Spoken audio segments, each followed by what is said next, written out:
The Count's grip tightens, and as night falls, the true battle for survival begins. Welcome back, Grimoire Guardians. We've reached the chilling conclusion of Dracula by Bram Stoker.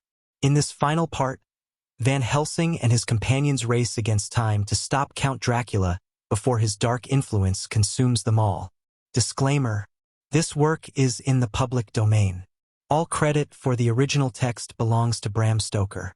This audiobook is shared for educational and entertainment purposes only. Dracula was published in 1897 and quickly became one of the most influential works of Gothic fiction. Its themes of fear, seduction, and the battle between light and darkness have left a lasting mark on vampire lore. Bram Stoker's masterpiece introduced the world to the iconic figure of Count Dracula, whose influence can be seen in countless books, films, and shows to this day. If you've enjoyed this journey so far, consider becoming a channel member. Your support helps keep the magic alive and unlocks exclusive perks just for you. Let's descend into the final shadows and discover the fate of Count Dracula. Chapter 16. Dr. Seward's Diary. Continued. It was just a quarter before 12 o'clock when we got into the churchyard over the low wall. The night was dark with occasional gleams of moonlight between the rents of the heavy clouds that scud across the sky. We all kept somehow close together, with Van Helsing slightly in front as he led the way. When we had come close to the tomb, I looked well at Arthur, for I feared that the proximity to a place laden with so sorrowful a memory would upset him. But he bore himself well. I took it that the very mystery of the proceeding was in some way a counteractant to his grief. The professor unlocked the door, and seeing a natural hesitation amongst us for various reasons, solved the difficulty by entering first himself. The rest of us followed, and he closed the door. He then lit a dark lantern and pointed to the coffin. Arthur stepped forward hesitatingly. Van Helsing said to me, "You were with me here yesterday. Was the body of Miss Lucy in that coffin?" "It was." The professor turned to the rest, saying, "You hear, and yet there is no one who does not believe with me." He took his screwdriver and again took off the lid of the coffin. Arthur looked on, very pale but silent. When the lid was removed, he stepped forward. He evidently did not know that there was a leaden coffin, or at any rate had not thought of it. When he saw the rent in the lid, the blood rushed to his face for an instant, but as quickly fell away again, so that he remained of a ghastly whiteness. He was still silent.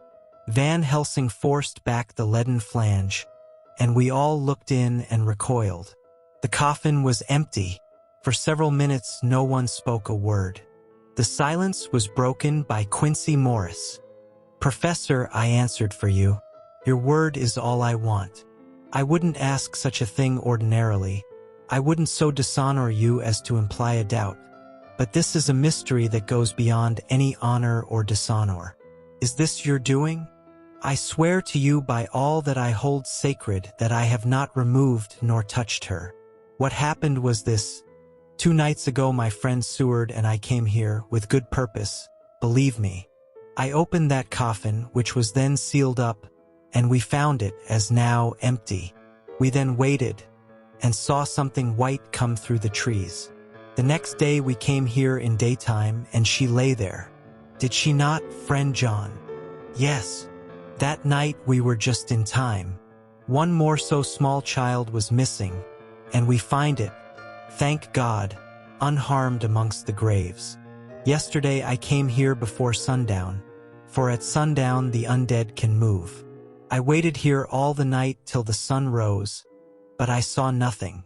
It was most probable that it was because I had laid over the clamps of those doors garlic, which the undead cannot bear, and other things which they shun.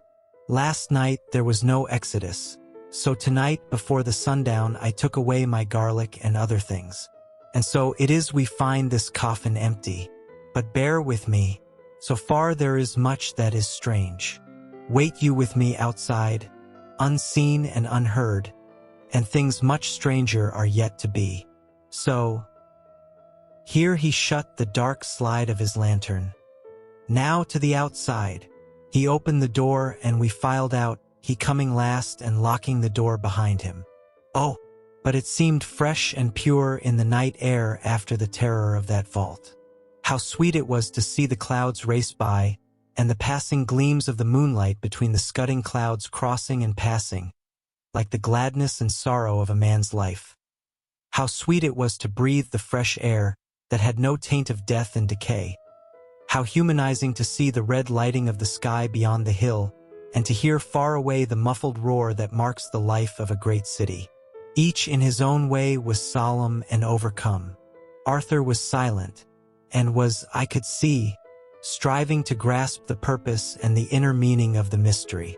I was myself tolerably patient, and half inclined again to throw aside doubt and to accept Van Helsing's conclusions.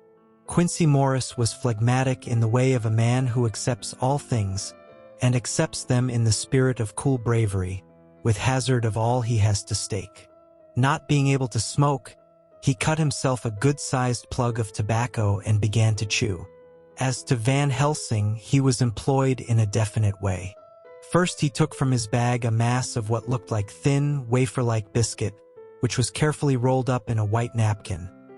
Next he took out a double handful of some whitish stuff like dough or putty. He crumbled the wafer up fine and worked it into the mass between his hands. This he then took, and rolling it into thin strips, began to lay them into the crevices between the door and its setting in the tomb. I was somewhat puzzled at this, and being close, asked him what it was that he was doing. Arthur and Quincy drew near also, as they too were curious. He answered, "I am closing the tomb, so that the undead may not enter." "And is that stuff you have put there going to do it?" asked Quincy. "Great Scott! Is this a game?" "It is." "What is that which you are using?" This time the question was by Arthur. Van Helsing reverently lifted his hat as he answered, "The host. I brought it from Amsterdam. I have an indulgence." It was an answer that appalled the most skeptical of us, and we felt individually that in the presence of such earnest purpose as the professor's, a purpose which could thus use the to him most sacred of things, it was impossible to distrust.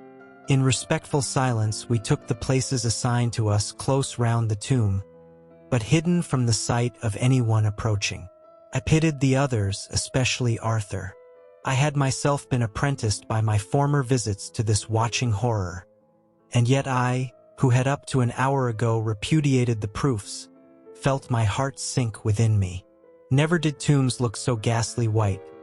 Never did cypress or yew or juniper so seem the embodiment of funereal gloom. Never did tree or grass wave or rustle so ominously. Never did bough creak so mysteriously, and never did the faraway howling of dogs send such a woeful presage through the night. There was a long spell of silence, a big, aching void, and then from the professor a keen "sss." He pointed, and far down the avenue of yews we saw a white figure advance, a dim white figure which held something dark at its breast. The figure stopped, and at the moment a ray of moonlight fell upon the masses of driving clouds and showed in startling prominence a dark-haired woman, dressed in the cerements of the grave. We could not see the face, for it was bent down over what we saw to be a fair-haired child. There was a pause and a sharp little cry, such as a child gives in sleep, or a dog as it lies before the fire and dreams. We were starting forward, but the professor's warning hand, seen by us as he stood behind a yew tree, kept us back. And then as we looked, the white figure moved forwards again. It was now near enough for us to see clearly, and the moonlight still held. My own heart grew cold as ice, and I could hear the gasp of Arthur as we recognized the features of Lucy Westenra. Lucy Westenra, but yet how changed. The sweetness was turned to adamantine, heartless cruelty, and the purity to voluptuous wantonness. Van Helsing stepped out, and, obedient to his gesture, we all advanced too. The four of us ranged in a line before the door of the tomb. Van Helsing raised his lantern and drew the slide, By the concentrated light that fell on Lucy's face, we could see that the lips were crimson with fresh blood, and that the stream had trickled over her chin and stained the purity of her lawn death robe. We shuddered with horror. I could see by the tremulous light that even Van Helsing's iron nerve had failed. Arthur was next to me, and if I had not seized his arm and held him up, he would have fallen. When Lucy, I call the thing that was before us Lucy because it bore her shape, saw us, she drew back with an angry snarl, such as a cat gives when taken unawares. Then her eyes ranged over us. Lucy's eyes in form and color, but Lucy's eyes unclean and full of hellfire, instead of the pure, gentle orbs we knew. At that moment the remnant of my love passed into hate and loathing. Had she then to be killed, I could have done it with savage delight.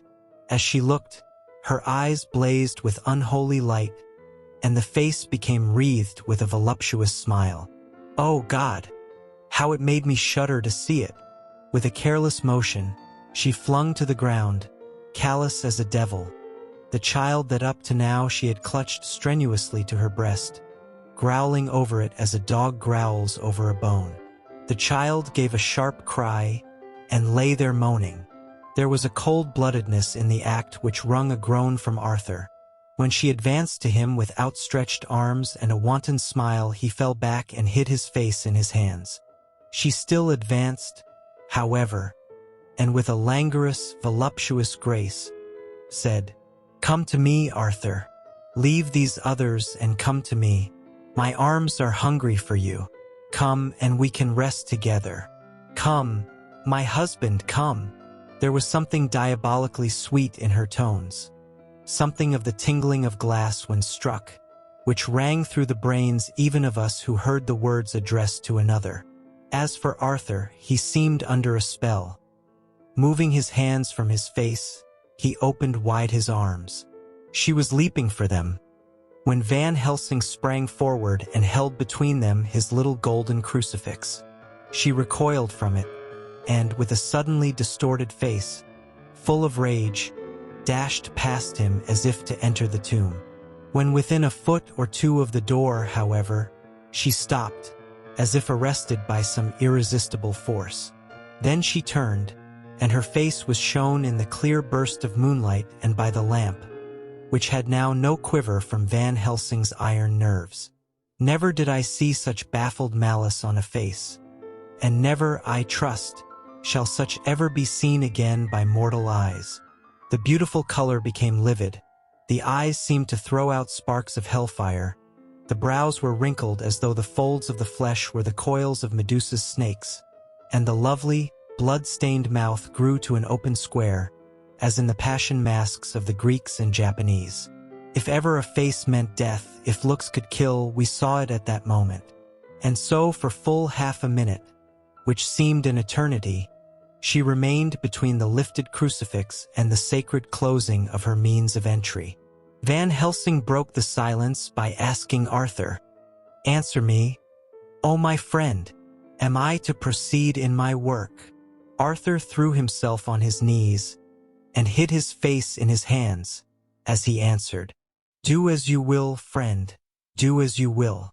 There can be no horror like this ever any more." And he groaned in spirit. Quincy and I simultaneously moved towards him and took his arms. We could hear the click of the closing lantern as Van Helsing held it down. Coming close to the tomb, he began to remove from the chinks some of the sacred emblem which he had placed there.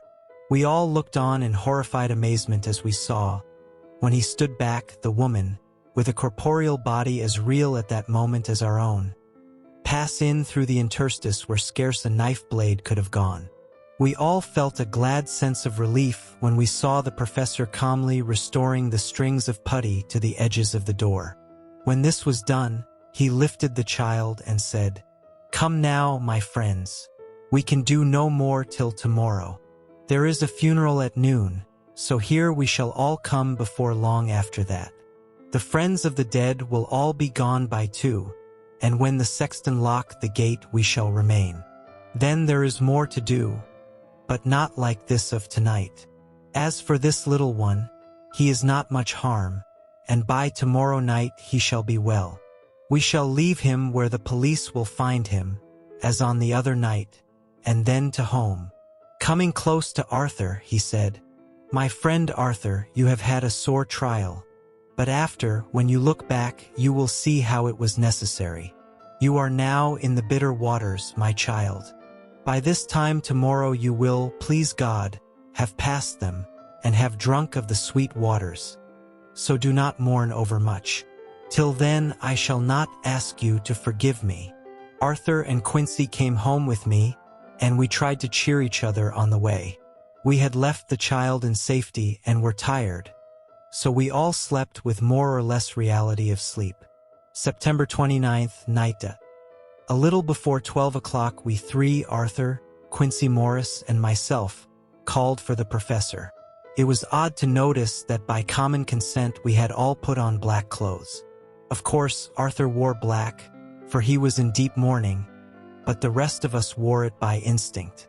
We got to the churchyard by 1:30 and strolled about, keeping out of official observation, so that when the gravediggers had completed their task and the sexton, under the belief that everyone had gone, had locked the gate, we had the place all to ourselves. Van Helsing, instead of his little black bag, had with him a long leather one, something like a cricketing bag. It was manifestly of fair weight.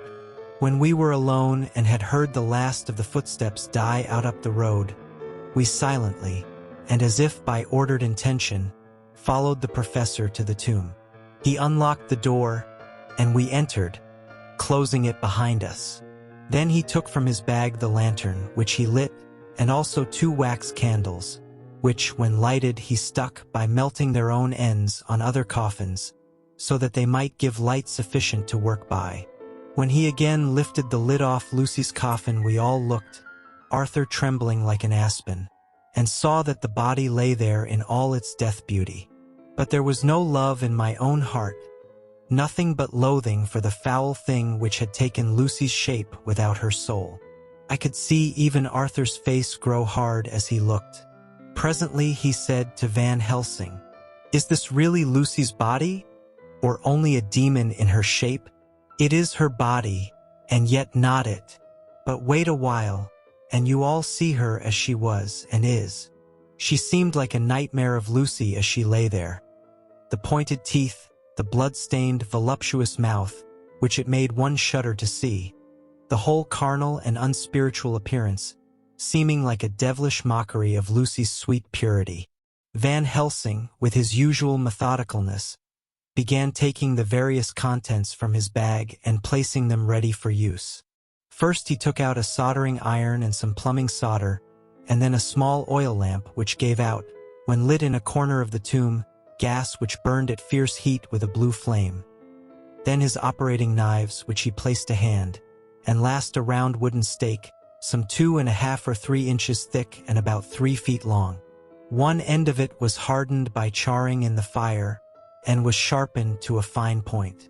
With this stake came a heavy hammer, such as in households is used in the coal cellar for breaking the lumps.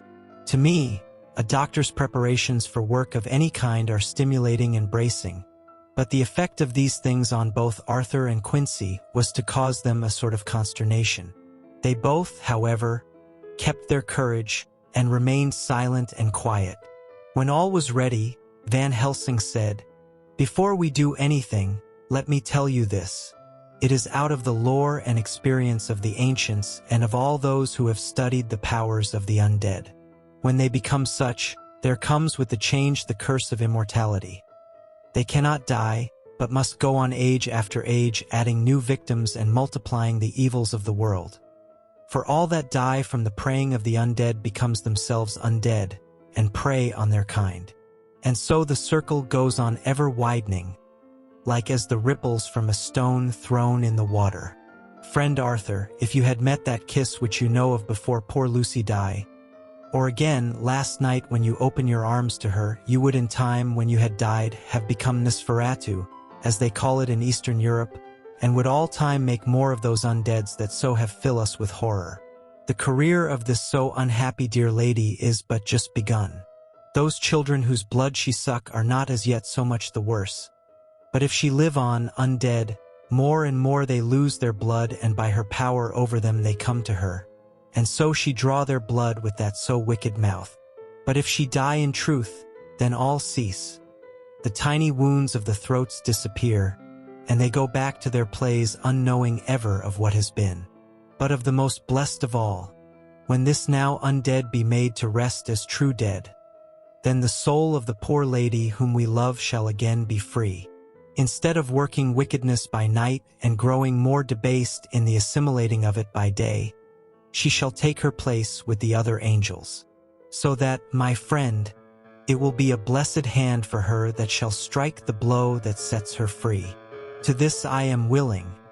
But is there none amongst us who has a better right? Will it be no joy to think of hereafter in the silence of the night when sleep is not? It was my hand that sent her to the stars. It was the hand of him that loved her best. The hand that of all she would herself have chosen, had it been to her to choose? Tell me if there be such a one amongst us. We all looked at Arthur. He saw, too, what we all did, the infinite kindness which suggested that his should be the hand which would restore Lucy to us as a holy, and not an unholy memory. He stepped forward and said bravely, though his hand trembled, and his face was as pale as snow, "My true friend, from the bottom of my broken heart I thank you. Tell me what I am to do, and I shall not falter." Van Helsing laid a hand on his shoulder and said, "Brave lad, a moment's courage and it is done. This stake must be driven through her. It will be a fearful ordeal, be not deceived in that, but it will be only a short time, and you will then rejoice more than your pain was great. From this grim tomb you will emerge as though you tread on air, but you must not falter when once you have begun. Only think that we, your true friends, are round you, and that we pray for you all the time." "Go on," said Arthur hoarsely. "Tell me what I am to do. Take this stake in your left hand, ready to place the point over the heart, and the hammer in your right. Then when we begin our prayer for the dead, I shall read him, I have here the book, and the others shall follow. Strike in God's name, that so all may be well with the dead that we love and that the undead pass away." Arthur took the stake and the hammer, and when once his mind was set on action his hands never trembled nor even quivered. Van Helsing opened his missal and began to read, and Quincy and I followed as well as we could. Arthur placed the point over the heart, and as I looked I could see its dint in the white flesh. Then he struck with all his might. The thing in the coffin writhed, and a hideous, blood-curdling screech came from the opened red lips. The body shook and quivered and twisted in wild contortions. The sharp white teeth champed together till the lips were cut, and the mouth was smeared with a crimson foam. But Arthur never faltered. He looked like a figure of Thor as his untrembling arm rose and fell, driving deeper and deeper the mercy-bearing stake, whilst the blood from the pierced heart welled and spurted up around it. His face was set, and high duty seemed to shine through it. The sight of it gave us courage so that our voices seemed to ring through the little vault. And then the writhing and quivering of the body became less, and the teeth seemed to champ, and the face to quiver. Finally it lay still. The terrible task was over. The hammer fell from Arthur's hand. He reeled and would have fallen had we not caught him. The great drops of sweat sprang from his forehead, and his breath came in broken gasps. It had indeed been an awful strain on him, and had he not been forced to his task by more than human considerations, he could never have gone through with it. For a few minutes we were so taken up with him that we did not look towards the coffin. When we did, however, a murmur of startled surprise ran from one to the other of us. We gazed so eagerly that Arthur rose, for he had been seated on the ground, and came and looked too. And then a glad, strange light broke over his face and dispelled altogether the gloom of horror that lay upon it. There, in the coffin lay no longer the foul thing that we had so dreaded and grown to hate, that the work of her destruction was yielded as a privilege to the one best entitled to it, but Lucy as we had seen her in her life, with her face of unequaled sweetness and purity. True that there were there, as we had seen them in life, the traces of care and pain and waste, but these were all dear to us, for they marked her truth to what we knew. One and all we felt that the holy calm that lay like sunshine over the wasted face and form was only an earthly token and symbol of the calm that was to reign forever. Van Helsing came and laid his hand on Arthur's shoulder, and said to him, "And now, Arthur, my friend, dear lad, am I not forgiven?" The reaction of the terrible strain came as he took the old man's hand in his, and raising it to his lips, pressed it and said, "Forgiven. God bless you that you have given my dear one her soul again, and me peace." He put his hands on the professor's shoulder, and laying his head on his breast, cried for a while silently, whilst we stood unmoving. When he raised his head, Van Helsing said to him, "And now, my child, you may kiss her. Kiss her dead lips if you will, as she would have you to, if for her to choose. For she is not a grinning devil now, not any more a foul thing for all eternity. No longer she is the devil's undead. She is God's true dead, whose soul is with him." Arthur bent and kissed her, and then we sent him and Quincy out of the tomb. The professor and I sawed the top off the stake, leaving the point of it in the body.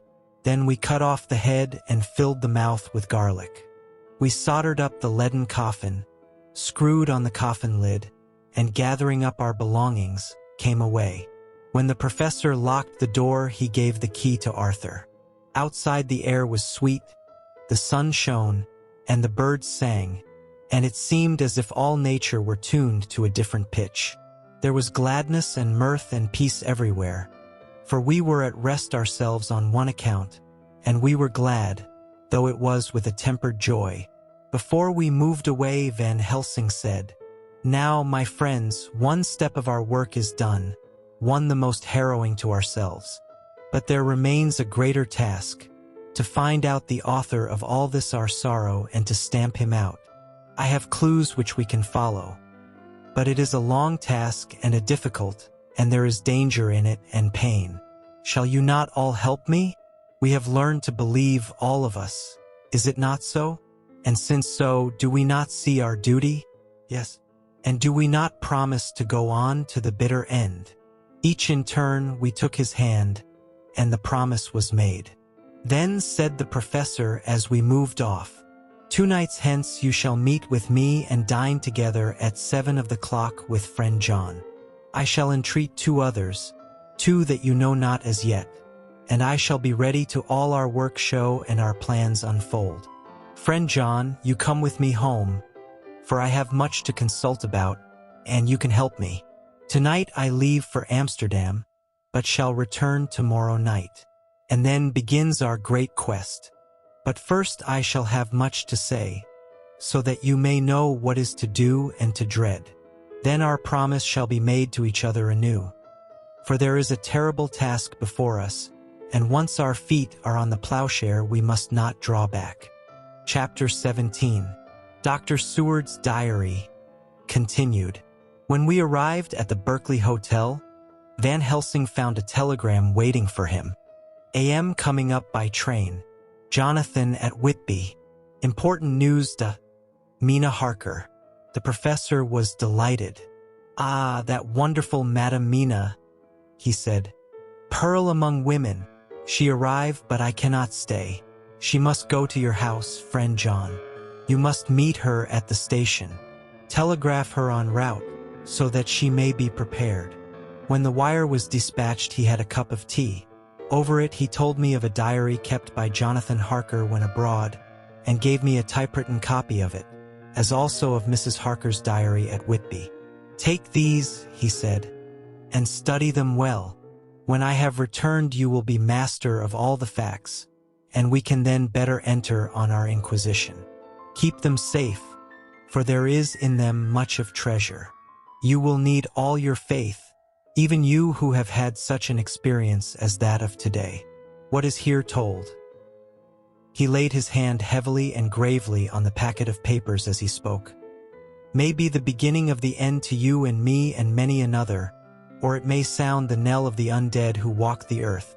Read all, I pray you, with the open mind, and if you can add in any way to the story here told, do so, for it is all important. You have kept diary of all these so strange things. Is it not so?" "Yes." "Then we shall go through all these together when we meet." He then made ready for his departure, and shortly after drove off to Liverpool Street. I took my way to Paddington, where I arrived about 15 minutes before the train came in.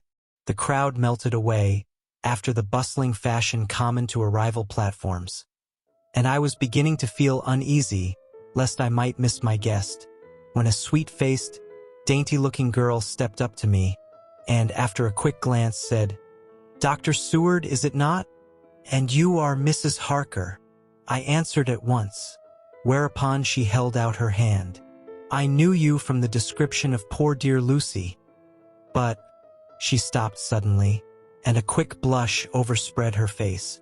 The blush that rose to my own cheeks somehow set us both at ease, for it was a tacit answer to her own. I got her luggage, which included a typewriter, and we took the Underground to Fenchurch Street, after I had sent a wire to my housekeeper to have a sitting room and bedroom prepared at once for Mrs. Harker. In due time we arrived. She knew, of course, that the place was a lunatic asylum, but I could see that she was unable to repress a shudder when we entered.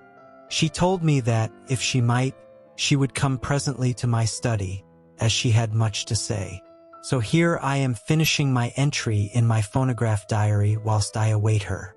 As yet, I have not had the chance of looking at the papers which Van Helsing left with me, though they lie open before me.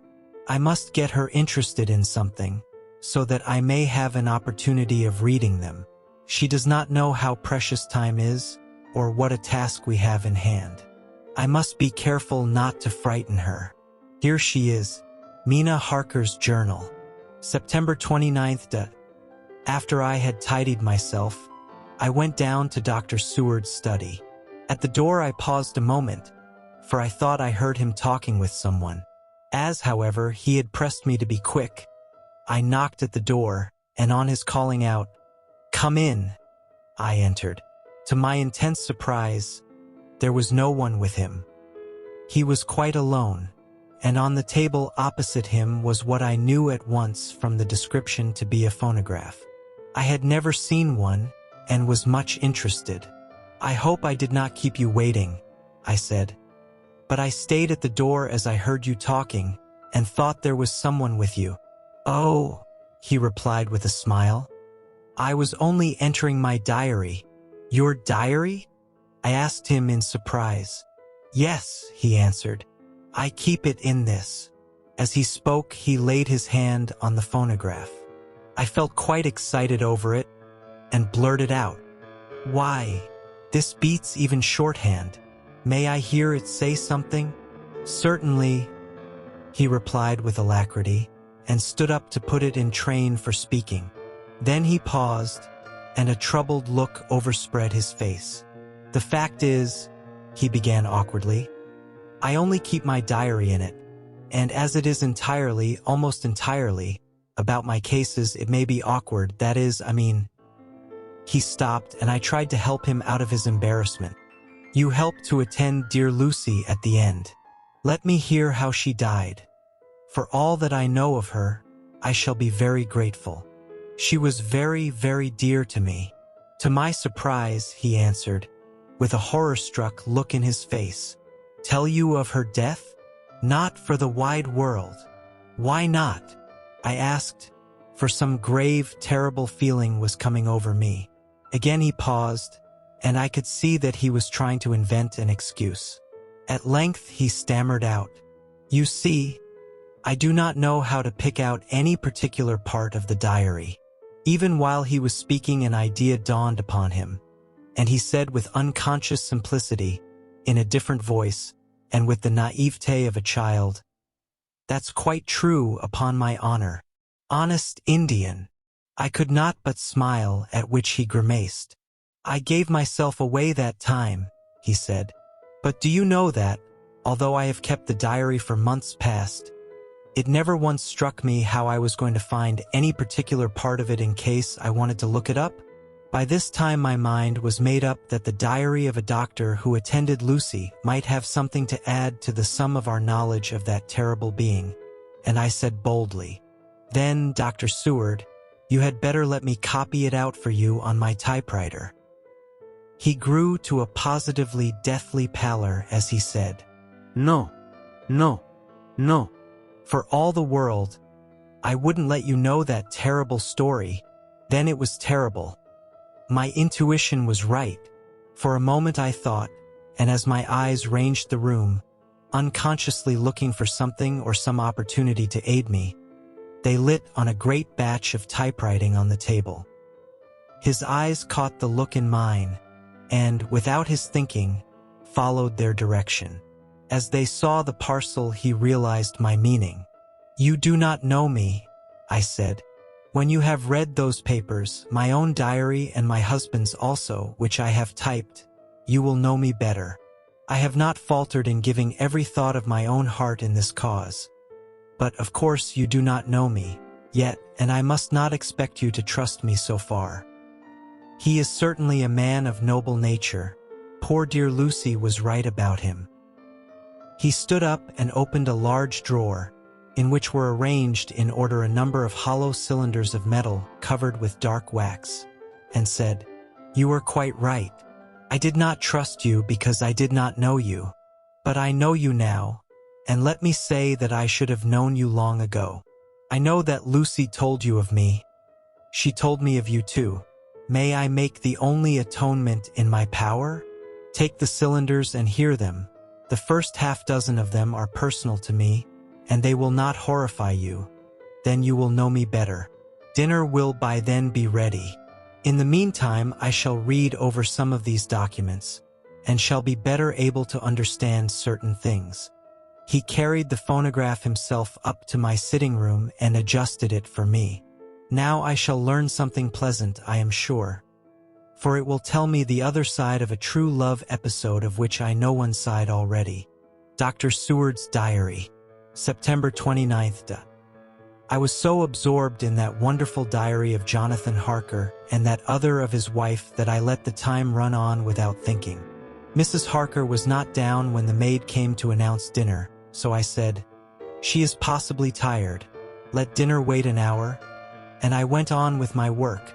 I had just finished Mrs. Harker's diary when she came in. She looked sweetly pretty, but very sad, and her eyes were flushed with crying. This somehow moved me much. Of late I have had cause for tears, God knows, but the relief of them was denied me. And now the sight of those sweet eyes, brightened with recent tears, went straight to my heart. So I said as gently as I could, "I greatly fear I have distressed you." "Oh no, not distressed me," she replied. "But I have been more touched than I can say by your grief.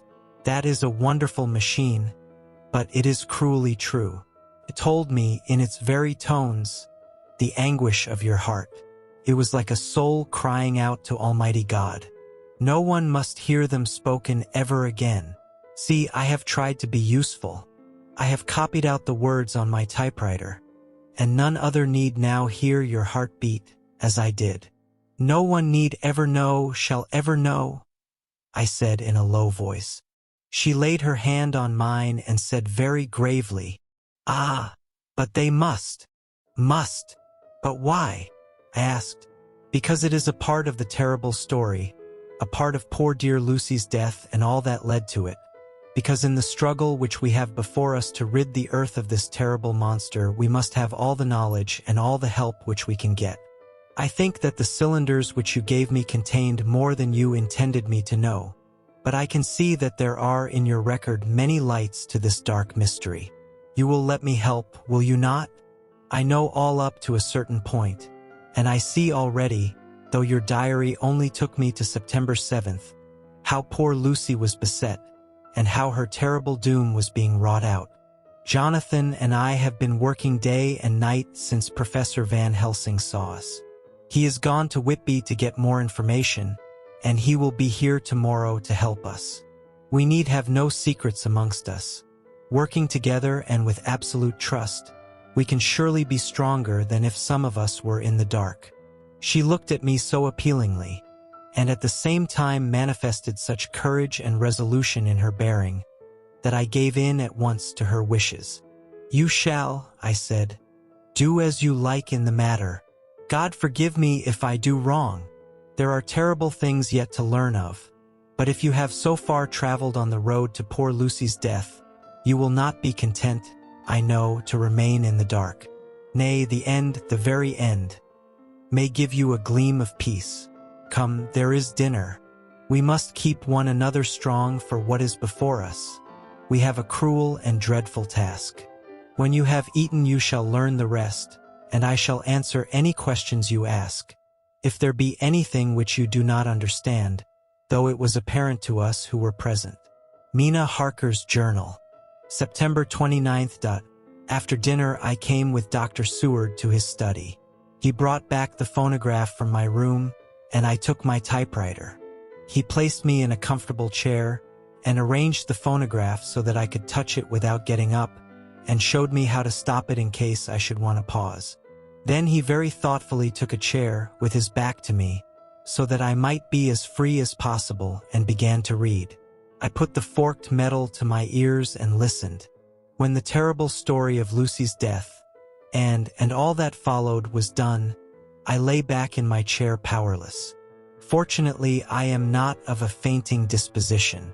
When Dr. Seward saw me, he jumped up with a horrified exclamation, and hurriedly taking a case bottle from a cupboard, gave me some brandy, which in a few minutes somewhat restored me. My brain was all in a whirl, and only that there came through all the multitude of horrors the holy ray of light that my dear, dear Lucy was at last at peace. I do not think I could have borne it without making a scene. It is all so wild and mysterious and strange that if I had not known Jonathan's experience in Transylvania, I could not have believed. As it was, I didn't know what to believe, and so got out of my difficulty by attending to something else. I took the cover off my typewriter and said to Dr. Seward, "Let me write this all out now. We must be ready for Dr. Van Helsing when he comes. I have sent a telegram to Jonathan to come on here when he arrives in London from Whitby. In this matter dates are everything, and I think that if we get all our material ready and have every item put in chronological order, we shall have done much. You tell me that Lord Godalming and Mr. Morris are coming too. Let us be able to tell him when they come." He accordingly set the phonograph at a slow pace, and I began to typewrite from the beginning of the 7th cylinder. I used manifold, and so took 3 copies of the diary, just as I had done with all the rest. It was late when I got through, but Dr. Seward went about his work of going his round of the patients. When he had finished he came back and sat near me, reading, so that I did not feel too lonely whilst I worked. How good and thoughtful he is! The world seems full of good men, even if there are monsters in it. Before I left him I remembered what Jonathan put in his diary of the professor's perturbation at reading something in an evening paper at the station at Exeter. So, seeing that Dr. Seward keeps his newspapers, I borrowed the files of the Westminster Gazette and the Pall Mall Gazette, and took them to my room.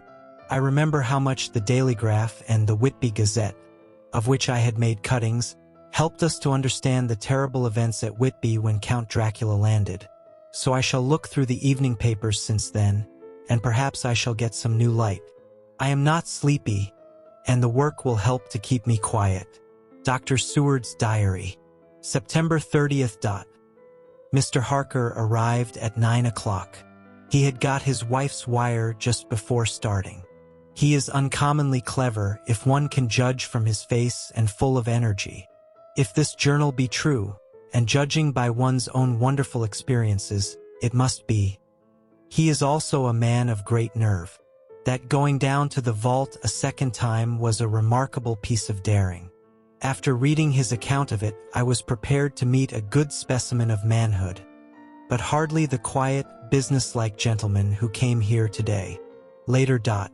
After lunch, Harker and his wife went back to their own room, and as I passed a while ago, I heard the click of the typewriter.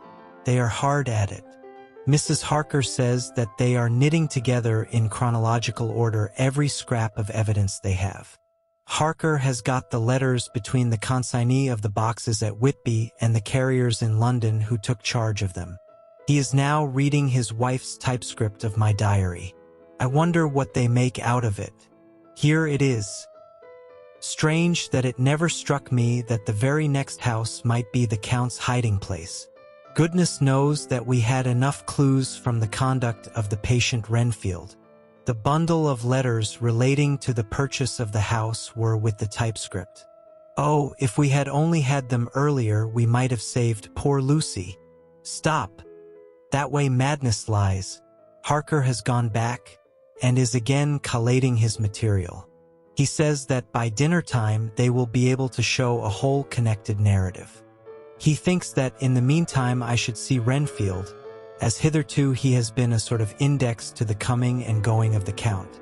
I hardly see this yet, but when I get at the dates I suppose I shall. What a good thing that Mrs. Harker put my cylinders into type. We never could have found the dates otherwise. I found Renfield sitting placidly in his room with his hands folded, smiling benignly. At the moment he seemed as sane as anyone I ever saw. I sat down and talked with him on a lot of subjects, all of which he treated naturally. He then, of his own accord, spoke of going home, a subject he has never mentioned to my knowledge during his sojourn here. In fact, he spoke quite confidently of getting his discharge at once. I believe that, had I not had the chat with Harker and read the letters and the dates of his outbursts, I should have been prepared to sign for him after a brief time of observation. As it is, I am darkly suspicious.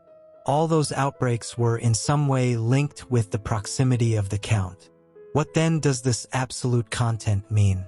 Can it be that his instinct is satisfied as to the vampire's ultimate triumph? Stay. He is himself zoophagous, and in his wild ravings outside the chapel door of the deserted house he always spoke of master. This all seems confirmation of our idea. However, after a while I came away. My friend is just a little too sane at present to make it safe to probe him too deep with questions. He might begin to think, and then, so I came away. I mistrust these quiet moods of his, so I have given the attendant a hint to look closely after him, and to have a straight waistcoat ready in case of need. Jonathan Harker's Journal. September 29th, in train to London. When I received Mr. Billington's courteous message that he would give me any information in his power, I thought it best to go down to Whitby and make, on the spot, such inquiries as I wanted. It was now my object to trace that horrid cargo of the Count's to its place in London. Later, we may be able to deal with it. Billington Jr., a nice lad, met me at the station and brought me to his father's house, where they had decided that I must stay the night. They are hospitable with true Yorkshire hospitality. Give a guest everything and leave him free to do as he likes. They all knew that I was busy and that my stay was short, and Mr. Billington had ready in his office all the papers concerning the consignment of boxes. It gave me almost a turn to see again one of the letters which I had seen on the Count's table before I knew of his diabolical plans. Everything had been carefully thought out and done systematically and with precision. He seemed to have been prepared for every obstacle which might be placed by accident in the way of his intentions being carried out. To use an Americanism, he had taken no chances, and the absolute accuracy with which his instructions were fulfilled was simply the logical result of his care. I saw the invoice and took note of it. 50 cases of common earth, to be used for experimental purposes. Also the copy of letter to Carter Patterson and their reply. Of both of these I got copies. This was all the information Mr. Billington could give me, so I went down to the port and saw the Coast Guards, the customs officers, and the harbor master. They had all something to say of the strange entry of the ship, which is already taking its place in local tradition. But no one could add to the simple description 50 cases of common earth. I then saw the station master, who kindly put me in communication with the men who had actually received the boxes. Their tally was exact with the list, and they had nothing to add except that the boxes were main and mortal heavy, and that shifting them was dry work. One of them added that it was hard lines, that there wasn't any gentleman such like as yourself, squire, to show some sort of appreciation of their efforts in a liquid form. Another put in a rider that the thirst then generated was such that even the time which had elapsed had not completely allayed it. Needless to add, I took care before leaving to lift, forever and adequately, this source of reproach. September 30th.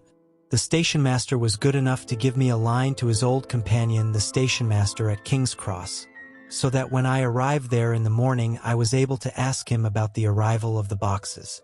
He, too, put me at once in communication with the proper officials, and I saw that their tally was correct with the original invoice. The opportunities of acquiring an abnormal thirst had been here limited. A noble use of them had, however, been made, and again I was compelled to deal with the result in an ex post facto manner. From thence I went on to Carter Patterson's central office, where I met with the utmost courtesy. They looked up the transaction in their daybook and letterbook, and at once telephoned to their King's Cross office for more details. By good fortune, the men who did the teaming were waiting for work, and the official at once sent them over, sending also by one of them the waybill and all the papers connected with the delivery of the boxes at Carfax. Here again I found the tally agreeing exactly. The carrier's men were able to supplement the paucity of the written words with a few details.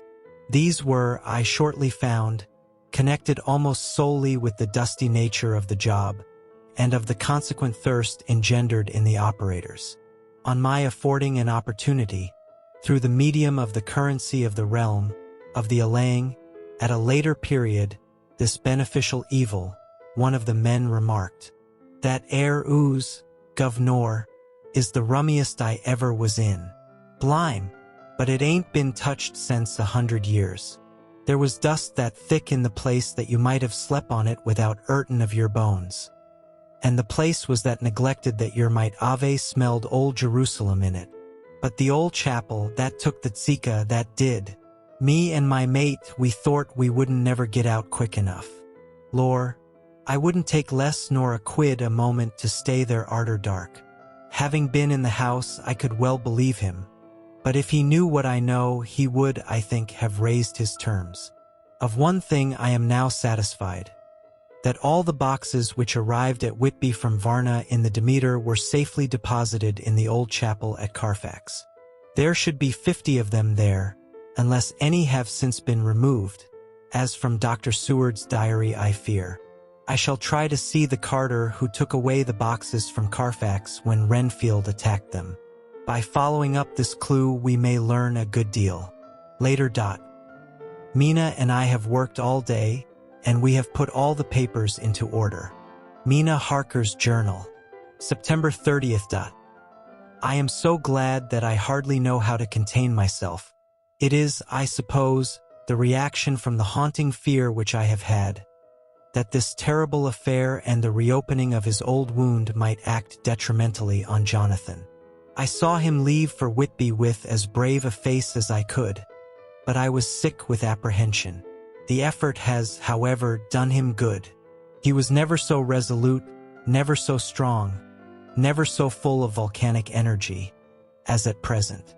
It is just as that dear, good Professor Van Helsing said, he is true grit, and he improves under strain that would kill a weaker nature.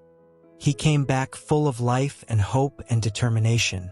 We have got everything in order for tonight. I feel myself quite wild with excitement. I suppose one ought to pity anything so hunted as is the Count. That is just it. This thing is not human, not even beast.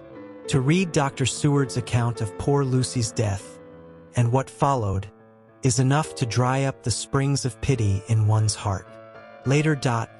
Lord Godalming and Mr. Morris arrived earlier than we expected. Dr. Seward was out on business, and had taken Jonathan with him, so I had to see them. It was to me a painful meeting, for it brought back all poor dear Lucy's hopes of only a few months ago.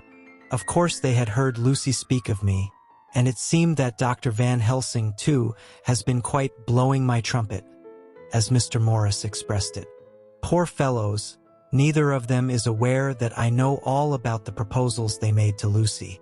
They did not quite know what to say or do, as they were ignorant of the amount of my knowledge, so they had to keep on neutral subjects.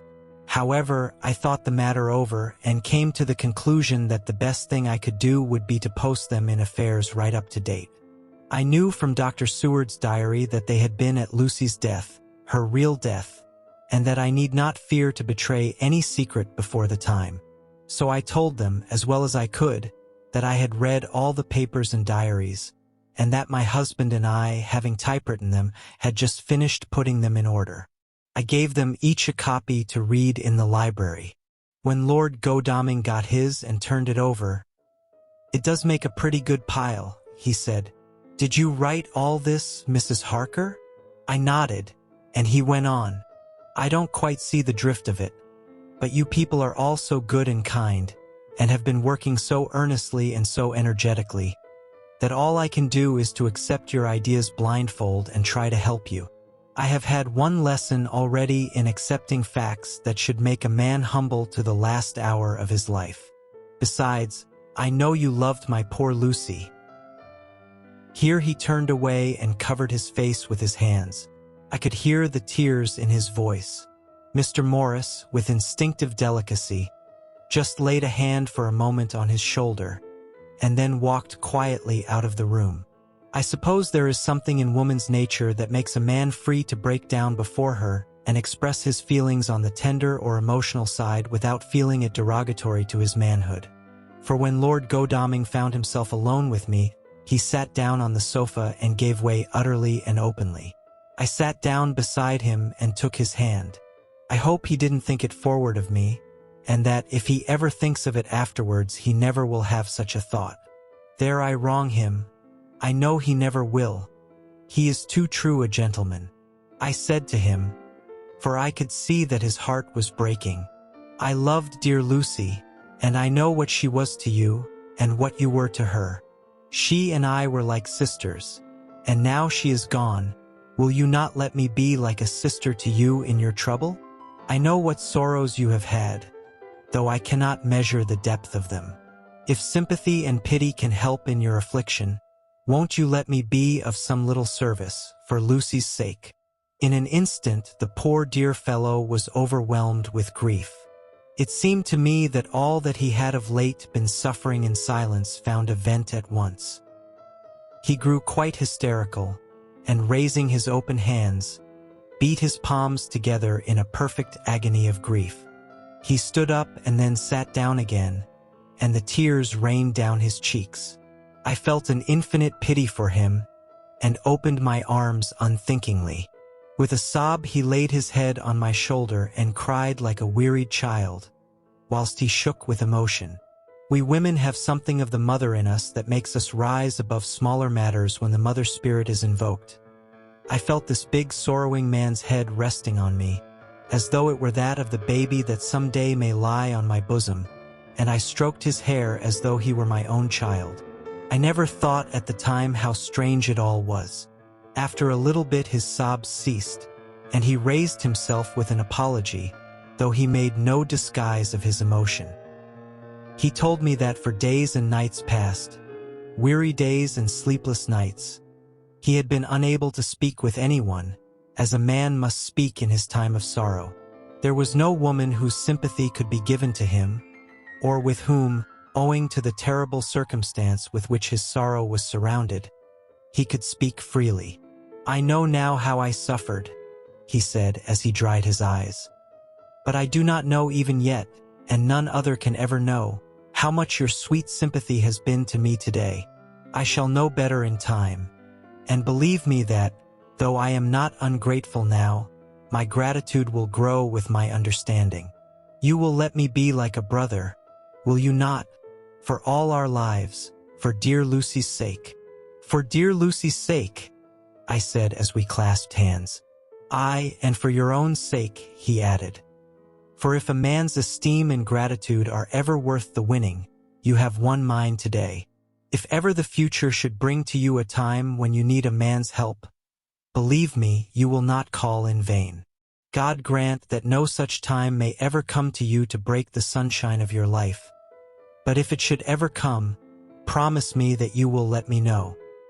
He was so earnest, and his sorrow was so fresh, that I felt it would comfort him, so I said, I promise. As I came along the corridor, I saw Mr. Morris looking out of a window. He turned as he heard my footsteps. How is Art? He said. Then noticing my red eyes, he went on. I see you have been comforting him. Poor old fellow. He needs it. No one but a woman can help a man when he is in trouble of the heart, and he had no one to comfort him. He bore his own trouble so bravely that my heart bled for him. I saw the manuscript in his hand, and I knew that when he read it he would realize how much I knew. So I said to him, I wish I could comfort all who suffer from the heart. Will you let me be your friend, and will you come to me for comfort if you need it? You will know later on why I speak. He saw that I was in earnest, and stooping, took my hand, and raising it to his lips, kissed it. It seemed but poor comfort to so brave and unselfish a soul, and impulsively I bent over and kissed him. The tears rose in his eyes, and there was a momentary choking in his throat. He said quite calmly, Little girl, you will never regret that true-hearted kindness, so long as ever you live. Then he went into the study to his friend. Little girl, the very words he had used to Lucy, and but he proved himself a friend. Chapter 18. Dr. Seward's Diary. September 30th.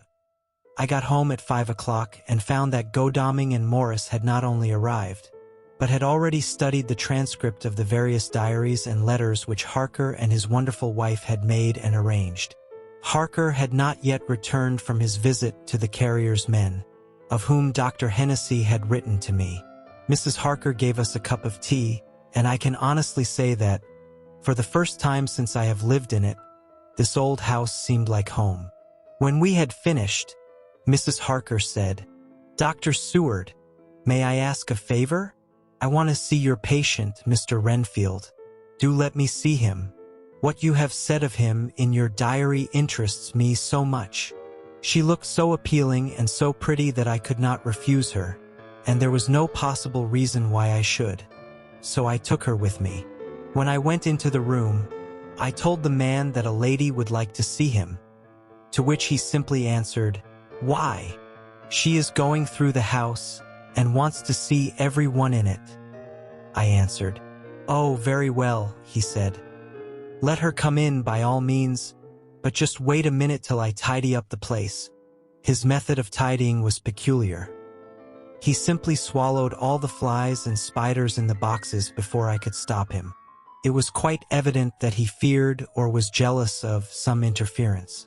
When he had got through his disgusting task, he said cheerfully, Let the lady come in, and sat down on the edge of his bed with his head down, but with his eyelids raised so that he could see her as she entered.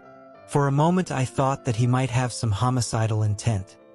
I remembered how quiet he had been just before he attacked me in my own study, and I took care to stand where I could seize him at once if he attempted to make a spring at her.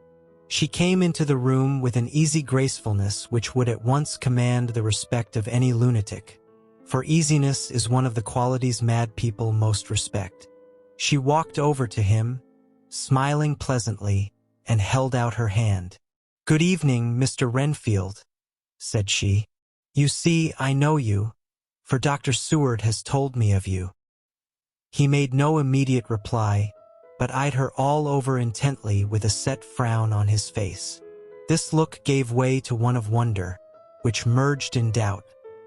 Then, to my intense astonishment, he said, You're not the girl the doctor wanted to marry, are you? You can't be, you know, for she's dead. Mrs. Harker smiled sweetly as she replied, Oh no, I have a husband of my own, to whom I was married before I ever saw Dr. Seward, or he me. I am Mrs. Harker. Then what are you doing here? My husband and I are staying on a visit with Dr. Seward. Then don't stay. But why not?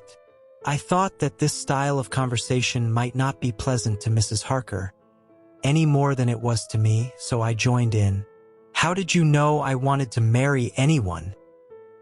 His reply was simply contemptuous, given in a pause in which he turned his eyes from Mrs. Harker to me, instantly turning them back again.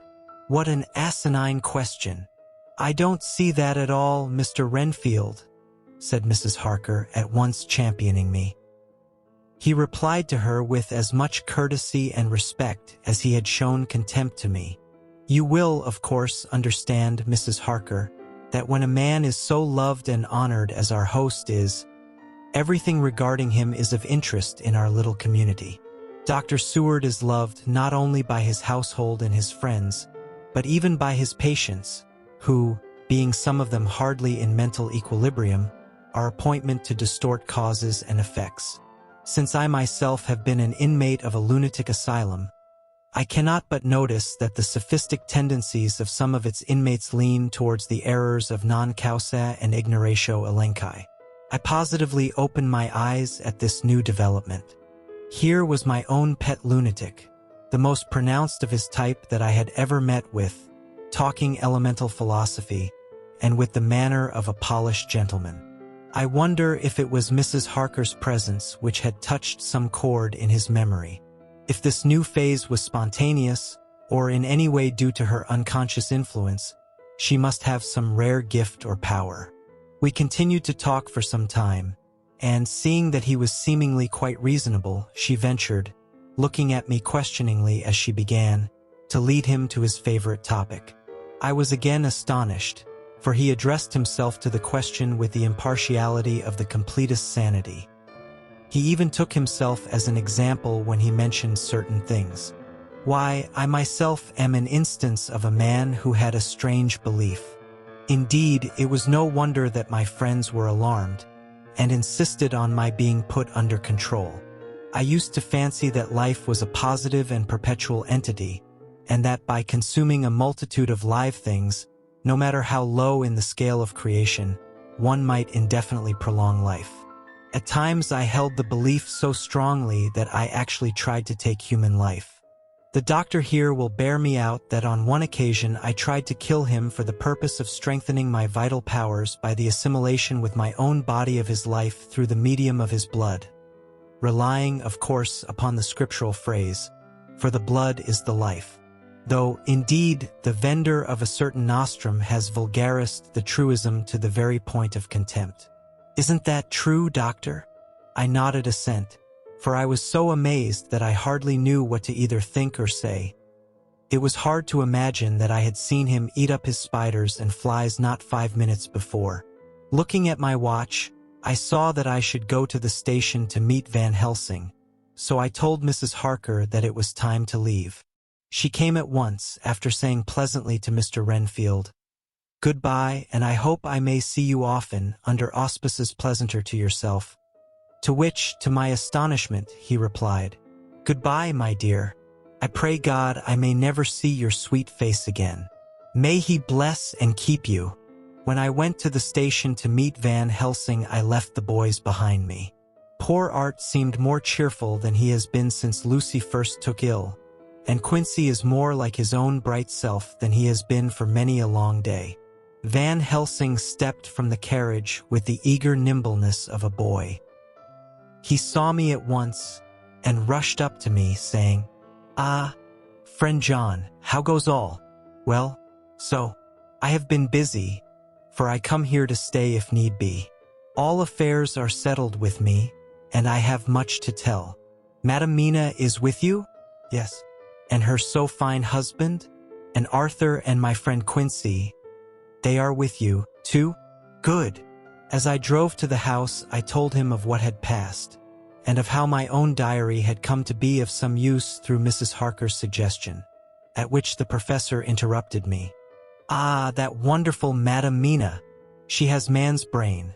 A brain that a man should have were he much gifted, and a woman's heart. The good God fashioned her for a purpose, believe me, when he made that so good combination. Friend John, up to now fortune has made that woman of help to us. After tonight she must not have to do with this so terrible affair. It is not good that she run a risk so great. We men are determined, nay, are we not pledged? To destroy this monster. But it is no part for a woman. Even if she be not harmed, her heart may fail her in so much and so many horrors, and hereafter she may suffer, both in waking from her nerves and in sleep from her dreams. And besides, she is young woman and not so long married. There may be other things to think of sometime, if not now. You tell me she has wrote all, then she must consult with us. But tomorrow she say goodbye to this work and we go alone. I agreed heartily with him, and then I told him what we had found in his absence. That the house which Dracula had bought was the very next one to my own. He was amazed, and a great concern seemed to come on him. Oh, that we had known it before, he said. For then we might have reached him in time to save poor Lucy. However, the milk that is spilt cries not out afterwards, as you say. We shall not think of that, but go on our way to the end. Then he fell into a silence that lasted till we entered my own gateway. Before we went to prepare for dinner, he said to Mrs. Harker, I am told, Madame Mina, by my friend John, that you and your husband have put up in exact order all things that have been, up to this moment. Not up to this moment, Professor, she said impulsively, but up to this morning. But why not up to now? We have seen hitherto how good light all the little things have made. We have told our secrets, and yet no one who has told is the worse for it.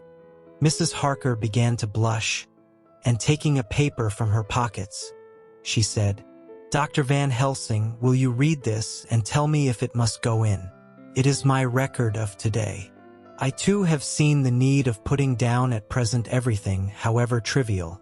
But there is little in this except what is personal. Must it go in?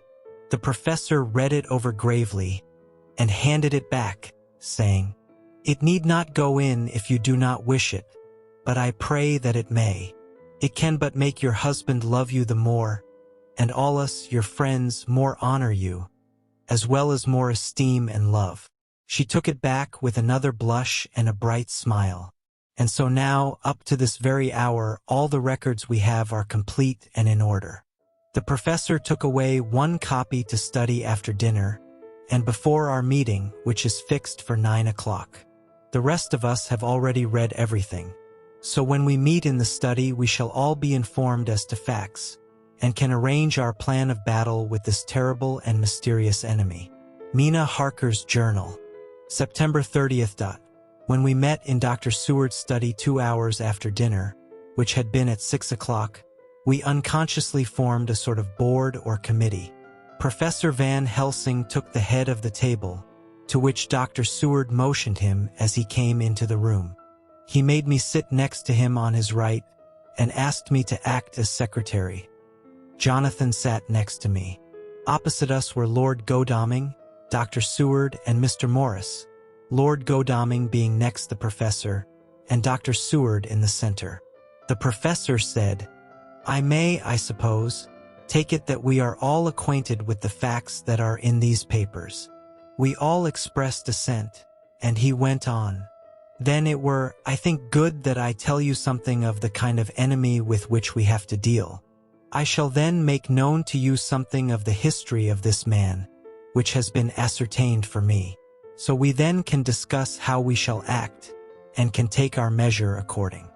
There are such beings as vampires. Some of us have evidence that they exist. Even had we not the proof of our own unhappy experience, the teachings and the records of the past give proof enough for sane peoples. I admit that at the first I was skeptic. Were it not that through long years I have trained myself to keep an open mind, I could not have believed until such time as that fact thunder on my ear. Si, I prove. Alas, Had I known at the first what now I know, nay, had I even guessed at him, one so precious life had been spared to many of us who did love her. But that is gone, and we must so work that other poor souls perish not, whilst we can save.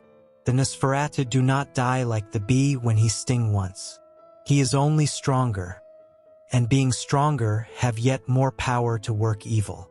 This vampire which is amongst us is of himself so strong in person as 20 men. He is of cunning more than mortal, for his cunning be the growth of ages. He have still the aids of necromancy, which is, as his etymology imply, the divination by the dead, and all the dead that he can come nigh to are for him at command. He is brute and more than brute. He is devil and callous, and the heart of him is not. He can, within limitations, appear at will when, and where, and in any of the forms that are to him. He can, within his range, direct the elements, the storm, the fog, the thunder. He can command all the meaner things, the rat and the owl and the bat, the moth and the fox and the wolf. He can grow and become small, and he can at times vanish and come unknown. How then are we to begin our strike to destroy him? How shall we find his where? And having found it, how can we destroy? My friends, this is much. It is a terrible task that we undertake, and there may be consequence to make the brave shudder. For if we fail in this our fight, he must surely win. And then where end we? Life is nothing's.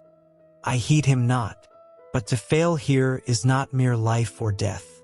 It is that we become as him, that we henceforward become foul things of the night like him, without heart or conscience, preying on the bodies and the souls of those we love best. To us forever are the gates of heaven shut, for who shall open them to us again? We go on for all time abhorred by all, a blot on the face of God's sunshine, an arrow in the side of him who died for man. But we are face to face with duty, and in such case must we shrink? For me, I say no. But then I am old, and life, with his sunshine, his fair places, his song of birds, his music and his love, lie far behind. You others are young. Some have seen sorrow, but there are fair days yet in store. What say you? Whilst he was speaking, Jonathan had taken my hand. I feared, oh so much, that the appalling nature of our danger was overcoming him when I saw his hand stretch out. But it was life to me to feel its touch, so strong, so self-reliant, so resolute. A brave man's hand can speak for itself. It does not even need a woman's love to hear its music. When the professor had done speaking, my husband looked in my eyes, and I in his. There was no need for speaking between us. I answer for Mina and myself, he said. Count me in, Professor, said Mr. Quincy Morris, laconically as usual. I am with you, said Lord Godalming. For Lucy's sake, if for no other reason. Dr. Seward simply nodded.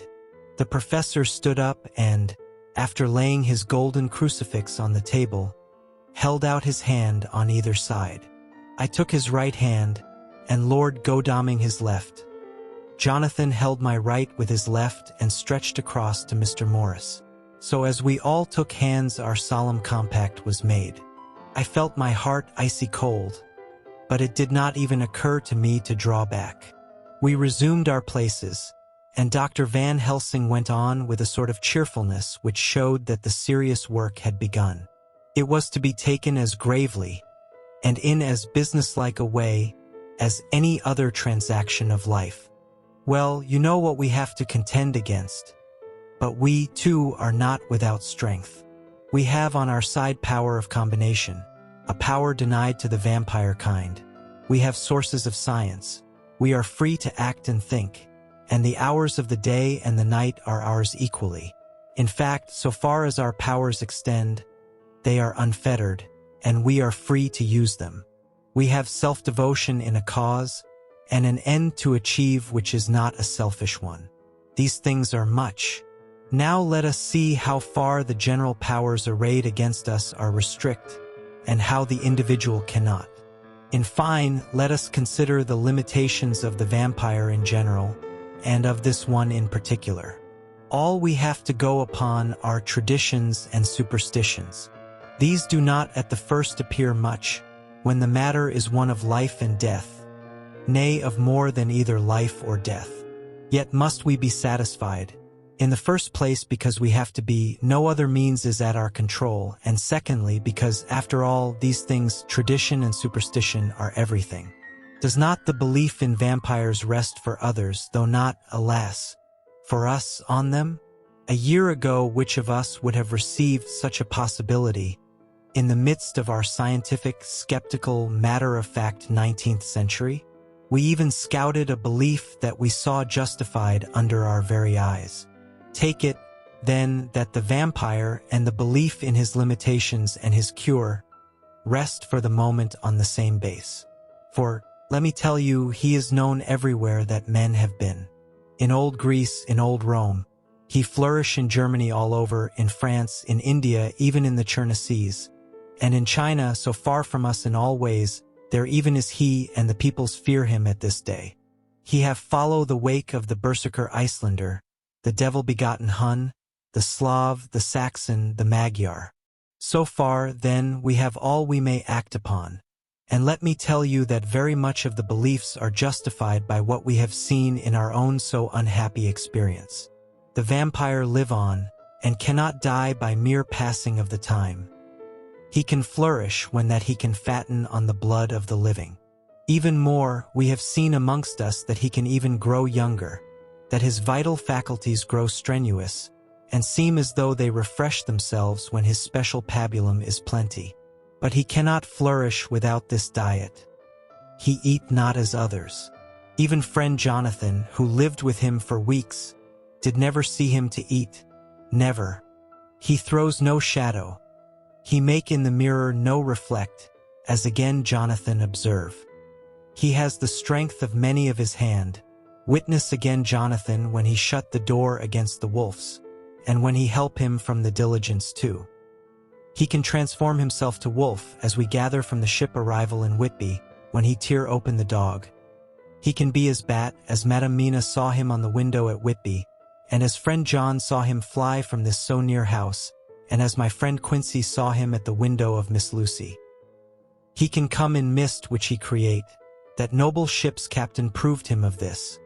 But, from what we know, the distance he can make this mist is limited, and it can only be round himself. He come on moonlight rays as elemental dust, as again Jonathan saw those sisters in the castle of Dracula. He becomes so small, we ourselves saw Miss Lucy, ere she was at peace, slip through a hairbreadth space at the tomb door. He can, when once he find his way, come out from anything or into anything, no matter how close it be bound or even fused up with fire, solder you call it. He can see in the dark, no small power this, in a world which is one half shut from the light. Ah, but hear me through. He can do all these things, yet he is not free. Nay, he is even more prisoner than the slave of the galley, than the madman in his cell. He cannot go where he lists. He who is not of nature has yet to obey some of nature's laws, why we know not.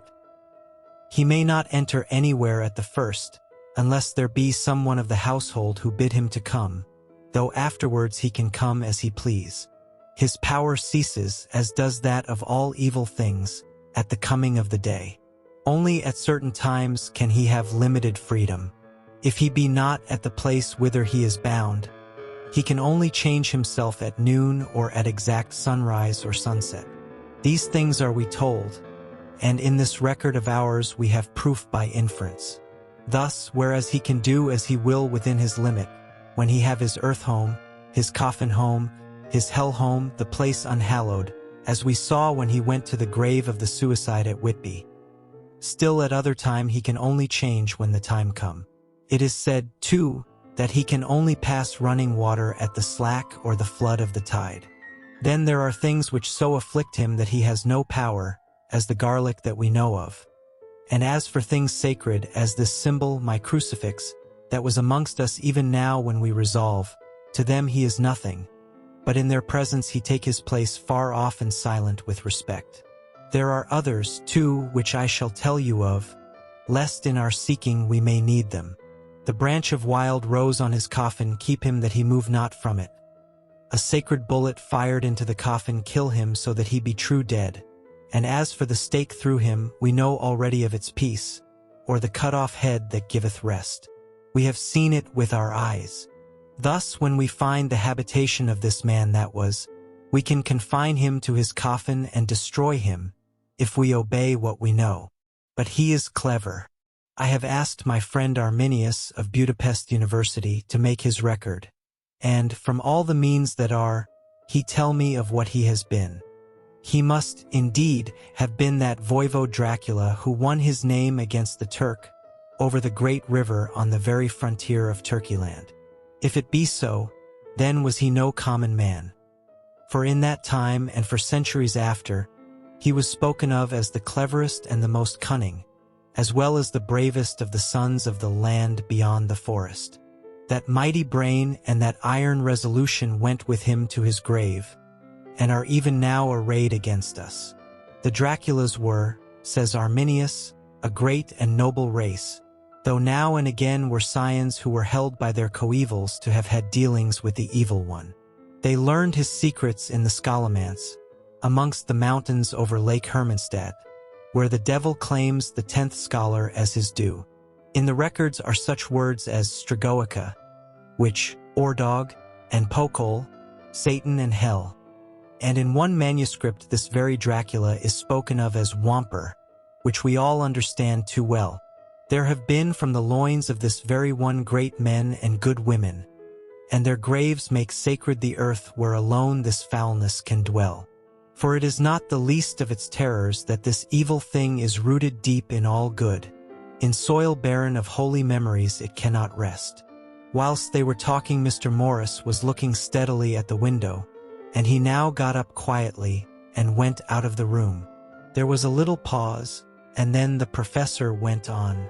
And now we must settle what we do. We have here much data, and we must proceed to lay out our campaign. We know from the inquiry of Jonathan that from the castle to Whitby came 50 boxes of earth, all of which were delivered at Carfax.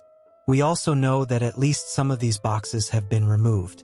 It seems to me that our first step should be to ascertain whether all the rest remain in the house beyond that wall where we look today, or whether any more have been removed.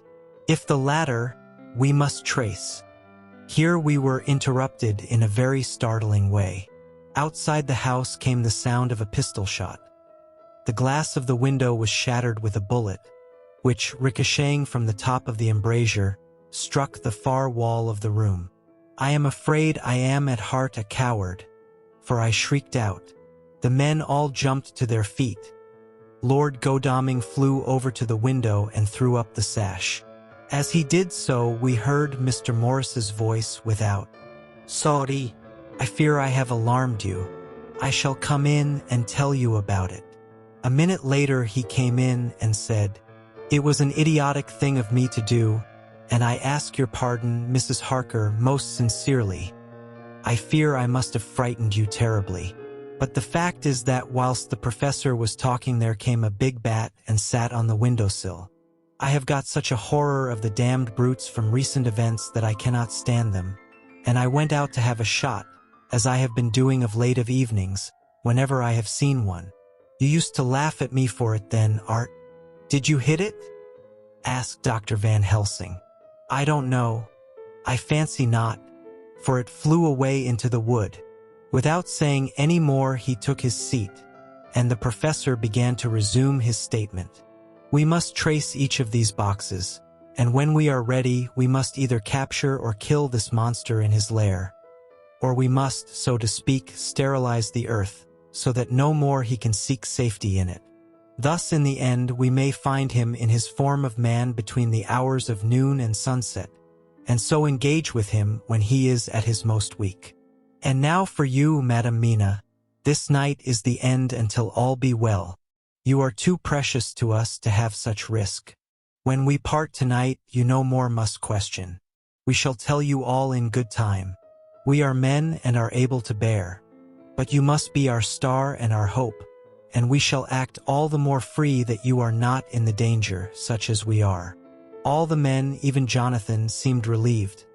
But it did not seem to me good that they should brave danger and perhaps lessen their safety, strength being the best safety, through care of me. But their minds were made up, and though it was a bitter pill for me to swallow, I could say nothing, save to accept their chivalrous care of me. Mr. Morris resumed the discussion. "As there is no time to lose, I vote we have a look at his house right now. Time is everything with him, and swift action on our part may save another victim." I own that my heart began to fail me when the time for action came so close, but I did not say anything, for I had a greater fear that if I appeared as a drag or a hindrance to their work, they might even leave me out of their counsels altogether. They have now gone off to Carfax, with means to get into the house.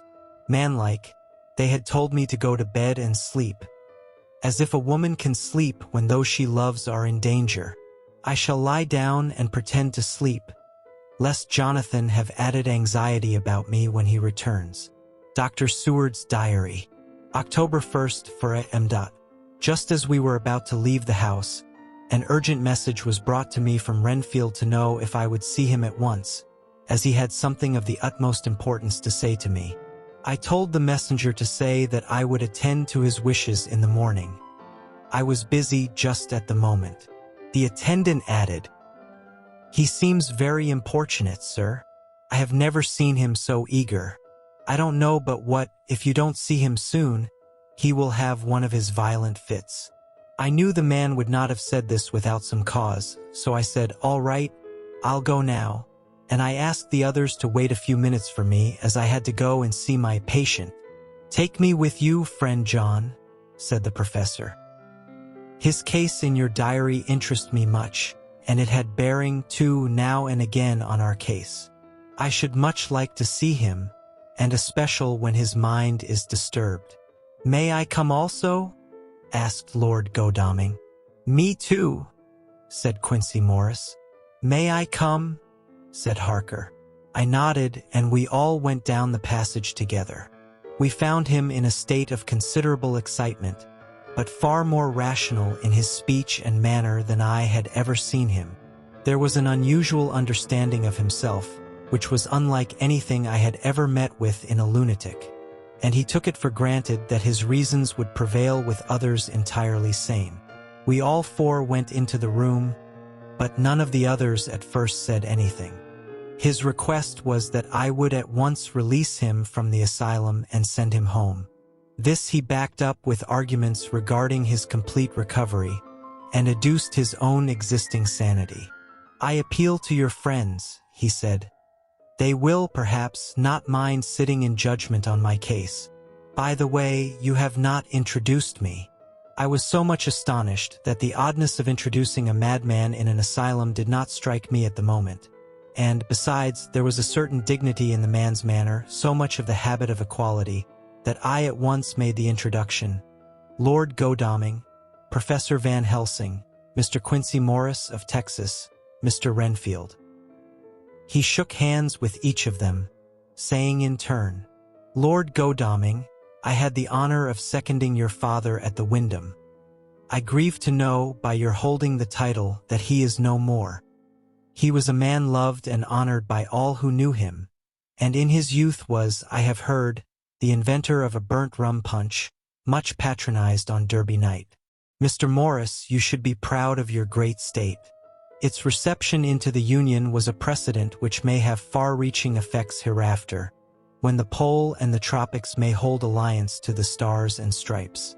The power of treaty may yet prove a vast engine of enlargement, when the Monroe Doctrine takes its true place as a political fable. What shall any man say of his pleasure at meeting Van Helsing? Sir, I make no apology for dropping all forms of conventional prefix. When an individual has revolutionized therapeutics by his discovery of the continuous evolution of brain matter, conventional forms are unfitting, since they would seem to limit him to one of a class.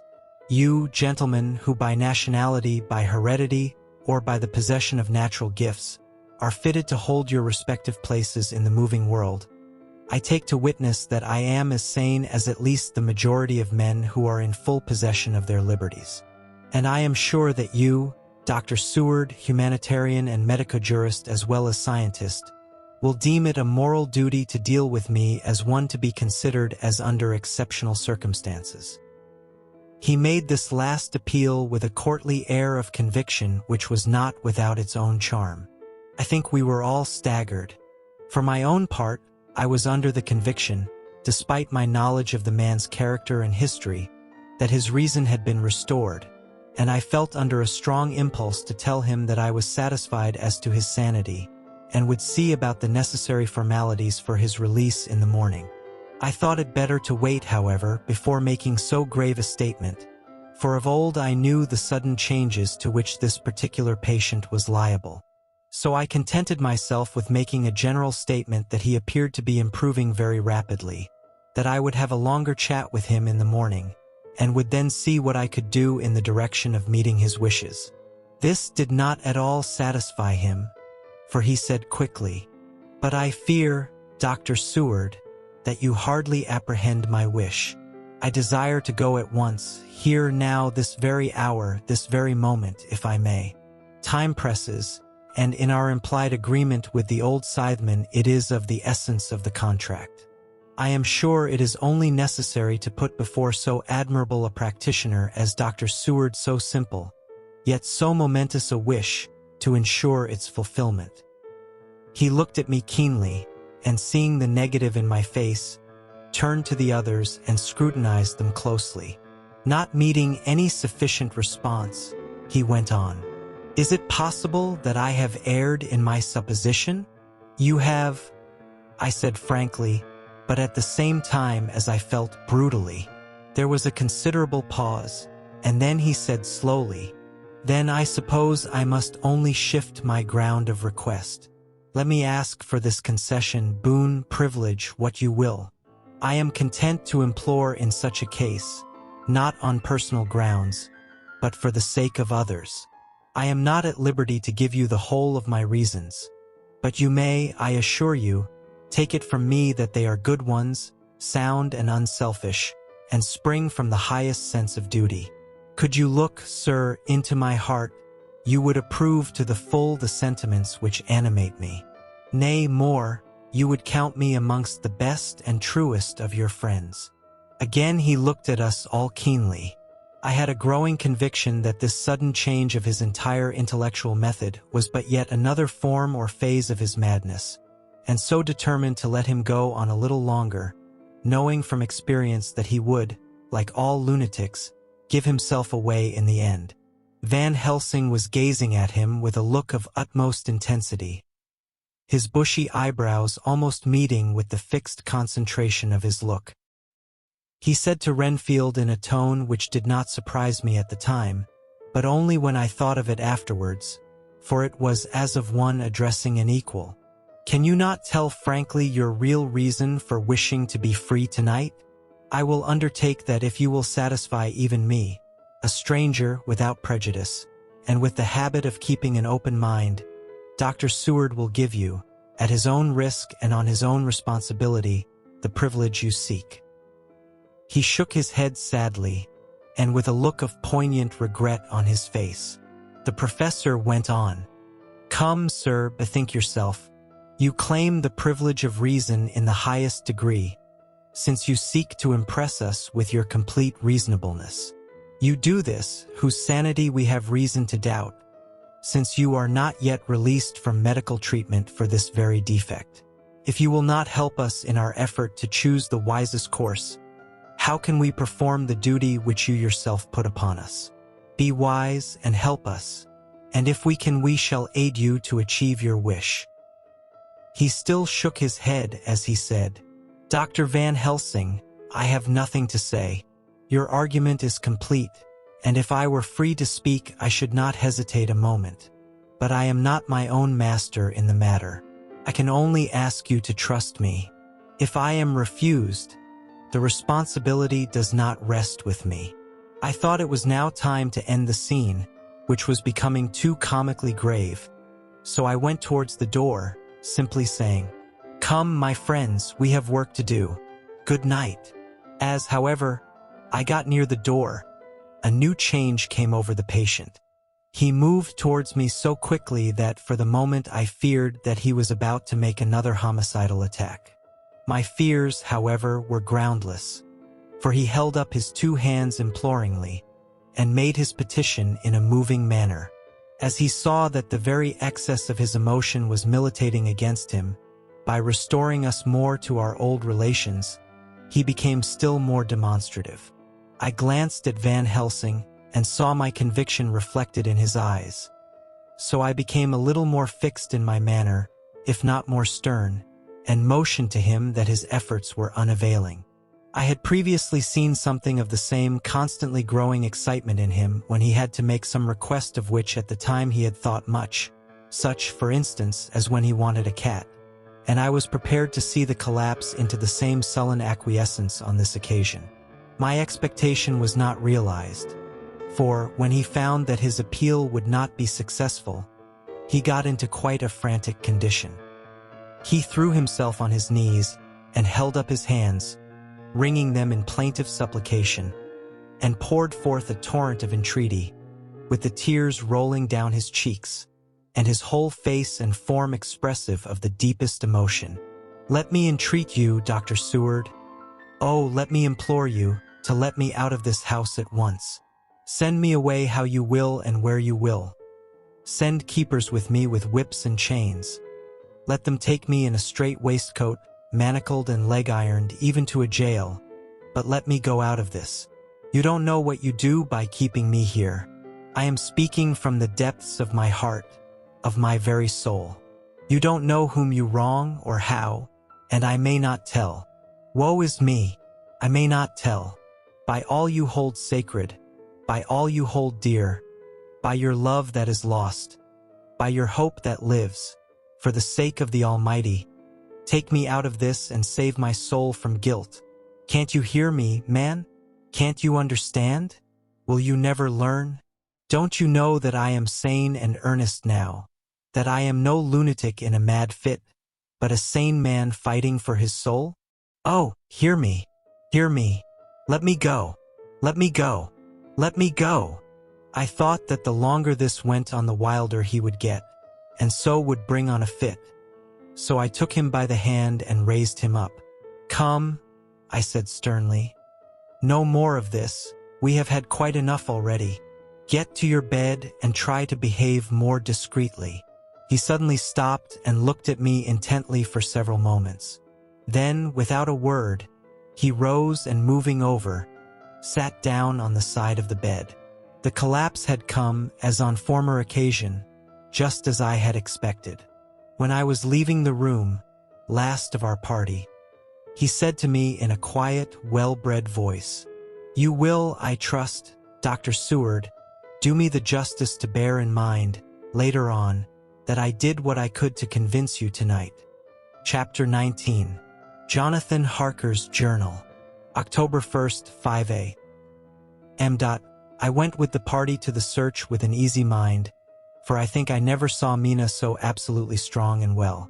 I am so glad that she consented to hold back and let us men do the work. Somehow it was a dread to me that she was in this fearful business at all. But now that her work is done, and that it is due to her energy and brains and foresight that the whole story is put together in such a way that every point tells, she may well feel that her part is finished, and that she can henceforth leave the rest to us.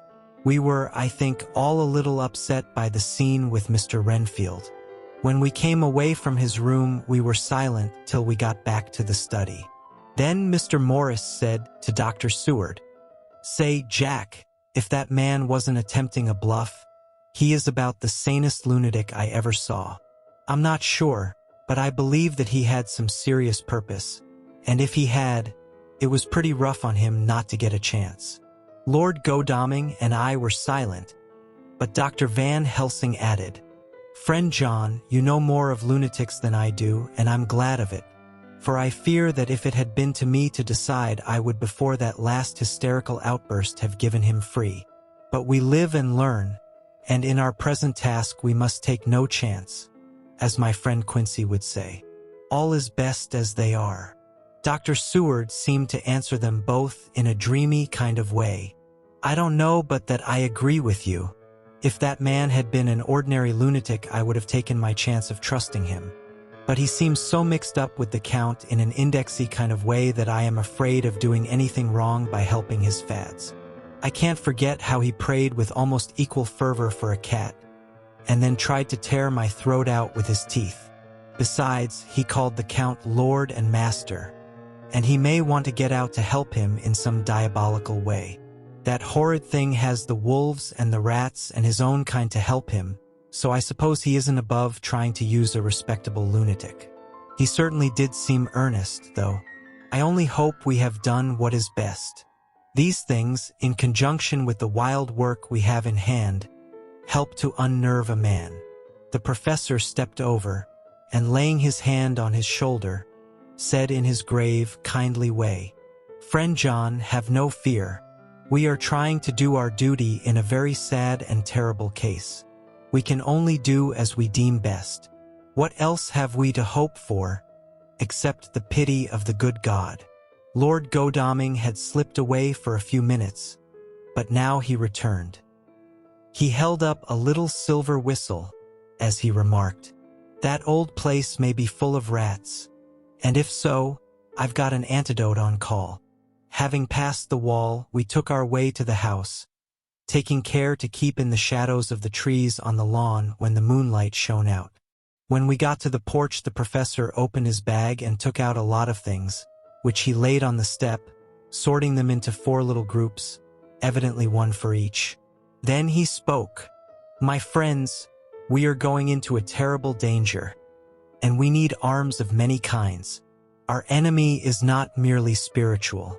Remember that he has the strength of 20 men, and that, though our necks or our windpipes are of the common kind, and therefore breakable or crushable, his are not amenable to mere strength. A stronger man, or a body of men more strong in all than him, can at certain times hold him, but they cannot hurt him as we can be hurt by him. We must, therefore, guard ourselves from his touch. Keep this near your heart." As he spoke, he lifted a little silver crucifix and held it out to me, I being nearest to him. "Put these flowers round your neck." Here he handed to me a wreath of withered garlic blossoms.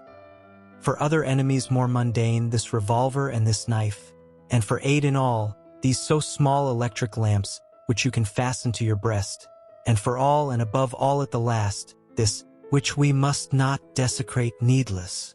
This was a portion of sacred wafer, which he put in an envelope and handed to me.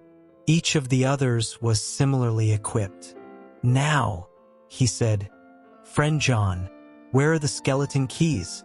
If so that we can open the door, we need not break house by the window, as before at Miss Lucy's." Dr. Seward tried 1 or 2 skeleton keys, his mechanical dexterity as a surgeon standing him in good stead. Presently he got one to suit. After a little play back and forward, the bolt yielded, and, with a rusty clang, shot back. We pressed on the door, the rusty hinges creaked, and it slowly opened. It was startlingly like the image conveyed to me in Dr. Seward's diary of the opening of Miss Westenra's tomb. I fancy that the same idea seemed to strike the others, for with one accord they shrank back. The professor was the first to move forward, and stepped into the open door. "In manus tuas Domini," he said, crossing himself as he passed over the threshold. We closed the door behind us, lest when we should have lit our lamps we should possibly attract attention from the road. The professor carefully tried the lock, lest we might not be able to open it from within should we be in a hurry making our exit. Then we all lit our lamps and proceeded on our search. The light from the tiny lamps fell in all sorts of odd forms, as the rays crossed each other, or the opacity of our bodies through great shadows. I could not for my life get away from the feeling that there was someone else amongst us. I suppose it was the recollection, so powerfully brought home to me by the grim surroundings, of that terrible experience in Transylvania. I think the feeling was common to us all. for I noticed that the others kept looking over their shoulders at every sound and every new shadow, just as I felt myself doing. The whole place was thick with dust. The floor was seemingly inches deep, except where there were recent footsteps, in which on holding down my lamp I could see marks of hobnails where the dust was cracked. The walls were fluffy and heavy with dust, and in the corners were masses of spiders' webs, whereon the dust had gathered till they looked like old tattered rags as the weight had torn them partly down. On a table in the hall was a great bunch of keys, with a time-yellowed label on each.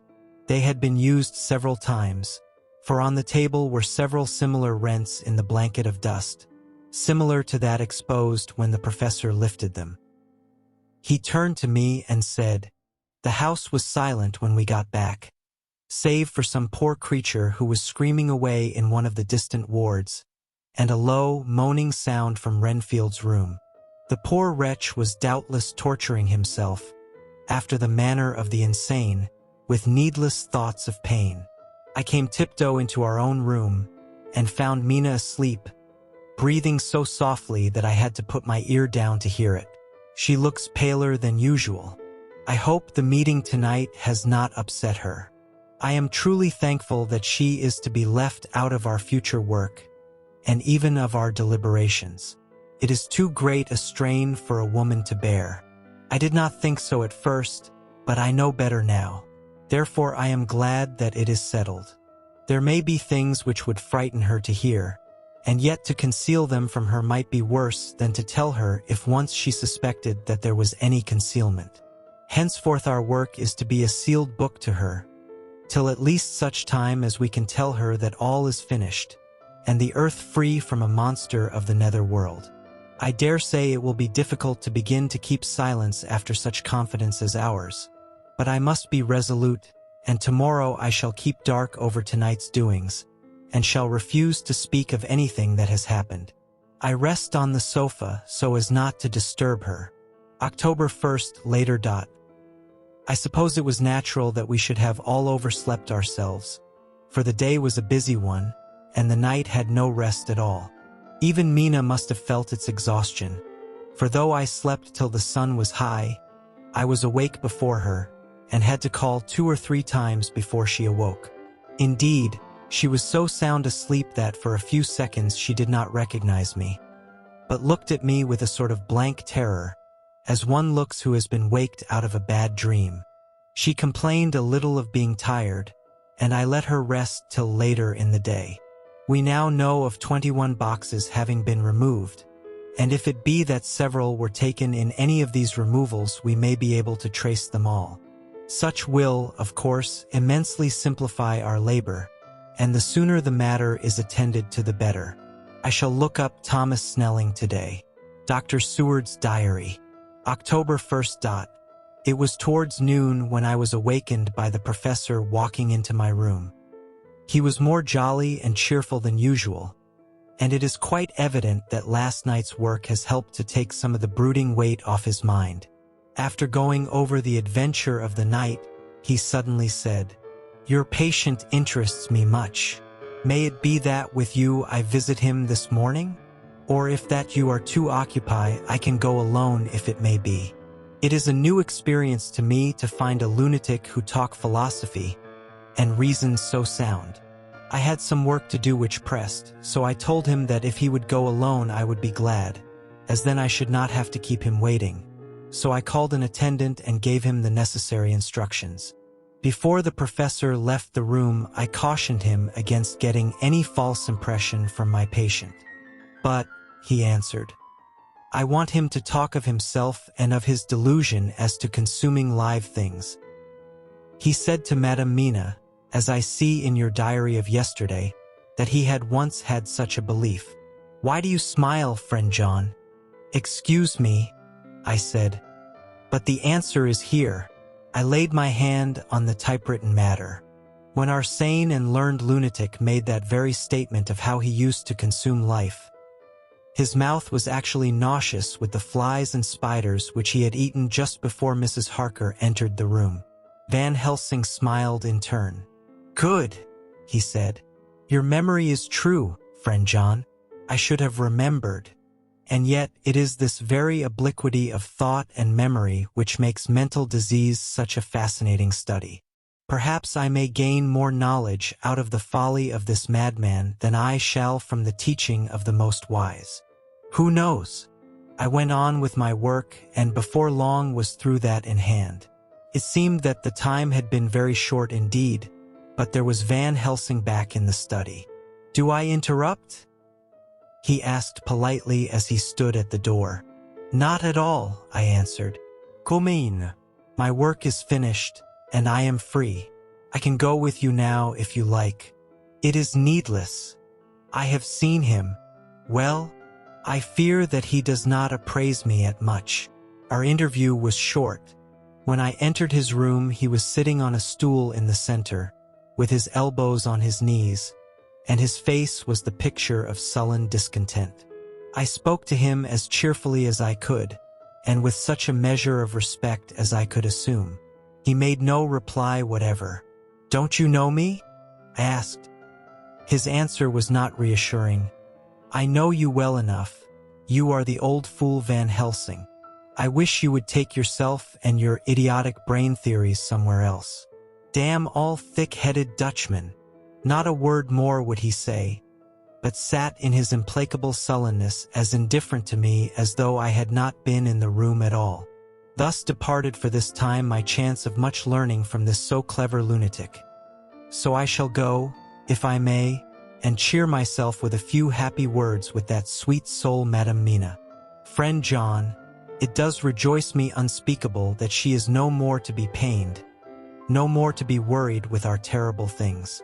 Though we shall much miss her help, it is better so. I agree with you with all my heart, I answered earnestly, for I did not want him to weaken in this matter. Mrs. Harker is better out of it. Things are quite bad enough for us, all men of the world, and who have been in many tight places in our time. But it is no place for a woman, and if she had remained in touch with the affair, it would in time infallibly have wrecked her. So Van Helsing has gone to confer with Mrs. Harker and Harker. Quincy and Art are all out following up the clues as to the earth boxes. I shall finish my round of work and we shall meet tonight. Mina Harker's Journal. October 1st. It is strange to me to be kept in the dark as I am today, after Jonathan's full confidence for so many years, to see him manifestly avoid certain matters, and those the most vital of all. This morning I slept late after the fatigues of yesterday, and though Jonathan was late too, he was the earlier. He spoke to me before he went out, never more sweetly or tenderly, but he never mentioned a word of what had happened in the visit to the Count's house. And yet he must have known how terribly anxious I was. Poor dear fellow, I suppose it must have distressed him even more than it did me. They all agreed that it was best that I should not be drawn further into this awful work, and I acquiesced. But to think that he keeps anything from me, and now I am crying like a silly fool, when I know it comes from my husband's great love and from the good wishes of those other strong men. That has done me good. Well, someday Jonathan will tell me all, and lest it should ever be that he should think for a moment that I kept anything from him, I still keep my journal as usual. Then if he has feared of my trust, one shall show it to him, with every thought of my heart put down for his dear eyes to read. I feel strangely sad and low-spirited today. I suppose it is the reaction from the terrible excitement. Last night I went to bed when the men had gone, simply because they told me to. I didn't feel sleepy, and I did feel full of devouring anxiety. I kept thinking over everything that has been ever since Jonathan came to see me in London, and it all seems like a horrible tragedy, with fate pressing on relentlessly to some destined end. Everything that one does seems, no matter how right it may be, to bring on the very thing which is most to be deplored. If I hadn't gone to Whitby, perhaps poor dear Lucy would be with us now. She hadn't taken to visiting the churchyard till I came, and if she hadn't come there in the daytime with me, she wouldn't have walked there in her sleep.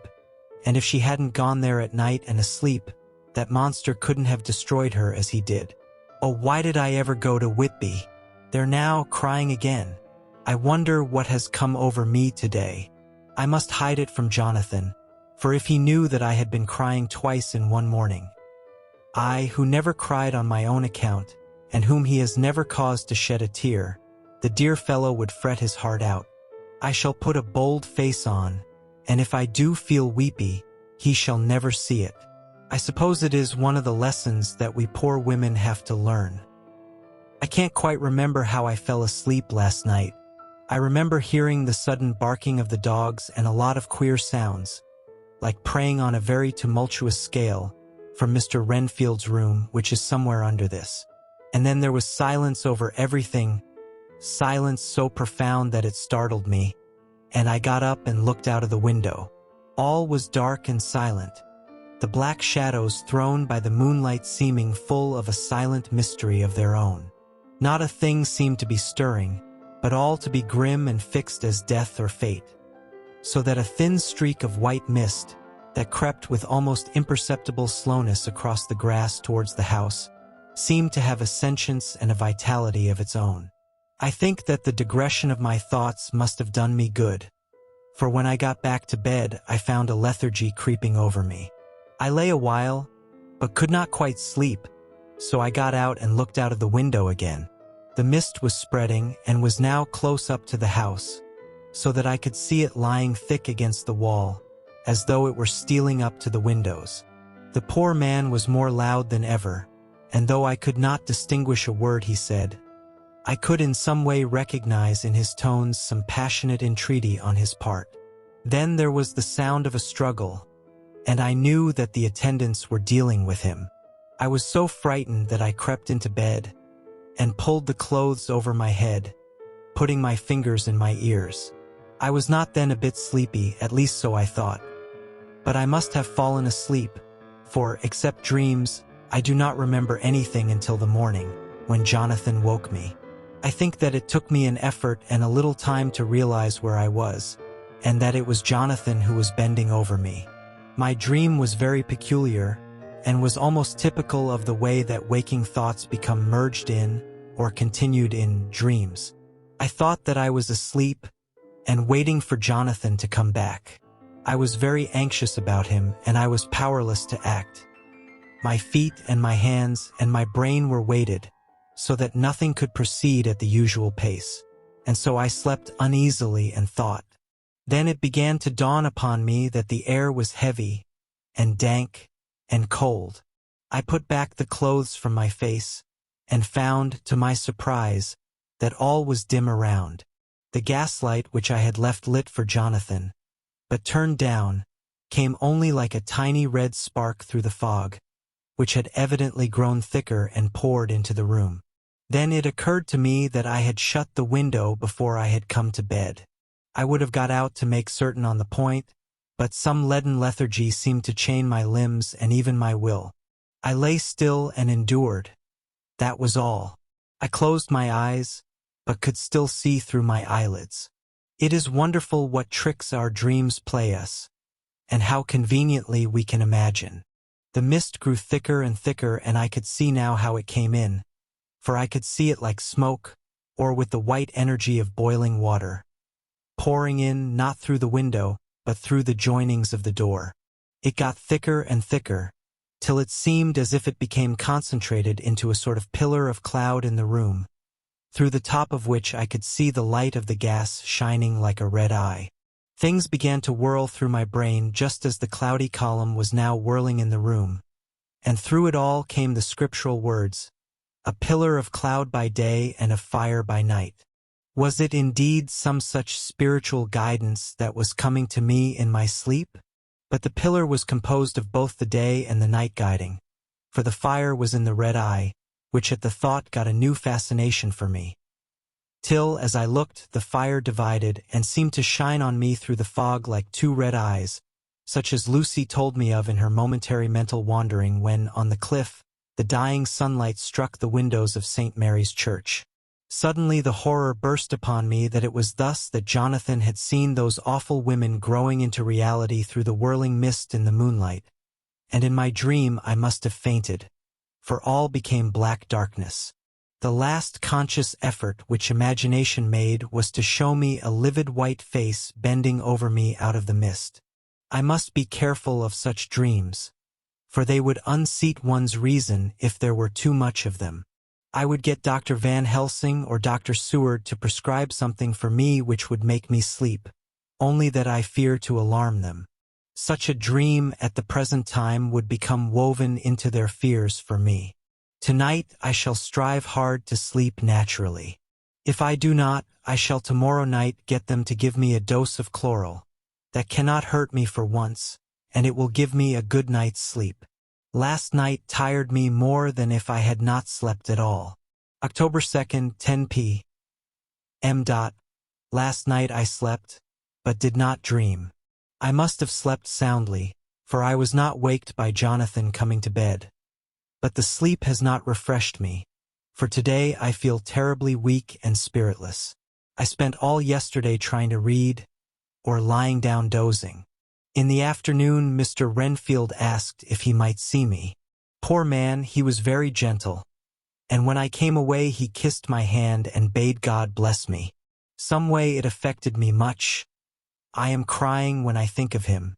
This is a new weakness of which I must be careful. Jonathan would be miserable if he knew I had been crying. He and the others were out till dinner time, and they all came in tired. I did what I could to brighten them up, and I suppose that the effort did me good, for I forgot how tired I was. After dinner they sent me to bed, and all went off to smoke together, as they said. But I knew that they wanted to tell each other of what had occurred to each during the day. I could see from Jonathan's manner that he had something important to communicate. I was not so sleepy as I should have been. So before they went I asked Dr. Seward to give me a little opiate of some kind, as I had not slept well the night before. He very kindly made me up a sleeping draught, which he gave to me, telling me that it would do me no harm as it was very mild. I have taken it, and am waiting for sleep, which still keeps aloof. I hope I have not done wrong, for as sleep begins to flirt with me, a new fear comes, that I may have been foolish in thus depriving myself of the power of waking. I might want it. Here comes sleep. Good night. Chapter 20. Jonathan Harker's Journal. October 1st, evening. I found Thomas Snelling in his house at Bethnal Green, but unhappily he was not in a condition to remember anything. The very prospect of beer which my expected coming had opened to him had proved too much, and he had begun too early on his expected debauch. I learned, however, from his wife, who seemed a decent, poor soul, that he was only the assistant to Smollett, who of the two mates was the responsible person. So off I drove to Walworth, and found Mr. Joseph Smollett at home and in his shirt-sleeves, taking a late tea out of a saucer. He is a decent, intelligent fellow, distinctly a good, reliable type of workman, and with a headpiece of his own. He remembered all about the incident of the boxes, and from a wonderful dog's-eared notebook, which he produced from some mysterious receptacle about the seat of his trousers, and which had hieroglyphical entries in thick, half-obliterated pencil, he gave me the destinations of the boxes. There were, he said, 6 in the cartload which he took from Carfax and left at 197 Chickson Street, Mile End, Newtown, and another 6 which he deposited at Jamaica Lane, Bermondsey. If then the Count meant to scatter these ghastly refuges of his over London, these places were chosen as the first of delivery, so that later he might distribute more fully. The systematic manner in which this was done made me think that he could not mean to confine himself to 2 sides of London. He was now fixed on the far east of the northern shore, on the east of the southern shore, and on the south. The north and west were surely never meant to be left out of his diabolical scheme, let alone the city itself and the very heart of fashionable London in the southwest and west. I went back to Smollett, and asked him if he could tell us if any other boxes had been taken from Carfax. He replied, "Well, governor, you've treated me wery ensome." I had given him half a sovereign, and I'll tell yer all I know. I heard a man by the name of Bloxham say 4 nights ago in the R and Ounds, in Pincher's Alley, as 'ow he and his mate 'ad a rare dusty job in a old ooze at Perfect. There ain't a many such jobs as this air, and I'm thinkin' that maybe Sam Blocksam could tell ye summat. I asked if he could tell me where to find him.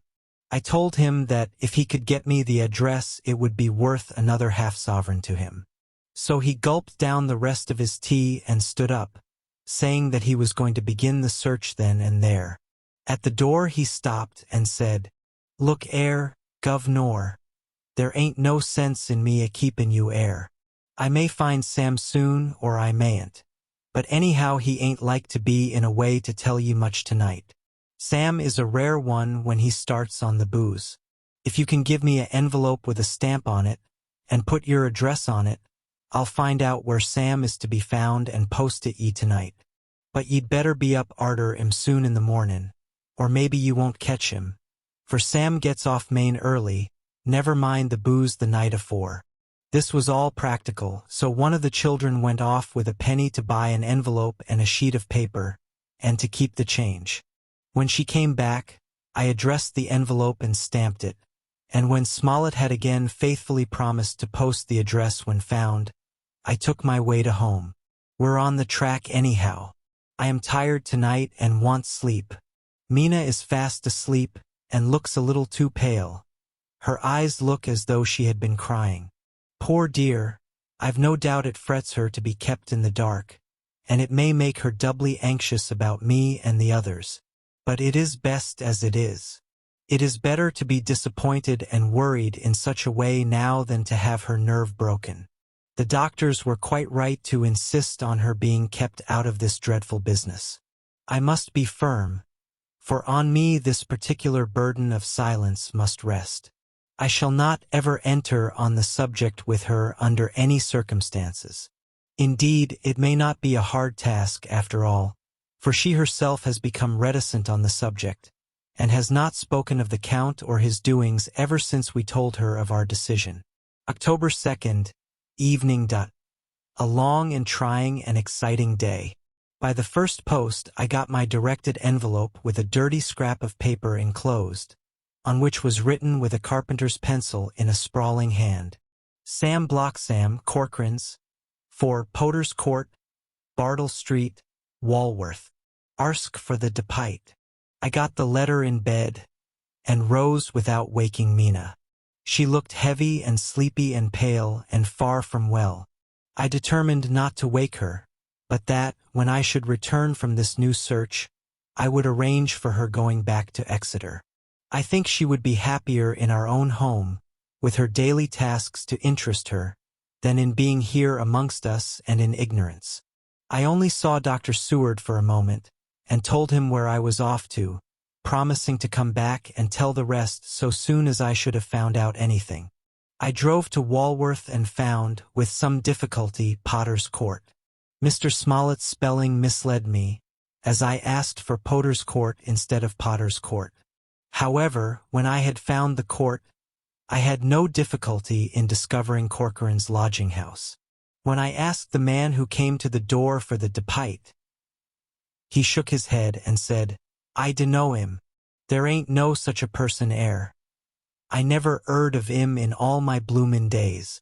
Don't believe there ain't nobody of that kind livin' 'ere or anywheres."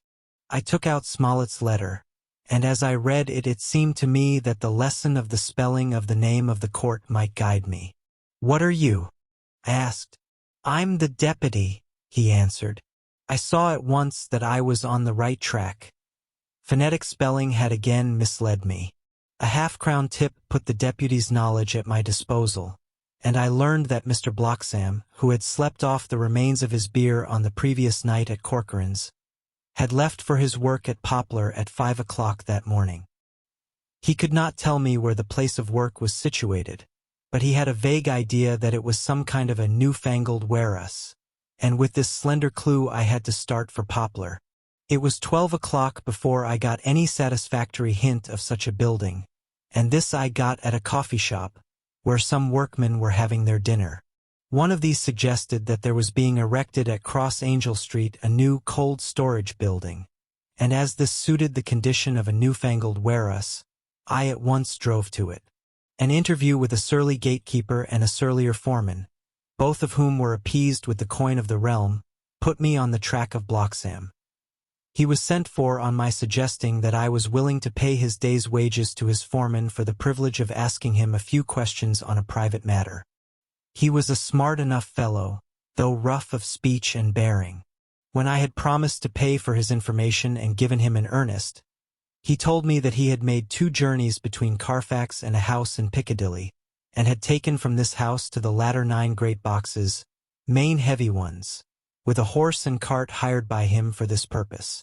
I asked him if he could tell me the number of the house in Piccadilly, to which he replied, "Well, governor, I forgets the number, but it was only a few doors from a big white church or something of the kind, not long built. It was a dusty old ooze, too, though nothin' to the dustiness of the ooze we took the bloomin' boxes from." "How did you get into the houses if they were both empty?" "There was the old party what engaged me a waitin' in the ooze at Purfleet. He helped me to lift the boxes and put them in the dray. Curse me, but he was the strongest chap I ever struck, and him a old feller with a white mustache, one that thin you would think he couldn't throw a shatter." How this phrase thrilled through me. Why, he took up his end of the boxes like they was pounds of tea, and me a puffin' and a blowin' afore I could up and mine anyhow, and I'm no chicken neither. "How did you get into the house in Piccadilly?" I asked. "He was there too. He must have started off and got there afore me, for when I rung of the bell he came and opened the door hisself and helped me to carry the boxes into the 'all." "The whole 9? I asked. "Yes, there was 5 in the first load and 4 in the second. It was main dry work, and I don't so well remember how I got 'ome." I interrupted him. "Were the boxes left in the hall?" "Yes, it was a big 'all, and there was nothing else in it." I made one more attempt to further matters. "You didn't have any key?" "Never used no key nor nothink. The old gent, he opened the door hisself and shut it again when I druv off. I don't remember the last time, but that was the beer." "And you can't remember the number of the house?" "No, sir, but ye needn't have no difficulty about that. It's a iron with a stone front with a bow on it." And I steps up to the door. I know them steps, Avon. Add to carry the boxes up with 3 loafers what come round to earn a copper. The old gent give them shillin's, and they seein' they got so much they wanted more. But he took one of them by the shoulder and was like to throw him down the steps, till the lot of them went away cussin'. I thought that with this description I could find the house, so, having paid my friend for his information, I started off for Piccadilly. I had gained a new painful experience. The Count could, it was evident, handle the earth boxes himself. If so, time was precious. For now that he had achieved a certain amount of distribution, he could, by choosing his own time, complete the task unobserved. At Piccadilly Circus I discharged my cab and walked westward. Beyond the Junior Constitutional I came across the house described, and was satisfied that this was the next of the lairs arranged by Dracula. The house looked as though it had been long untenanted. The windows were encrusted with dust, and the shutters were up. All the framework was black with time, and from the iron the paint had mostly scaled away. It was evident that up to lately there had been a large notice board in front of the balcony. It had, however, been roughly torn away, the uprights which had supported it still remaining. Behind the rails of the balcony I saw there were some loose boards, whose raw edges looked white. I would have given a good deal to have been able to see the notice board intact, as it would, perhaps, have given some clue to the ownership of the house. I remembered my experience of the investigation and purchase of Carfax, and I could not but feel that if I could find the former owner there might be some means discovered of gaining access to the house. There was at present nothing to be learned from the Piccadilly side, and nothing could be done. So I went round to the back to see if anything could be gathered from this quarter. The mews were active, the Piccadilly houses being mostly in occupation. I asked one or two of the grooms and helpers whom I saw around if they could tell me anything about the empty house. One of them said that he heard it had lately been taken, but he couldn't say from whom. He told me, however, that up to very lately there had been a notice board of "for sale" up, and that perhaps Mitchell, Sons, and Candy, the house agents, could tell me something, as he thought he remembered seeing the name of that firm on the board.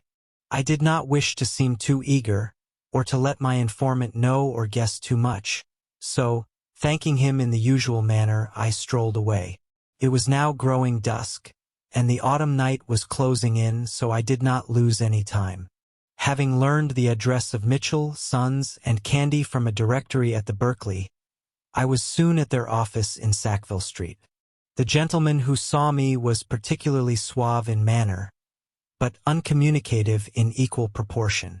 Having once told me that the Piccadilly house, which throughout our interview he called a mansion, was sold, he considered my business as concluded. When I asked who had purchased it, he opened his eyes a thought wider, and paused a few seconds before replying. "It is sold, sir." "Pardon me," I said with equal politeness, "but I have a special reason for wishing to know who purchased it."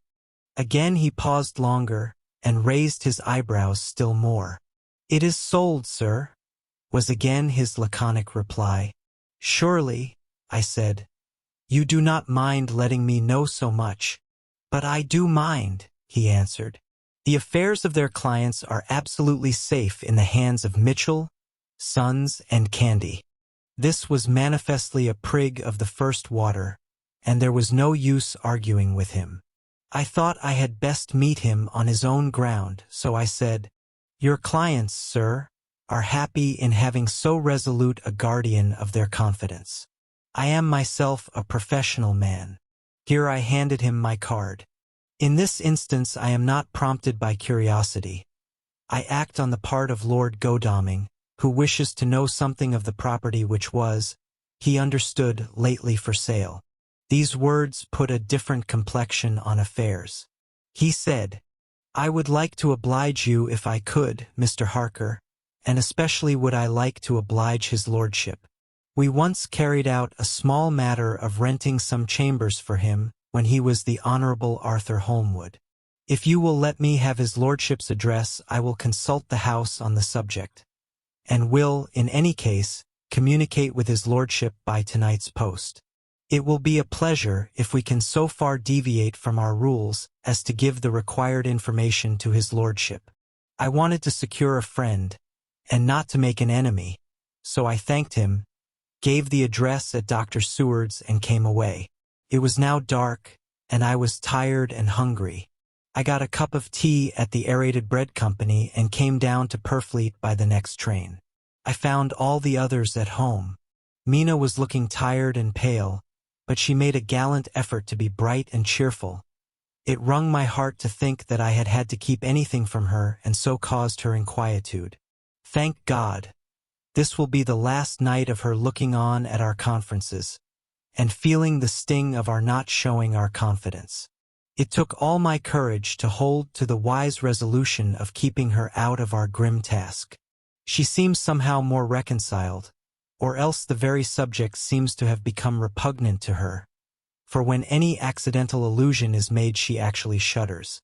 I am glad we made our resolution in time, as with such a feeling as this, our growing knowledge would be torture to her. I could not tell the others of the day's discovery till we were alone, so after dinner, followed by a little music to save appearances even amongst ourselves, I took Mina to her room and left her to go to bed. The dear girl was more affectionate with me than ever, and clung to me as though she would detain me. But there was much to be talked of, and I came away. Thank God! The ceasing of telling things has made no difference between us. When I came down again, I found the others all gathered round the fire in the study. In the train I had written my diary so far, and simply read it off to them as the best means of letting them get abreast of my own information. When I had finished, Van Helsing said, "This has been a great day's work, friend Jonathan. Doubtless we are on the track of the missing boxes. If we find them all in that house, then our work is near the end. But if there be some missing, we must search until we find them. Then shall we make our final coup, and hunt the wretch to his real death." We all sat silent a while, and all at once Mr. Morris spoke. "Say, how are we going to get into that house?" "We got into the other," answered Lord Godalming quickly. "But, Art, this is different. We broke house at Carfax, but we had night and a walled park to protect us. It will be a mighty different thing to commit burglary in Piccadilly, either by day or night. I confess I don't see how we are going to get in unless that agency duck can find us a key of some sort. Perhaps we shall know when you get his letter in the morning." Lord Godalming's brows contracted, and he stood up and walked about the room. By and by he stopped and said, turning from one to another of us, "Quincy's head is level. This burglary business is getting serious. We got off once all right, but we have now a rare job on hand, unless we can find the Count's key basket. As nothing could well be done before morning, and as it would be at least advisable to wait till Lord Godalming should hear from Mitchell's, we decided not to take any active step before breakfast time. For a good while we sat and smoked, discussing the matter in its various lights and bearings. I took the opportunity of bringing this diary right up to the moment. "I am very sleepy and shall go to bed." Just a line. Mina sleeps soundly and her breathing is regular. Her forehead is puckered up into little wrinkles, as though she thinks even in her sleep. She is still too pale, but does not look so haggard as she did this morning. Tomorrow will, I hope, mend all this. She will be herself at home in Exeter. Oh, but I am sleepy. Dr. Seward's diary. October 1st. I am puzzled afresh about Renfield. His moods change so rapidly that I find it difficult to keep touch of them, and as they always mean something more than his own well-being, they form a more than interesting study. This morning, when I went to see him after his repulse of Van Helsing, his manner was that of a man commanding destiny. He was, in fact, commanding destiny subjectively. He did not really care for any of the things of mere earth. He was in the clouds and looked down on all the weaknesses and wants of us poor mortals. I thought I would improve the occasion and learn something, so I asked him, "What about the flies these times?" He smiled on me in quite a superior sort of way, such a smile as would have become the face of Malvolio, as he answered me, "The fly, my dear sir, has one striking feature. Its wings are typical of the aerial powers of the psychic faculties. The ancients did well when they typified the soul as a butterfly." I thought I would push his analogy to its utmost logically, so I said quickly, "Oh, it is a soul you are after now, is it?" His madness foiled his reason, and a puzzled look spread over his face as, shaking his head with a decision which I had but seldom seen in him, he said, oh no, I want no souls. Life is all I want." Here he brightened up. "I am pretty indifferent about it at present. Life is all right. I have all I want. You must get a new patient, doctor, if you wish to study zoophagy." This puzzled me a little, so I drew him on. "Then you command life. You are a god, I suppose?" He smiled with an ineffably benign superiority. "Oh no, far be it from me to arrogate to myself the attributes of the deity. I am not even concerned in his especially spiritual doings. If I may state my intellectual position, I am, so far as concerns things purely terrestrial, somewhat in the position which Enoch occupied spiritually. This was a poser to me. I could not at the moment recall Enoch's appositeness, so I had to ask a simple question, though I felt that by so doing I was lowering myself in the eyes of the lunatic. And why with Enoch? Because he walked with God. I could not see the analogy, but did not like to admit it, so I harked back to what he had denied.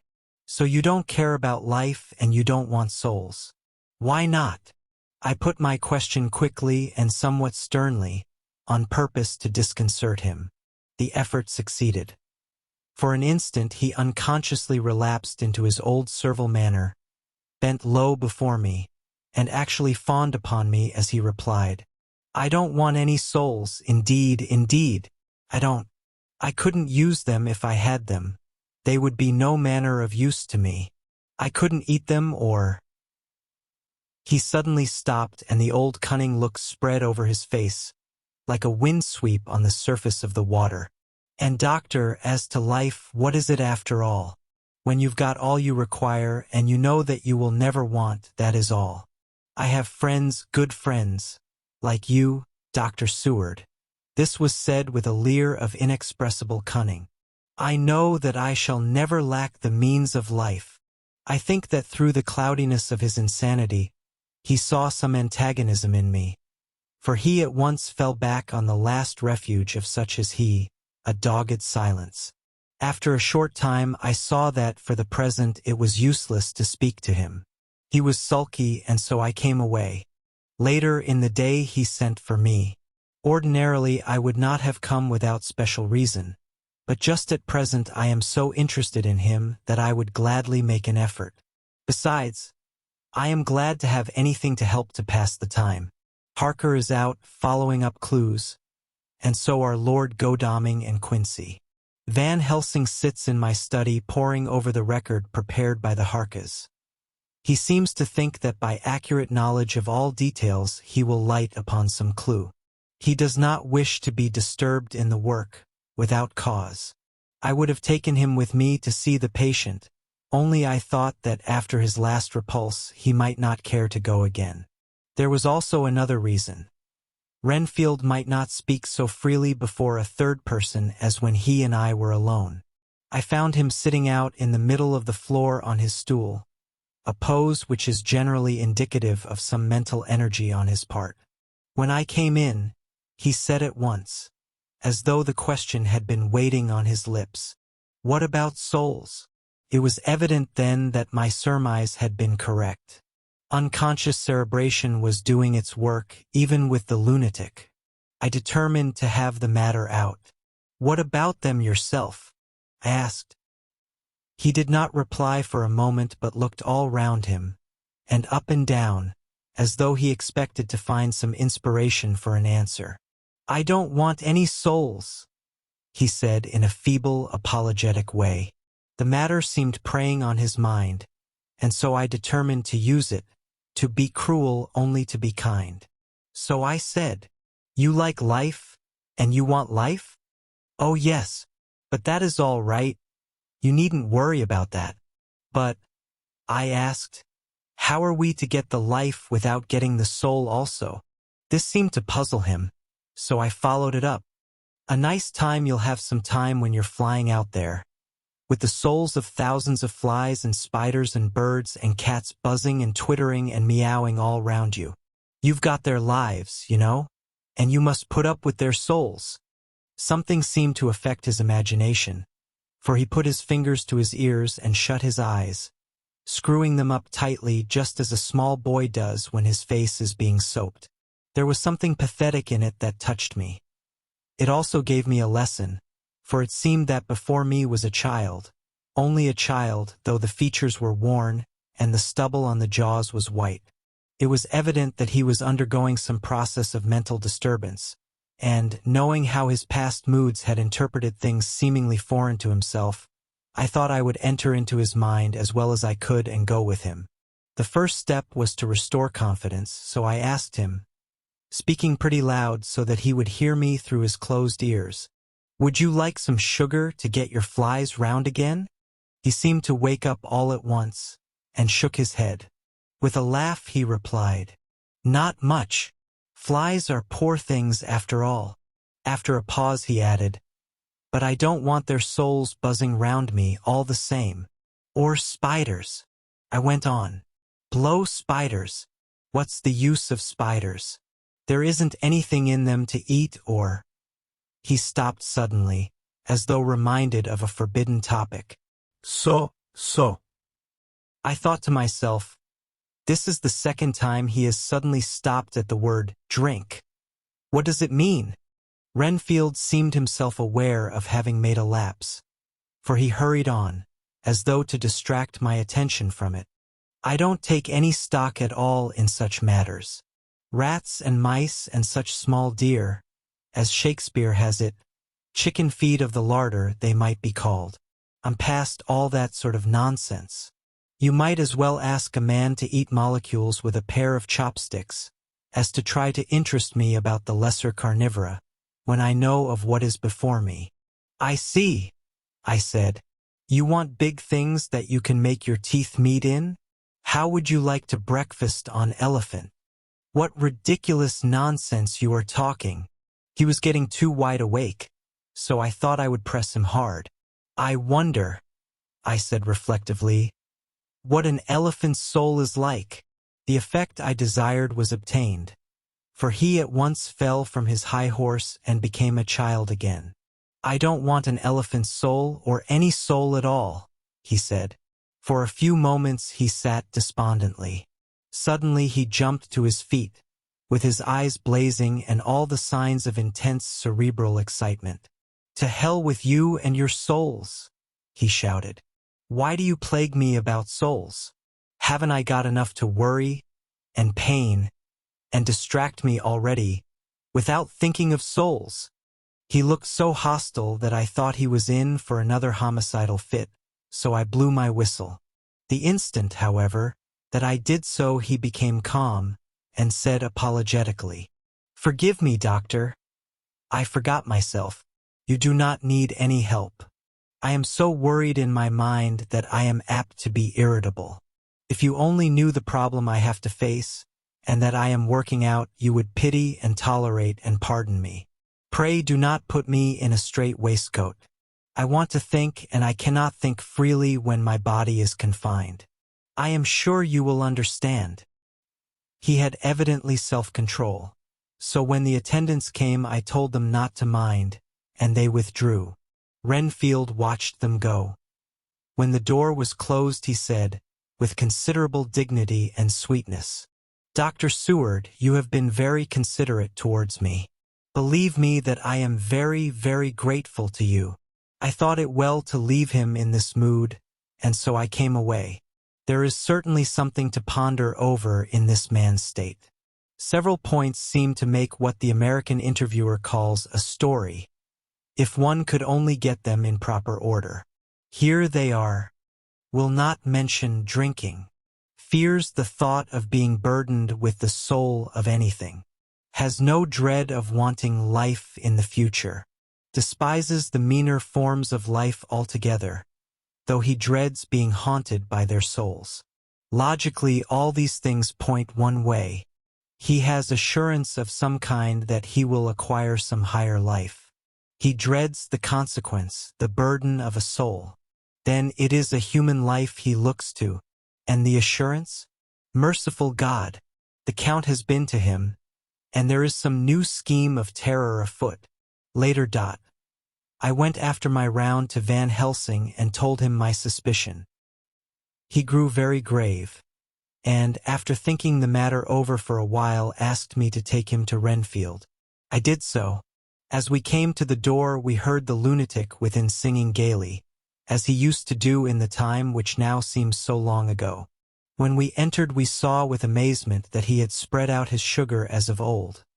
The flies, lethargic with the autumn, were beginning to buzz into the room. We tried to make him talk of the subject of our previous conversation, but he would not attend.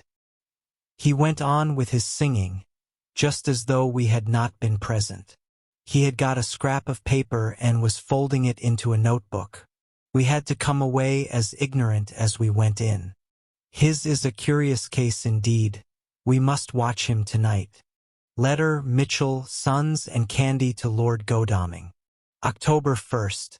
My Lord, we are at all times only too happy to meet your wishes. We beg, with regard to the desire of your lordship, expressed by Mr. Harker on your behalf, to supply the following information concerning the sale and purchase of number 347 Piccadilly. The original vendors are the executors of the late Mr. Archibald Winter Suffield. The purchaser is a foreign nobleman, Count de Ville, who effected the purchase himself, paying the purchase money in notes over the counter.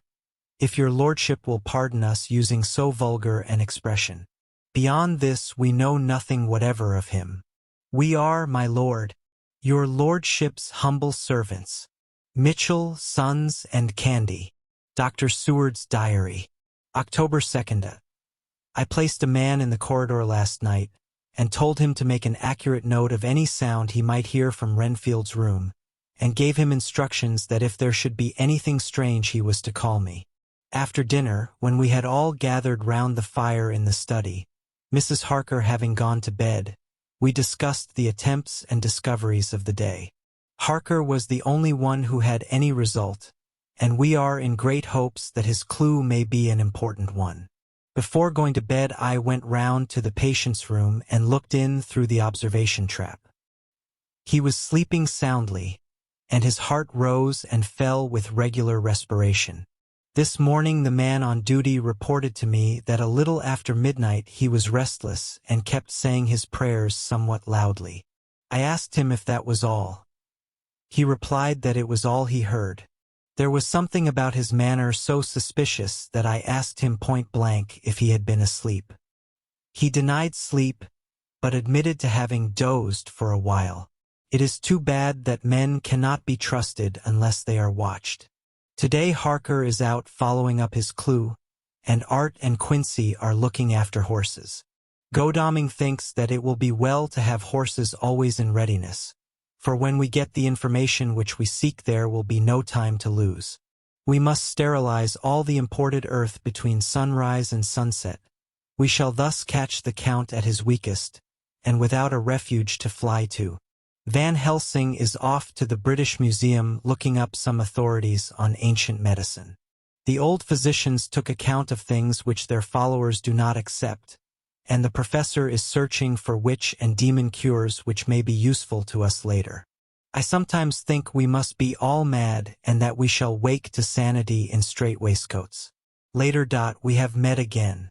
We seem at last to be on the track, and our work of tomorrow may be the beginning of the end. I wonder if Renfield's quiet has anything to do with this. His moods have so followed the doings of the Count, that the coming destruction of the monster may be carried to him in some subtle way. If we could only get some hint as to what passed in his mind, between the time of my argument with him today and his resumption of fly-catching, it might afford us a valuable clue. He is now seemingly quiet for a spell. Is he? That wild yell seemed to come from his room. The attendant came bursting into my room and told me that Renfield had somehow met with some accident. He had heard him yell, and when he went to him found him lying on his face on the floor, all covered with blood. I must go at once. Chapter 21. Dr. Seward's Diary. October 3rd. Let me put down with exactness all that happened, as well as I can remember it, since last I made an entry. Not a detail that I can recall must be forgotten.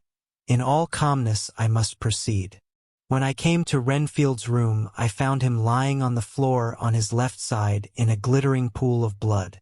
When I went to move him, it became at once apparent that he had received some terrible injuries. There seemed none of that unity of purpose between the parts of the body which marks even lethargic sanity. As the face was exposed, I could see that it was horribly bruised, as though it had been beaten against the floor. Indeed, it was from the face wounds that the pool of blood originated. The attendant who was kneeling beside the body said to me as we turned him over, "I think, sir, his back is broken. See, both his right arm and leg and the whole side of his face are paralyzed." How such a thing could have happened puzzled the attendant beyond measure. He seemed quite bewildered, and his brows were gathered in as he said, "I can't understand the two things. He could mark his face like that by beating his own head on the floor. I saw a young woman do it once at the Eversfield Asylum before anyone could lay hands on her. And I suppose he might have broke his neck by falling out of bed, if he got in an awkward kink. But for the life of me I can't imagine how the two things occurred. If his back was broke, he couldn't beat his head. and if his face was like that before the fall out of bed, there would be marks of it. I said to him, "Go to Dr. Van Helsing and ask him to kindly come here at once. I want him without an instant's delay." The man ran off, and within a few minutes the professor, in his dressing gown and slippers, appeared. When he saw Renfield on the ground, he looked keenly at him a moment, and then turned to me. I think he recognized my thought in my eyes, for he said very quietly, manifestly for the ears of the attendant, "Ah, ça d'accident." "He will need very careful watching and much attention. I shall stay with you myself, but I shall first dress myself. If you will remain, I shall in a few minutes join you." The patient was now breathing stertorously, and it was easy to see that he had suffered some terrible injury. Van Helsing returned with extraordinary celerity, bearing with him a surgical case. He had evidently been thinking and had his mind made up, for almost before he looked at the patient, he whispered to me, "Send the attendant away. We must be alone with him when he becomes conscious, after the operation." So I said, "I think that will do now, Simmons. We have done all that we can at present. You had better go your round, and Dr. Van Helsing will operate. Let me know instantly if there be anything unusual anywhere."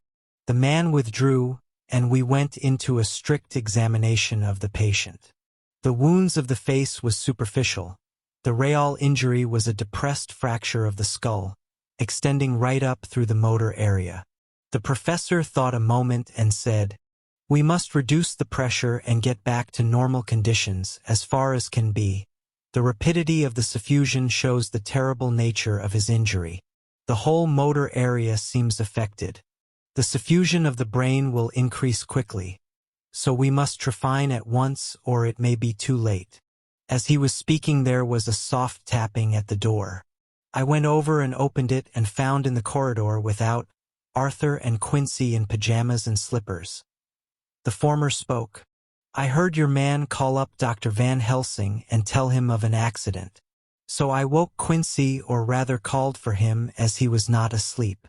Things are moving too quickly and too strangely for sound sleep for any of us these times. I've been thinking that tomorrow night we'll not see things as they have been. We'll have to look back and forward a little more than we have done. May we come in?" I nodded and held the door open till they had entered. Then I closed it again. When Quincy saw the attitude and state of the patient, and noted the horrible pool on the floor, he said softly, "My God, what has happened to him? Poor devil." I told him briefly, and added that we expected he would recover consciousness after the operation, for a short time at all events. He went at once and sat down on the edge of the bed, with Godalming beside him. We all watched in patience. "We shall wait," said Van Helsing, "just long enough to fix the best spot for trephining, so that we may most quickly and perfectly remove the blood clot. For it is evident that the hemorrhage is increasing." The minutes during which we waited passed with fearful slowness. I had a horrible sinking in my heart, and from Van Helsing's face I gathered that he felt some fear or apprehension as to what was to come. I dreaded the words that Renfield might speak. I was positively afraid to think, but the conviction of what was coming was on me, as I have read of men who have heard the death watch. The poor man's breathing came in uncertain gasps. Each instant he seemed as though he would open his eyes and speak, but then would follow a prolonged stertorous breath, and he would relapse into a more fixed insensibility. Inured as I was to sick beds and death, this suspense grew, and grew upon me. I could almost hear the beating of my own heart, and the blood surging through my temples sounded like blows from a hammer. The silence finally became agonizing. I looked at my companions, one after another, and saw from their flushed faces and damp brows that they were enduring equal torture. There was a nervous suspense over us all, as though overhead some dread bell would peal out powerfully when we should least expect it. At last there came a time when it was evident that the patient was sinking fast. He might die at any moment. I looked up at the professor and caught his eyes fixed on mine. His face was sternly set as he spoke. There is no time to lose. His words may be worth many lives. I have been thinking so as I stood here. It may be there is a soul at stake.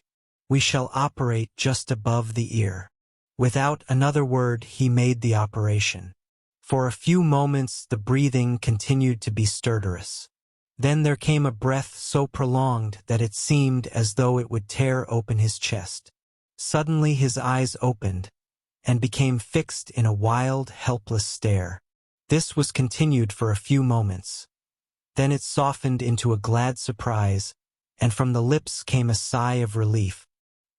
He moved convulsively, and as he did so, said, "I'll be quiet, doctor. Tell them to take off the strait waistcoat. I have had a terrible dream, and it has left me so weak that I cannot move. What's wrong with my face? It feels all swollen, and it smarts dreadfully." He tried to turn his head, but even with the effort his eyes seemed to grow glassy again, so I gently put it back. Then Van Helsing said in a quiet, grave tone, "Tell us your dream, Mr. Renfield." As he heard the voice, his face brightened through its mutilation, and he said, "That is Dr. Van Helsing. How good it is of you to be here. Give me some water, my lips are dry, and I shall try to tell you. I dreamed—" He stopped and seemed fainting.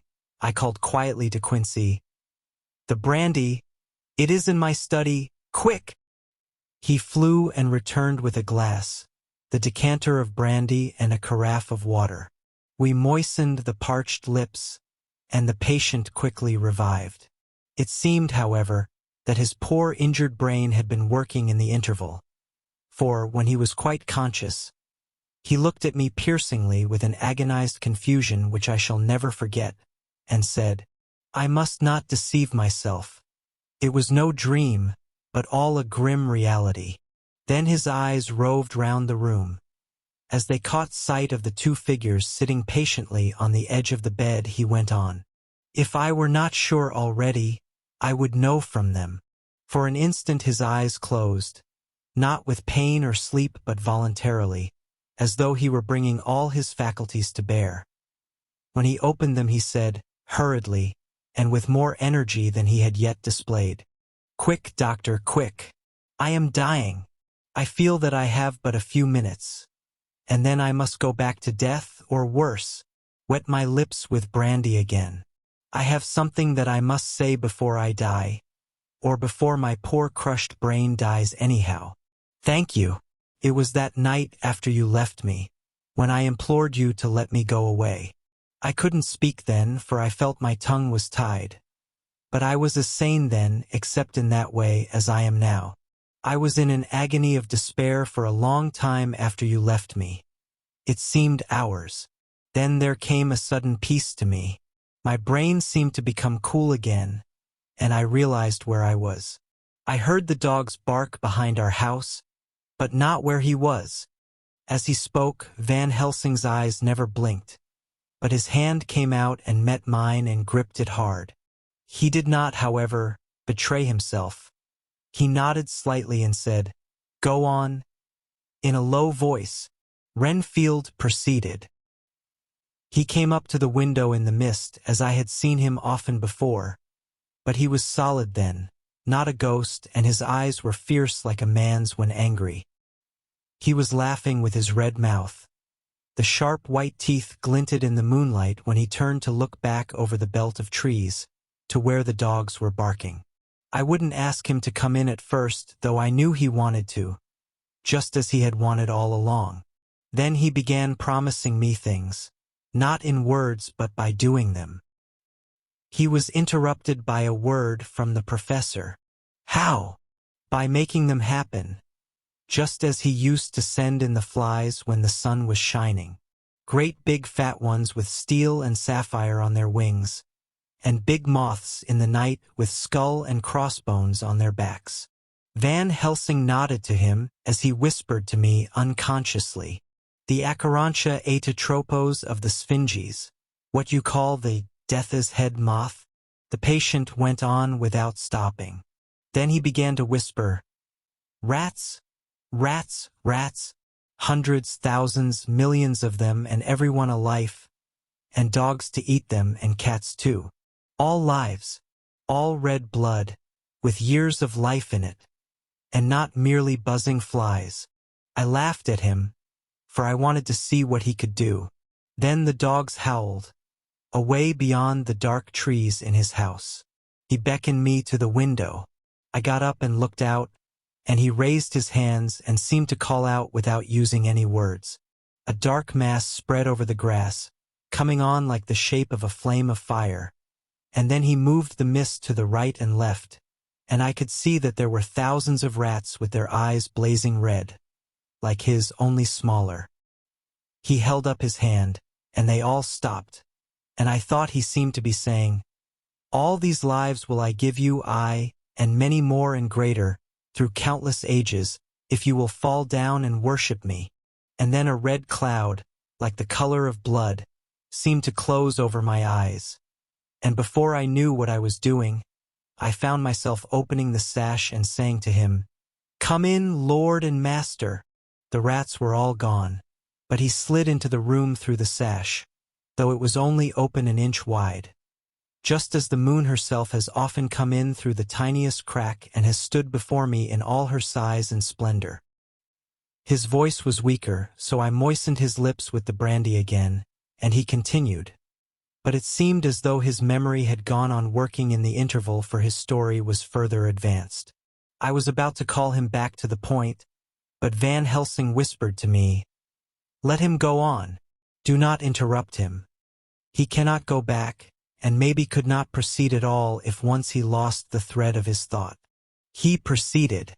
All day I waited to hear from him, but he did not send me anything, not even a blowfly, and when the moon got up I was pretty angry with him. When he slid in through the window, though it was shut, and did not even knock, I got mad with him. He sneered at me, and his white face looked out of the mist with his red eyes gleaming, and he went on as though he owned the whole place, and I was no one. He didn't even smell the same as he went by me. Couldn't hold him. I thought that, somehow, Mrs. Harker had come into the room. The two men sitting on the bed stood up and came over, standing behind him so that he could not see them, but where they could hear better. They were both silent, but the professor started and quivered.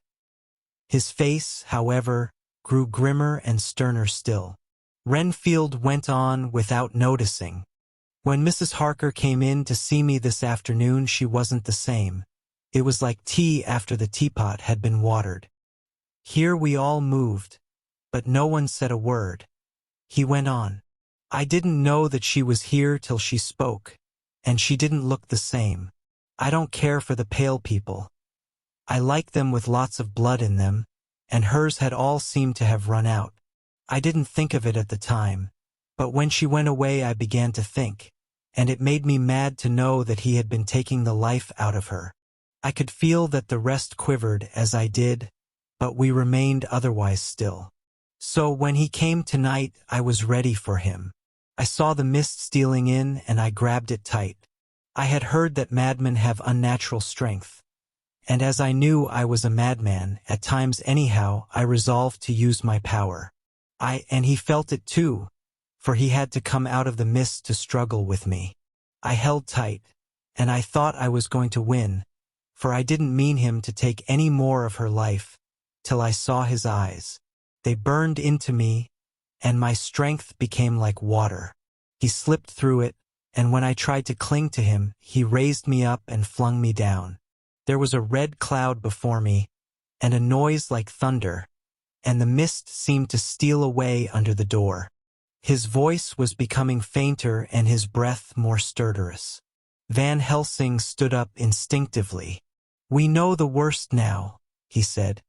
"He is here, and we know his purpose. It may not be too late. Let us be armed, the same as we were the other night, but lose no time." there is not an instant to spare.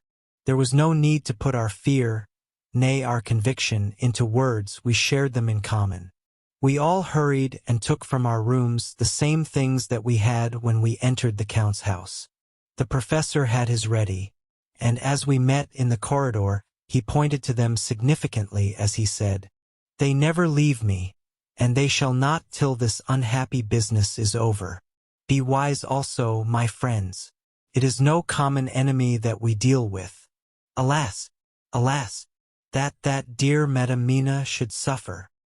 He stopped. His voice was breaking, and I do not know if rage or terror predominated in my own heart. Outside the Harka's door we paused. Art and Quincy held back, and the latter said, "Should we disturb her?" "We must," said Van Helsing grimly. "If the door be locked, I shall break it in. May it not frighten her terribly? It is unusual to break into a lady's room." Van Helsing said solemnly, "You are always right, but this is life and death.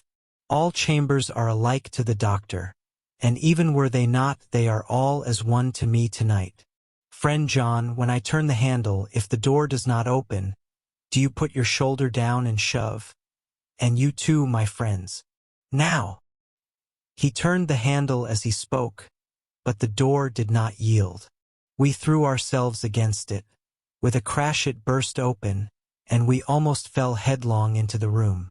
The professor did actually fall, and I saw across him as he gathered himself up from hands and knees. What I saw appalled me. I felt my hair rise like bristles on the back of my neck, and my heart seemed to stand still. The moonlight was so bright that, through the thick yellow blind, the room was light enough to see. On the bed beside the window lay Jonathan Harker, his face flushed and breathing heavily as though in a stupor. Kneeling on the near edge of the bed facing outwards was the white-clad figure of his wife. By her side stood a tall, thin man, clad in black. His face was turned from us, but the instant we saw we all recognized the Count, in every way, even to the scar on his forehead. With his left hand he held both Mrs. Harker's hands, keeping them away with her arms at full tension. His right hand gripped her by the back of the neck, forcing her face down on his bosom. Her white nightdress was smeared with blood, and a thin stream trickled down the man's bare breast, which was shown by his torn-open dress. The attitude of the two had a terrible resemblance to a child forcing a kitten's nose into a saucer of milk to compel it to drink. As we burst into the room, the Count turned his face, and the hellish look that I had heard described seemed to leap into it. His eyes flamed red with devilish passion. The great nostrils of the white aquiline nose opened wide and quivered at the edge, and the white sharp teeth, behind the full lips of the blood-dripping mouth, champed together like those of a wild beast. With a wrench, which threw his victim back upon the bed as though hurled from a height, he turned and sprang at us. But by this time the professor had gained his feet, and was holding towards him the envelope which contained the sacred wafer. The Count suddenly stopped, just as poor Lucy had done outside the tomb, and cowered back. Further and further back he cowered, as we, lifting our crucifixes, advanced. The moonlight suddenly failed, as a great black cloud sailed across the sky, and when the gaslight sprang up under Quincy's match, we saw nothing but a faint vapor. This, as we looked, trailed under the door, which with the recoil from its bursting open, had swung back to its old position. Van Helsing, Art, and I moved forward to Mrs. Harker, who by this time had drawn her breath and with it had given a scream so wild, so ear-piercing, so despairing that it seems to me now that it will ring in my ears till my dying day. For a few seconds she lay in her helpless attitude and disarray. Her face was ghastly, with a pallor which was accentuated by the blood which smeared her lips and cheeks and chin. From her throat trickled a thin stream of blood. Her eyes were mad with terror. Then she put before her face her poor crushed hands, which bore on their whiteness the red mark of the Count's terrible grip, and from behind them came a low, desolate wail which made the terrible scream seem only the quick expression of an endless grief. Van Helsing stepped forward and drew the coverlet gently over her body, whilst Art, after looking at her face for an instant despairingly, ran out of the room. Van Helsing whispered to me, "Jonathan is in a stupor such as we know the vampire can produce. We can do nothing with poor Madame Mina for a few moments till she recovers herself. I must wake him."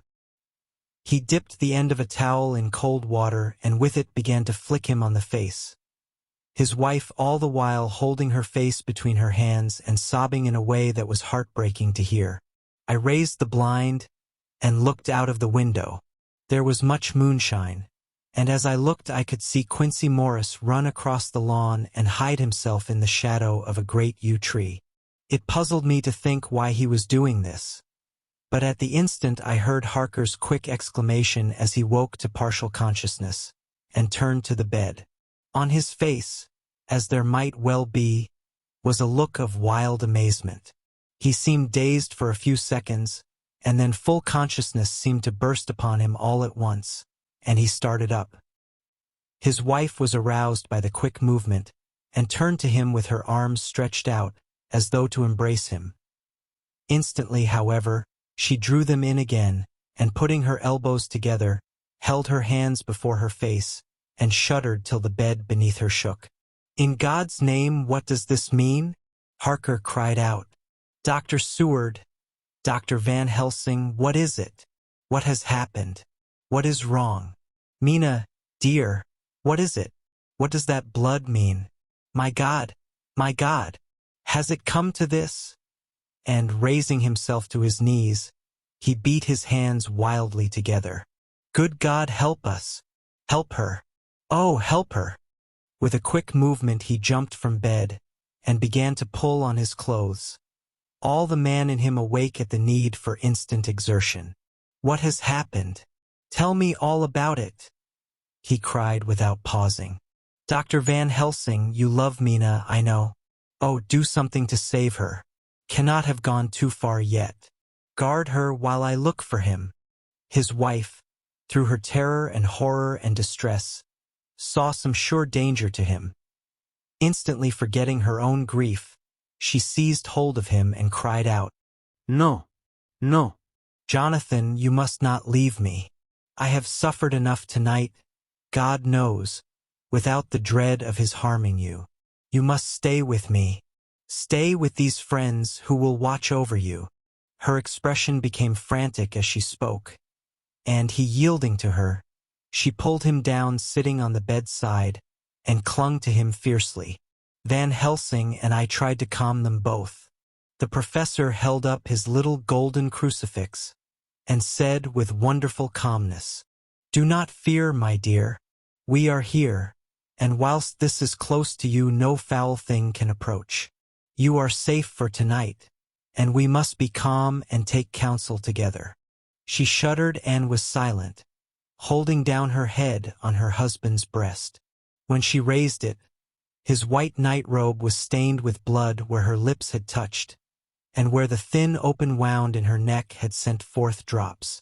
The instant she saw it she drew back, with a low wail, and whispered, amidst choking sobs, "Unclean, unclean! I must touch him or kiss him no more. Oh, that it should be that it is I who am now his worst enemy, and whom he may have most cause to fear." To this he spoke out resolutely, "Nonsense, Mina. It is a shame to me to hear such a word. I would not hear it of you, and I shall not hear it from you. May God judge me by my deserts, and punish me with more bitter suffering than even this hour, if by any act or will of mine anything ever come between us." He put out his arms and folded her to his breast, and for a while she lay there sobbing. He looked at us over her bowed head, with eyes that blinked damply above his quivering nostrils. His mouth was set as steel. After a while her sobs became less frequent and more faint, and then he said to me, speaking with a studied calmness which I felt tried his nervous power to the utmost, "And now, Dr. Seward, Tell me all about it. Too well I know the broad fact. Tell me all that has been. I told him exactly what had happened, and he listened with seeming impassiveness. But his nostrils twitched and his eyes blazed as I told how the ruthless hands of the Count had held his wife in that terrible and horrid position, with her mouth to the open wound in his breast. It interested me, even at that moment, to see that, whilst the face of white-set passion worked convulsively over the bowed head, the hands tenderly and lovingly stroked the ruffled hair. Just as I had finished, Quincy and Godalming knocked at the door. They entered in obedience to our summons. Van Helsing looked at me questioningly. I understood him to mean if we were to take advantage of their coming to divert, if possible, the thoughts of the unhappy husband and wife from each other and from themselves. So on nodding acquiescence to him, he asked them what they had seen or done. To which Lord Godalming answered, I could not see him anywhere in the passage, or in any of our rooms. I looked in the study, but though he had been there, he had gone. He had, however. He stopped suddenly, looking at the poor drooping figure on the bed. Van Helsing said gravely, Go on, friend Arthur. We want here no more concealments. Our hope now is in knowing all. Tell freely. So Art went on. He had been there, and though it could only have been for a few seconds, he made rare hay of the place. All the manuscript had been burned, and the blue flames were flickering amongst the white ashes. The cylinders of your phonograph, too, were thrown on the fire, and the wax had helped the flames. Here I interrupted. Thank God there is the other copy in the safe. His face lit for a moment, but fell again as he went on. I ran downstairs then, but could see no sign of him. I looked into Renfield's room, but there was no trace there except— Again he paused. Go on, said Harker hoarsely. So he bowed his head and, moistening his lips with his tongue, added, Except that the poor fellow is dead. Mrs. Harker raised her head. Looking from one to the other of us, she said solemnly, God's will be done. I could not but feel that Art was keeping back something. But, as I took it that it was with a purpose, I said nothing. Van Helsing turned to Morris and asked, And you, friend Quincy, have you any to tell? A little, he answered. It may be much eventually, but at present I can't say. I thought it well to know, if possible, where the Count would go when he left the house. I did not see him, but I saw a bat rise from Renfield's window and flap westward. I expected to see him in some shape go back to Carfax, but he evidently sought some other lair. He will not be back tonight, for the sky is reddening in the east and the dawn is close. We must work tomorrow. He said the latter words through his shut teeth. For a space of perhaps a couple of minutes there was silence, and I could fancy that I could hear the sound of our hearts beating. Then Van Helsing said, placing his hand very tenderly on Mrs. Harker's head, And now, Madam Mina, poor, dear Madam Mina, tell us exactly what happened. God knows that I do not want that you be pained, but it is need that we know all. For now more than ever has all work to be done quick and sharp, and in deadly earnest. The day is close to us that must end all, if it may be so, and now is the chance that we may live and learn. The poor, dear lady shivered, and I could see the tension of her nerves as she clasped her husband closer to her and bent her head lower and lower still on his breast. Then she raised her head proudly, and held out one hand to Van Helsing, who took it in his, and, after stooping and kissing it reverently, held it fast. The other hand was locked in that of her husband, who held his other arm thrown round her protectingly. After a pause in which she was evidently ordering her thoughts, she began, I took the sleeping draught which you had so kindly given me, but for a long time it did not act. I seemed to become more wakeful, and myriads of horrible fancies began to crowd in upon my mind, all of them connected with death and vampires, with blood and pain and trouble. Her husband involuntarily groaned as she turned to him and said lovingly, "Do not fret, dear. You must be brave and strong, and help me through the horrible task.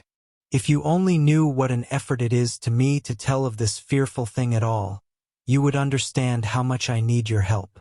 Well, I saw I must try to help the medicine to its work with my will, if it was to do me any good, so I resolutely set myself to sleep. Sure enough, sleep must soon have come to me, for I remember no more.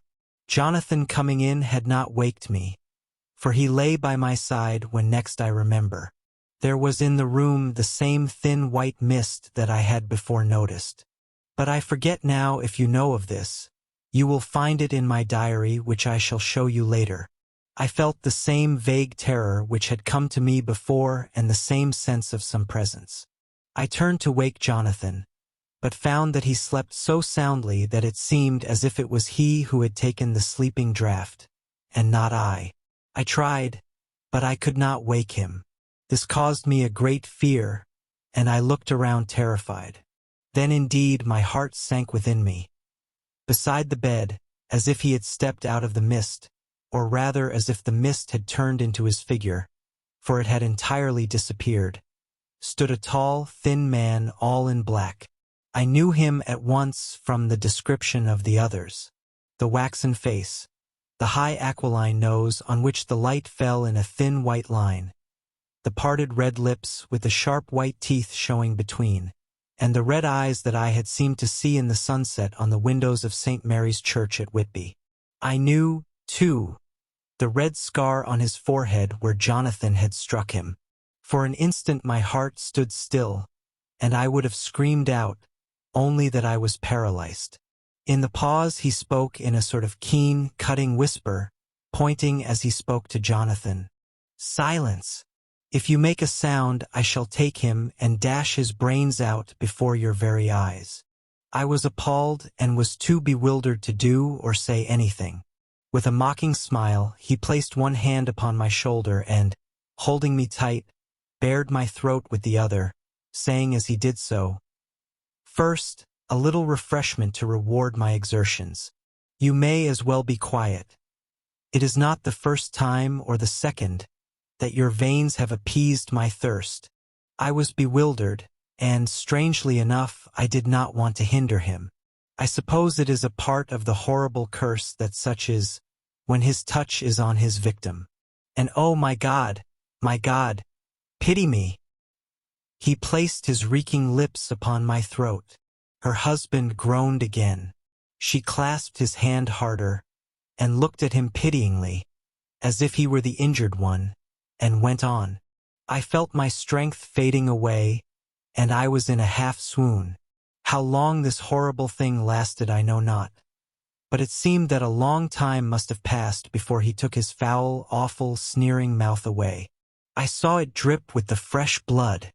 The remembrance seemed for a while to overpower her, and she drooped and would have sunk down but for her husband's sustaining arm. With a great effort she recovered herself and went on. Then he spoke to me mockingly. "And so you, like the others, would play your brains against mine.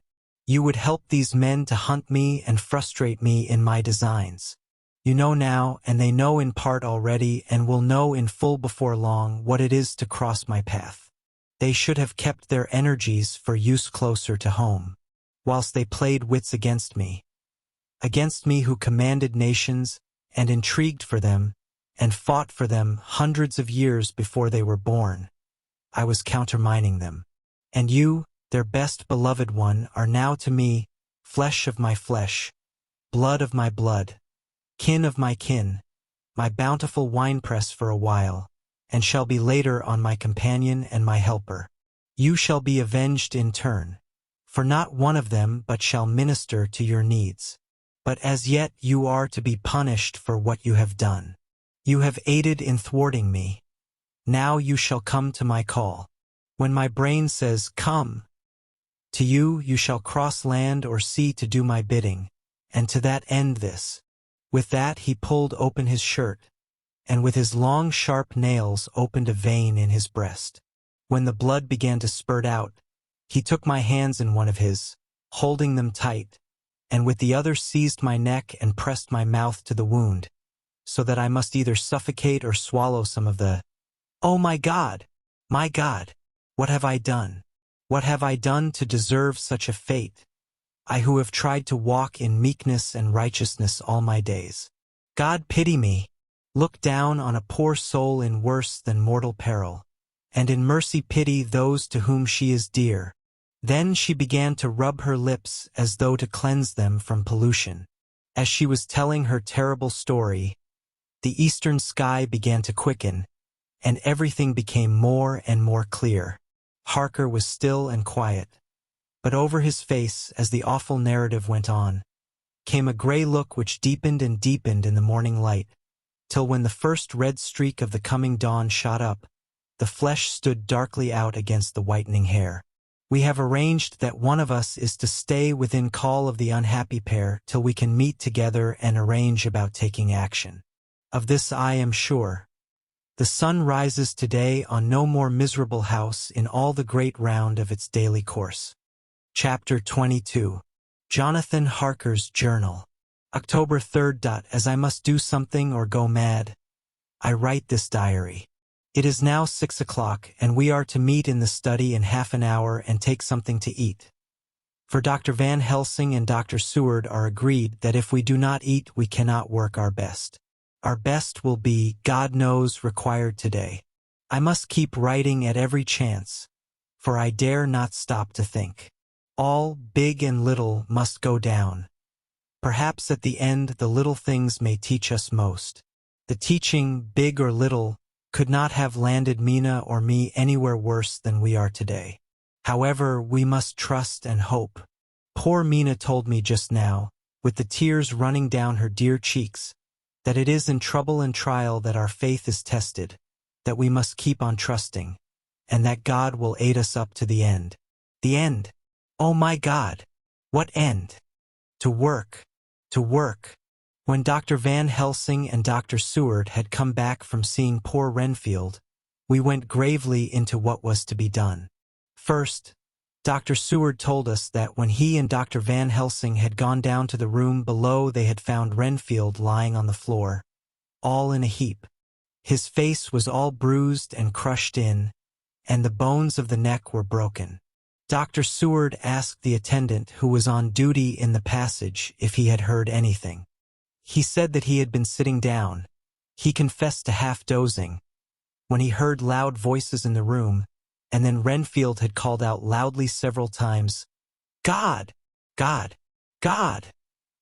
After that there was a sound of falling, and when he entered the room he found him lying on the floor, face down, just as the doctors had seen him. Van Helsing asked if he had heard voices or a voice, and he said he could not say, that at first it had seemed to him as if there were two, but as there was no one in the room it could have been only one. He could swear to it, if required, that the word God was spoken by the patient. Dr. Seward said to us, when we were alone, that he did not wish to go into the matter. The question of an inquest had to be considered, and it would never do to put forward the truth, as no one would believe it. As it was, he thought that on the attendant's evidence he could give a certificate of death by misadventure in falling from bed. In case the coroner should demand it, there would be a formal inquest necessarily to the same result. When the question began to be discussed as to what should be our next step, the very first thing we decided was that Mina should be in full confidence, that nothing of any sort, no matter how painful, should be kept from her. She herself agreed as to its wisdom, and it was pitiful to see her so brave and yet so sorrowful, and in such a depth of despair. "There must be no concealment," she said. "Alas, we have had too much already, and besides there is nothing in all the world that can give me more pain than I have already endured, than I suffer now. Whatever may happen, it must be of new hope or of new courage to me." Van Helsing was looking at her fixedly as she spoke, and said, suddenly but quietly, "But dear Madam Mina, are you not afraid? Not for yourself, but for others from yourself after what has happened?" Her face grew set in its lines. but her eyes shone with the devotion of a martyr as she answered, Ah non. "For my mind is made up." "To what?" he asked gently, whilst we were all very still. For each in our own way we had a sort of vague idea of what she meant. Her answer came with direct simplicity, as though she were simply stating a fact. "Because if I find in myself, and I shall watch keenly for it, a sign of harm to any that I love, I shall die." "You would not kill yourself?" he asked hoarsely. "I would. If there were no friend who loved me, who would save me such a pain, and so desperate an effort." She looked at him meaningly as she spoke. He was sitting down, but now he rose and came close to her and put his hand on her head as he said solemnly, "My child, there is such an one if it were for your good. For myself I could hold it in my account with God to find such an euthanasia for you, even at this moment if it were best. Nay, were it safe, but my child." For a moment he seemed choked, and a great sob rose in his throat. He gulped it down and went on, "There are here some who would stand between you and death. You must not die. You must not die by any hand, but least of all by your own. Until the other, who has fouled your sweet life, is true dead, you must not die. For if he is still with the quick undead, your death would make you even as he is. No, you must live. You must struggle and strive to live, though death would seem a boon unspeakable. You must fight death himself, though he come to you in pain or in joy, by the day or the night, in safety or in peril. On your living soul I charge you that you do not die, nay, nor think of death, till this great evil be past." The poor dear grew white as death, and shook and shivered, as I have seen a quicksand shake and shiver at the incoming of the tide. We were all silent. We could do nothing. At length she grew more calm and turning to him said, sweetly, but oh, so sorrowfully, as she held out her hand, "I promise you, my dear friend, that if God will let me live, I shall strive to do so, till, if it may be in his good time, this horror may have passed away from me." She was so good and brave that we all felt that our hearts were strengthened to work and endure for her, and we began to discuss what we were to do. I told her that she was to have all the papers in the safe, and all the papers or diaries and phonographs we might hereafter use, and was to keep the record as she had done before. She was pleased with the prospect of anything to do, if pleased could be used in connection with so grim an interest. As usual, Van Helsing had thought ahead of everyone else, and was prepared with an exact ordering of our work. "It is perhaps well," he said, "that at our meeting after our visit to Carfax we decided not to do anything with the earth boxes that lay there. Had we done so, the Count must have guessed our purpose, and would doubtless have taken measures in advance to frustrate such an effort with regard to the others. But now he does not know our intentions. Nay, more, in all probability, he does not know that such a power exists to us as can sterilize his lairs, so that he cannot use them as of old. We are now so much further advanced in our knowledge as to their disposition that, when we have examined the house in Piccadilly, we may track the very last of them. Today, then, is ours, and in it rests our hope. The sun that rose on our sorrow this morning guards us in its course. Until it sets tonight, that monster must retain whatever form he now has. He is confined within the limitations of his earthly envelope. He cannot melt into thin air nor disappear through cracks or chinks or crannies. If he go through a doorway, he must open the door like a mortal. And so we have this day to hunt out all his lairs and sterilize them. So we shall, if we have not yet, catch him and destroy him, drive him to bay in some place where the catching and the destroying shall be, in time, sure. Here I started up, for I could not contain myself at the thought that the minutes and seconds so preciously laden with Mina's life and happiness were flying from us, since whilst we talked action was impossible. But Van Helsing held up his hand warningly. "Nay, friend Jonathan," he said, In this, the quickest way home is the longest way, so your proverbs say, we shall all act and act with desperate quick, when the time has come. But think, in all probable the key of the situation is in that house in Piccadilly.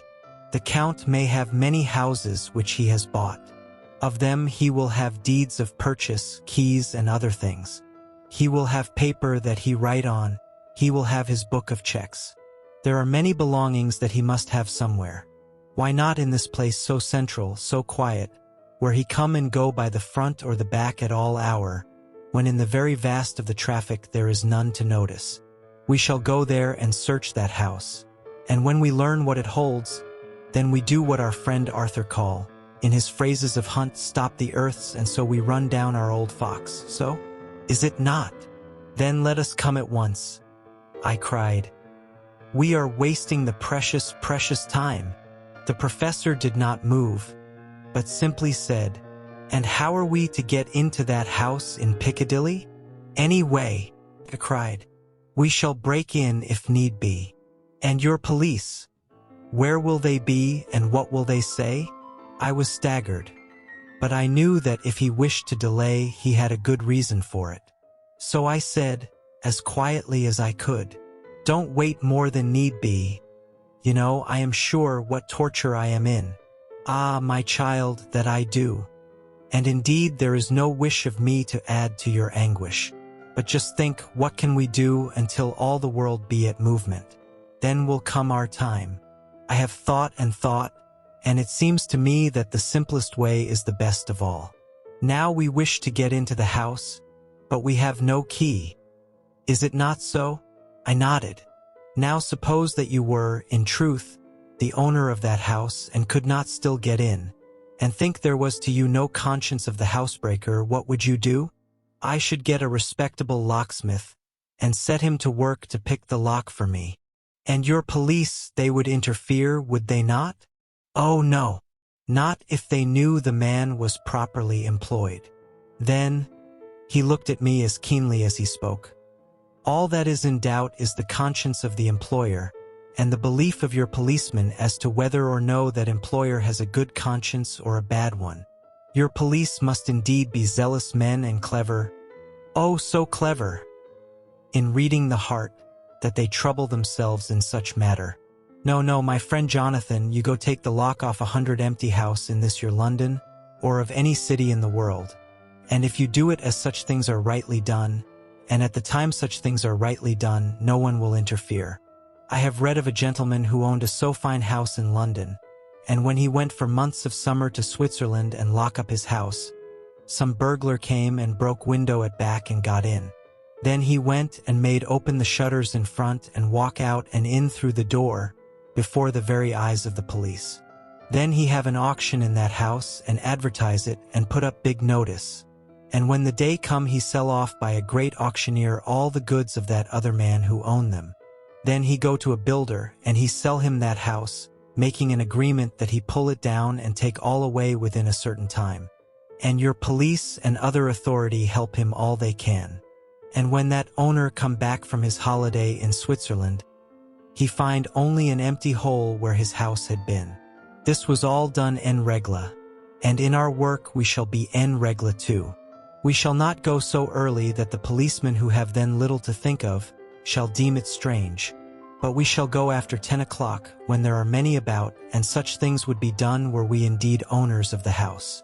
I could not but see how right he was, and the terrible despair of Mina's face became relaxed a thought. There was hope in such good counsel. Van Helsing went on. When once within that house we may find more clues. At any rate some of us can remain there whilst the rest find the other places where there be more earth boxes, at Bermondsey and Mile End. Lord Godalming stood up. I can be of some use here, he said. I shall wire to my people to have horses and carriages where they will be most convenient. Look here, old fellow, said Morris. It is a capital idea to have all ready in case we want to go horsebacking. But don't you think that one of your snappy carriages with its heraldic adornments in a byway of Walworth or Mile End would attract too much attention for our purposes? It seems to me that we ought to take cabs when we go south or east, and even leave them somewhere near the neighborhood we are going to."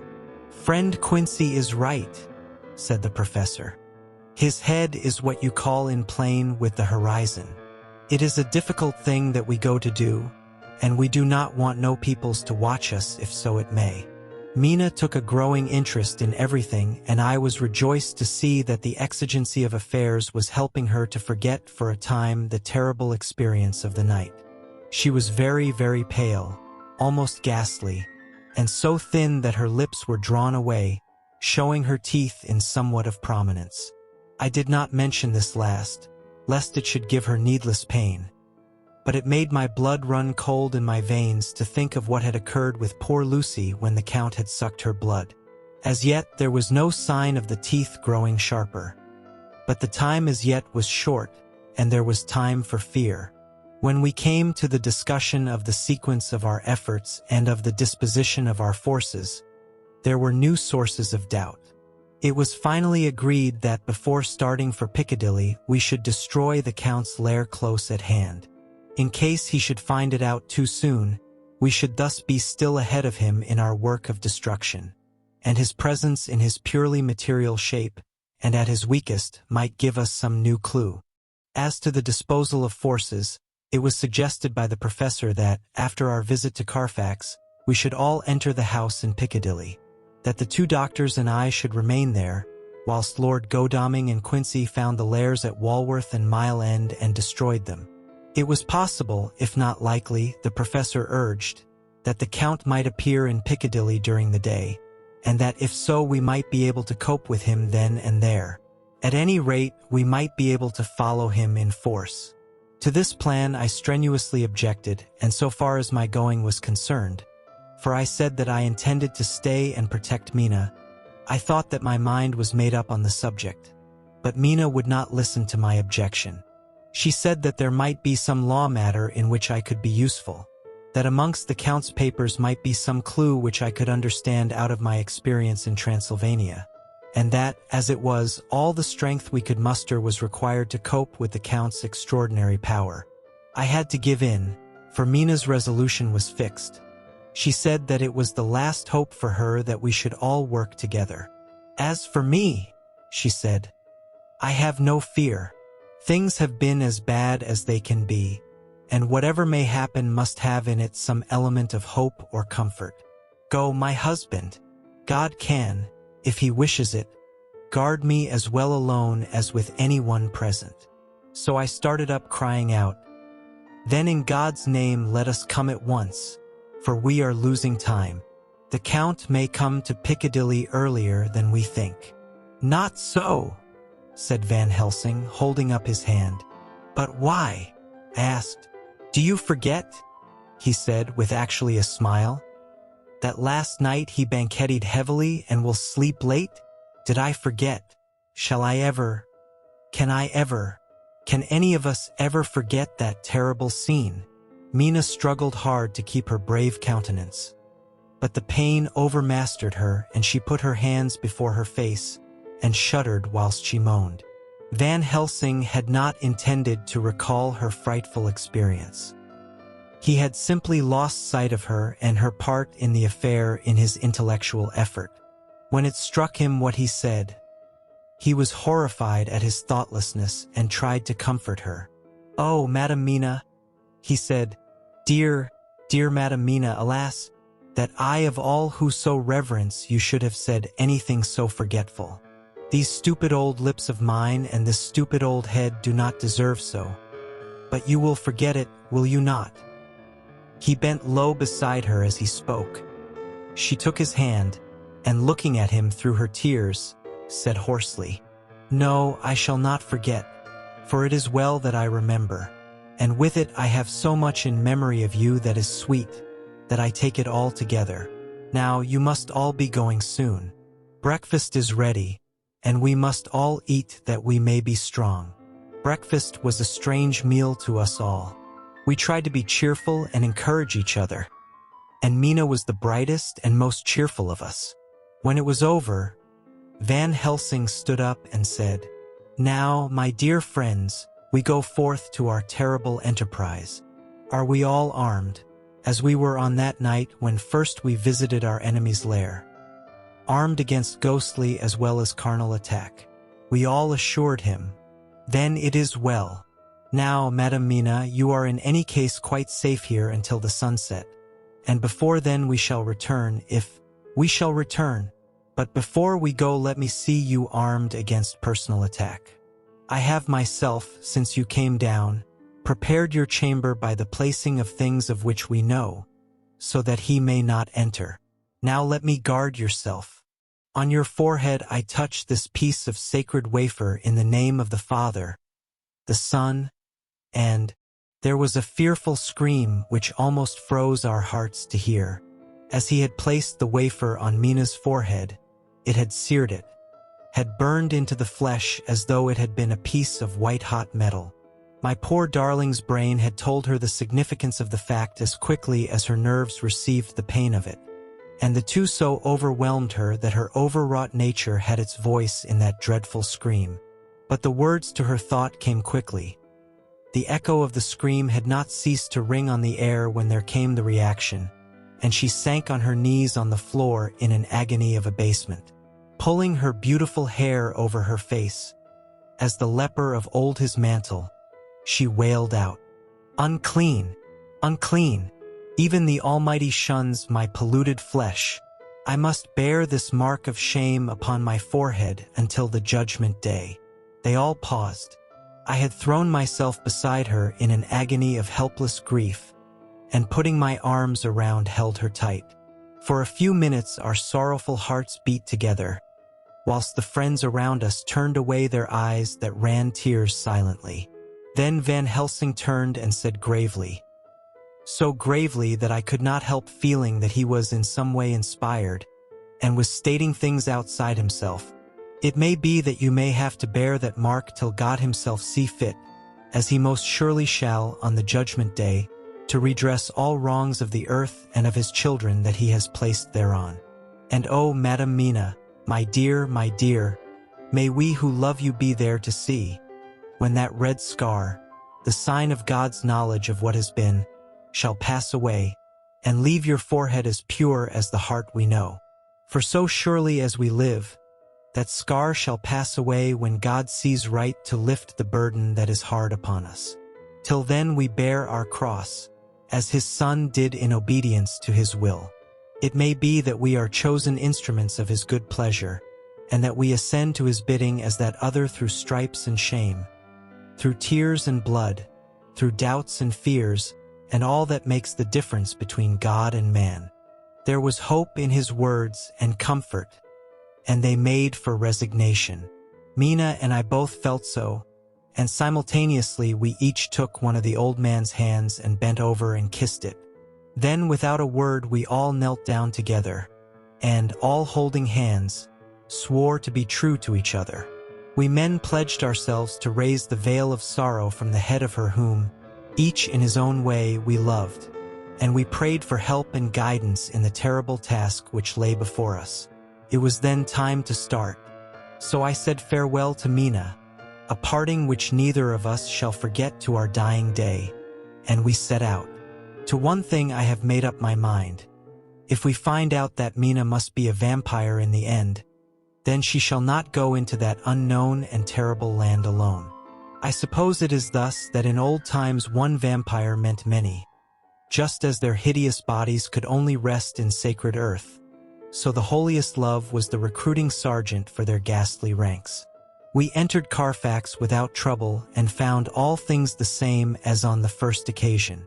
It was hard to believe that amongst so prosaic surroundings of neglect and dust and decay there was any ground for such fear as already we knew.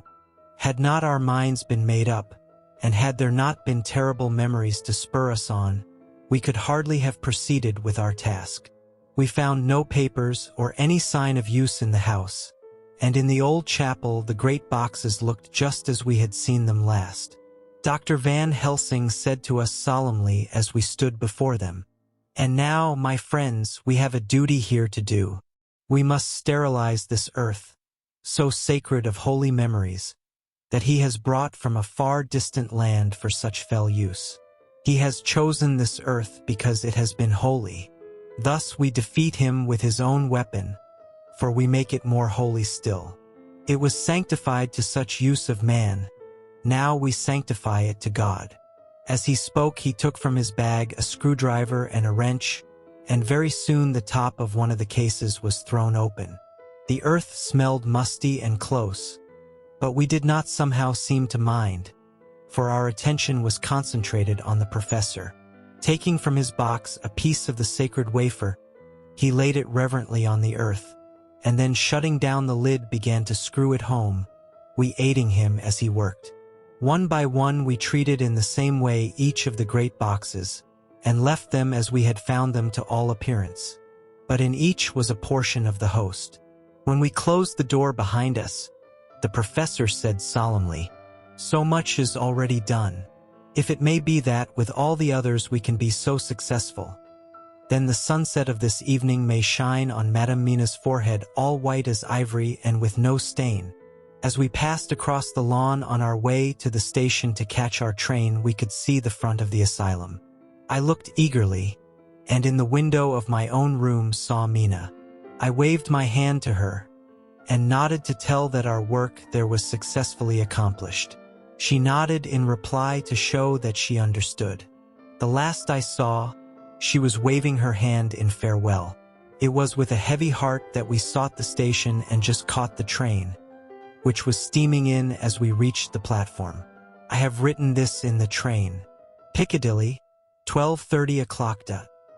Just before we reached Fenchurch Street, Lord Godalming said to me, "Quincy and I will find a locksmith.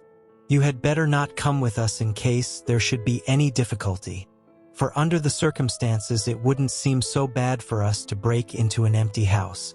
But you are a solicitor, and the Incorporated Law Society might tell you that you should have known better." I demurred as to my not sharing any danger even of odium, but he went on, "Besides, it will attract less attention if there are not too many of us. My title will make it all right with the locksmith, and with any policeman that may come along. You had better go with Jack and the professor and stay in the Green Park, somewhere in sight of the house. And when you see the door opened and the smith has gone away, do you all come across. We shall be on the lookout for you, and shall let you in." "The advice is good," said Van Helsing, so we said no more. Godalming and Morris hurried off in a cab, we following in another. At the corner of Arlington Street, our contingent got out and strolled into the Green Park. My heart beat as I saw the house on which so much of our hope was centered, looming up grim and silent in its deserted condition amongst its more lively and spruce-looking neighbors. We sat down on a bench within good view, and began to smoke cigars so as to attract as little attention as possible. The minutes seemed to pass with leaden feet as we waited for the coming of the others.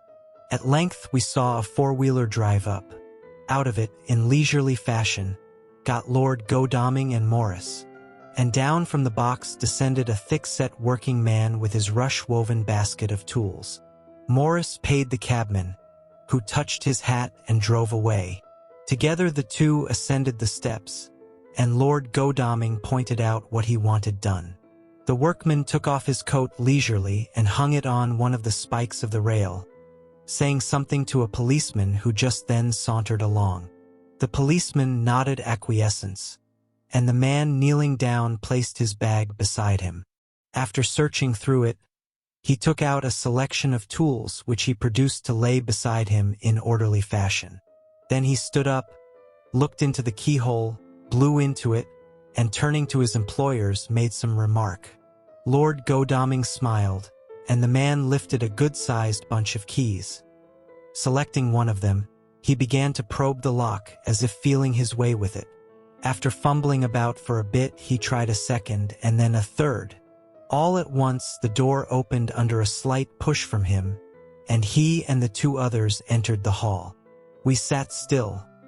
My own cigar burnt furiously, but Van Helsing's went cold altogether. We waited patiently as we saw the workman come out and bring in his bag. Then he held the door partly open, steadying it with his knees, whilst he fitted a key to the lock. This he finally handed to Lord Godalming, who took out his purse and gave him something. The man touched his hat, took his bag, put on his coat and departed. Not a soul took the slightest notice of the whole transaction. When the man had fairly gone, we three crossed the street and knocked at the door.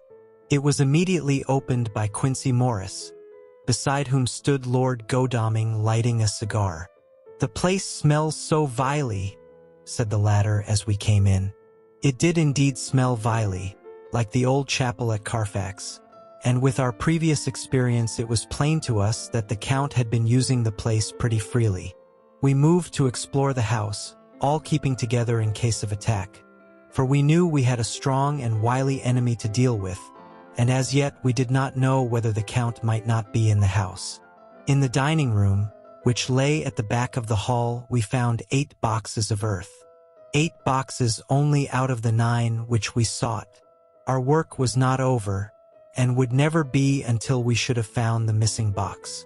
First we opened the shutters of the window which looked out across a narrow stone-flagged yard at the blank face of a stable, pointed to look like the front of a miniature house.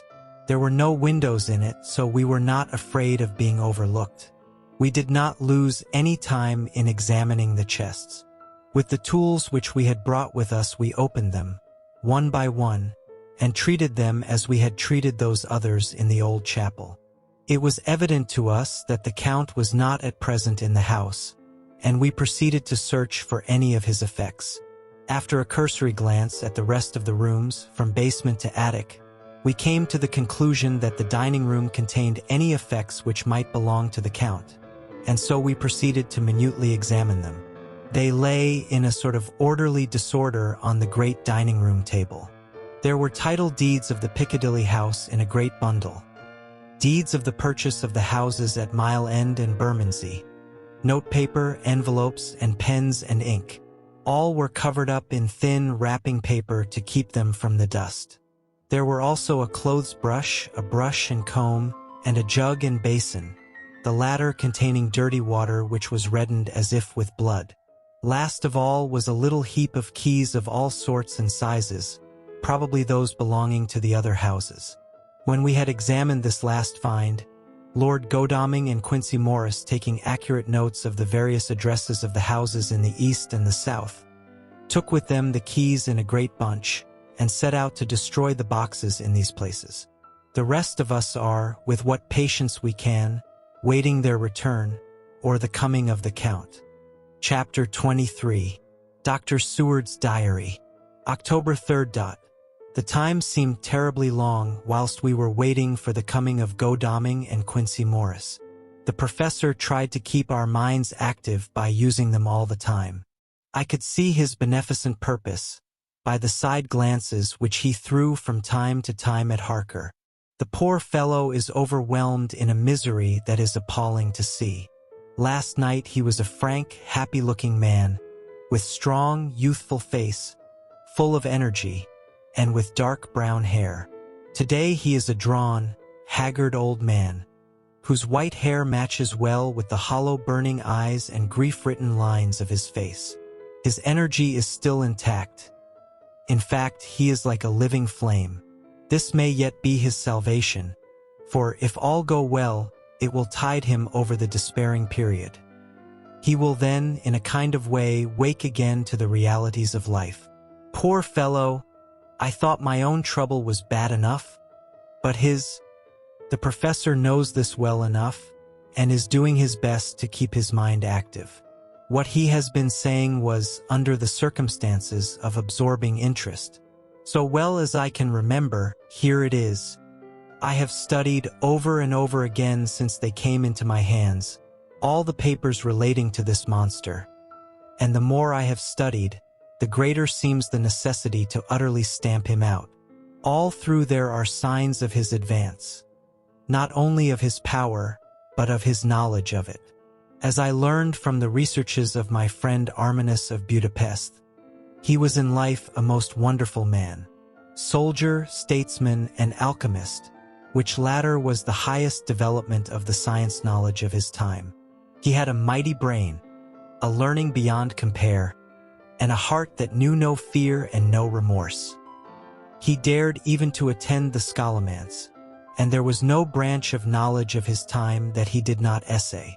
Well, in him the brain powers survived the physical death, though it would seem that memory was not all complete. In some faculties of mind he has been and is only a child, but he is growing, and some things that were childish at the first are now of man's stature. He is experimenting and doing it well, and if it had not been that we have crossed his path he would be yet. He may be yet if we fail, the father or furtherer of a new order of beings, whose road must lead through death, not life. Harker groaned and said, "And this is all a raid against my darling. But how is he experimenting? The knowledge may help us to defeat him. He has all along, since his coming, been trying his power slowly but surely. That big child brain of his is working. Well, for us it is as yet a child brain. For had he dared, at the first, to attempt certain things he would long ago have been beyond our power. However, he means to succeed, and a man who has centuries before him can afford to wait and to go slow. Festina lente may well be his motto." "I fail to understand," said Harker wearily. "Oh, do be more plain to me. Perhaps grief and trouble are dulling my brain." The professor laid his hand tenderly on his shoulder as he spoke. "Ah, my child, I will be plain. Do you not see how, of late, this monster has been creeping into knowledge experimentally? How he has been making use of the zoophagous patient to effect his entry into friend John's home. For your vampire, though in all afterwards he can come when and how he will, must at the first make entry only when asked thereto by an inmate. But these are not his most important experiments. Do we not see how at the first all these so great boxes were moved by others? He knew not then but that must be so. But all the time that so great child brain of his was growing, and he began to consider whether he might not himself move the box. So he began to help. And then, when he found that this be all right, he tried to move them all alone. And so he progress, and he scatter these graves of him, and none but he know where they are hidden. He may have intend to bury them deep in the ground, so that he only use them in the night, or at such time as he can change his form, they do him equal well, and none may know these are his hiding place. But, my child, do not despair. This knowledge come to him just too late. Already all of his lairs but one be sterilized as for him, and before the sunset this shall be so. Then he have no place where he can move and hide. I delayed this morning that so we might be sure. Is there not more at stake for us than for him? Then why we not be even more careful than him? By my clock it is 1 hour and already. If all be well, friend Arthur and Quincy are on their way to us. Today is our day and we must go sure, if slow, and lose no chance. See, there are 5 of us when those absent ones return." Whilst he was speaking we were startled by a knock at the hall door, the double postman's knock of the telegraph boy. We all moved out to the hall with one impulse, and Van Helsing, holding up his hand to us to keep silence, stepped to the door and opened it. The boy handed in a dispatch. The professor closed the door again, and, after looking at the direction, opened it and read aloud. "Look out for D. He has just now, 12:45, come from Carfax hurriedly and hastened towards the south. He seems to be going the round and may want to see you, Mina." There was a pause, broken by Jonathan Harker's voice. "Now, God be thanked, we shall soon meet." Van Helsing turned to him quickly and said, "God will act in his own way and time. Do not fear, and do not rejoice as yet. For what we wish for at the moment may be our undoings." "I care for nothing now," he answered hotly, "except to wipe out this brute from the face of creation. I would sell my soul to do it." "Oh, hush, hush, my child," said Van Helsing. "God does not purchase souls in this wise. And the devil, though he may purchase, does not keep faith. But God is merciful and just. and knows your pain and your devotion to that dear Madam Mina. Think you, how her pain would be doubled, did she but hear your wild words. Do not fear any of us. We are all devoted to this cause, and today shall see the end. The time is coming for action. Today this vampire is limit to the powers of man. Until sunset he may not change. It will take him time to arrive here. See, it is 20 minutes past 1, and there are yet some times before he can hither come, be he never so quick. What we must hope for is that my Lord Arthur and Quincy arrive first. About half an hour after we had received Mrs. Harker's telegram, there came a quiet, resolute knock at the hall door. It was just an ordinary knock, such as is given hourly by thousands of gentlemen. But it made the professor's heart and mine beat loudly. We looked at each other and together moved out into the hall. We each held ready to use our various armaments, the spiritual in the left hand, the mortal in the right. Van Helsing pulled back the latch, and, holding the door half open, stood back, having both hands ready for action. The gladness of our hearts must have shone upon our faces when on the step, close to the door, we saw Lord Godalming and Quincy Morris. They came quickly in and closed the door behind them, the former saying, as they moved along the hall, "It is all right. We found both places. 6 boxes in each, and we destroyed them all." "Destroyed?" asked the professor. "For him." We were silent for a minute, and then Quincy said, "There's nothing to do but to wait here. If, however, he doesn't turn up by 5 o'clock, we must start off. For it won't do to leave Mrs. Harker alone after sunset." "He will be here before long now," said Van Helsing, who had been consulting his pocketbook. "Nota bene, in Madam's telegram he went south from Carfax. That means he went to cross the river, and he could only do so at slack of tide, which should be something before 1 o'clock. That he went south has a meaning for us. He is as yet only suspicious, and he went from Carfax first to the place where he would suspect interference least. You must have been at Bermondsey only a short time before him. That he is not here already shows that he went to Mile End next. This took him some time, for he would then have to be carried over the river in some way. Believe me, my friends, we shall not have long to wait now. We should have ready some plan of attack so that we may throw away no chance. Hush, there is no time now. Have all your arms. Be ready." He held up a warning hand as he spoke, for we all could hear a key softly inserted in the lock of the hall door. I could not but admire, even at such a moment, the way in which a dominant spirit asserted itself. In all our hunting parties and adventures in different parts of the world, Quincy Morris had always been the one to arrange the plan of action, and Arthur and I had been accustomed to obey him implicitly. Now, the old habit seemed to be renewed instinctively.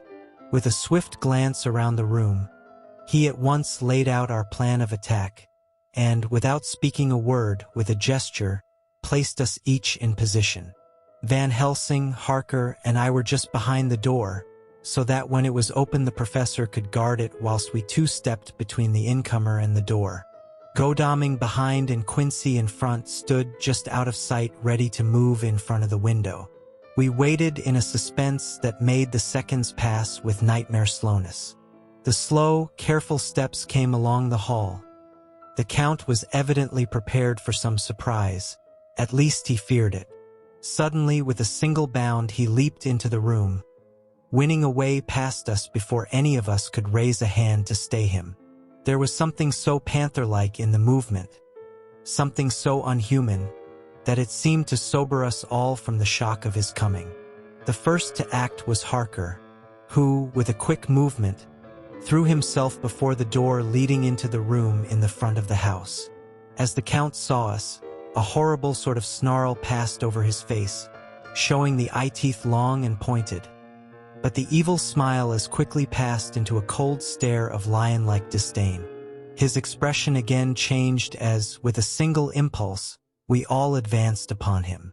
It was a pity that we had not some better organized plan of attack, for even at the moment I wondered what we were to do. I did not myself know whether our lethal weapons would avail us anything. Harker evidently meant to try the matter, for he had ready his great cookery knife and made a fierce and sudden cut at him. The blow was a powerful one. Only the diabolical quickness of the Count's leap back saved him. A second less and the trenchant blade had shorn through his heart.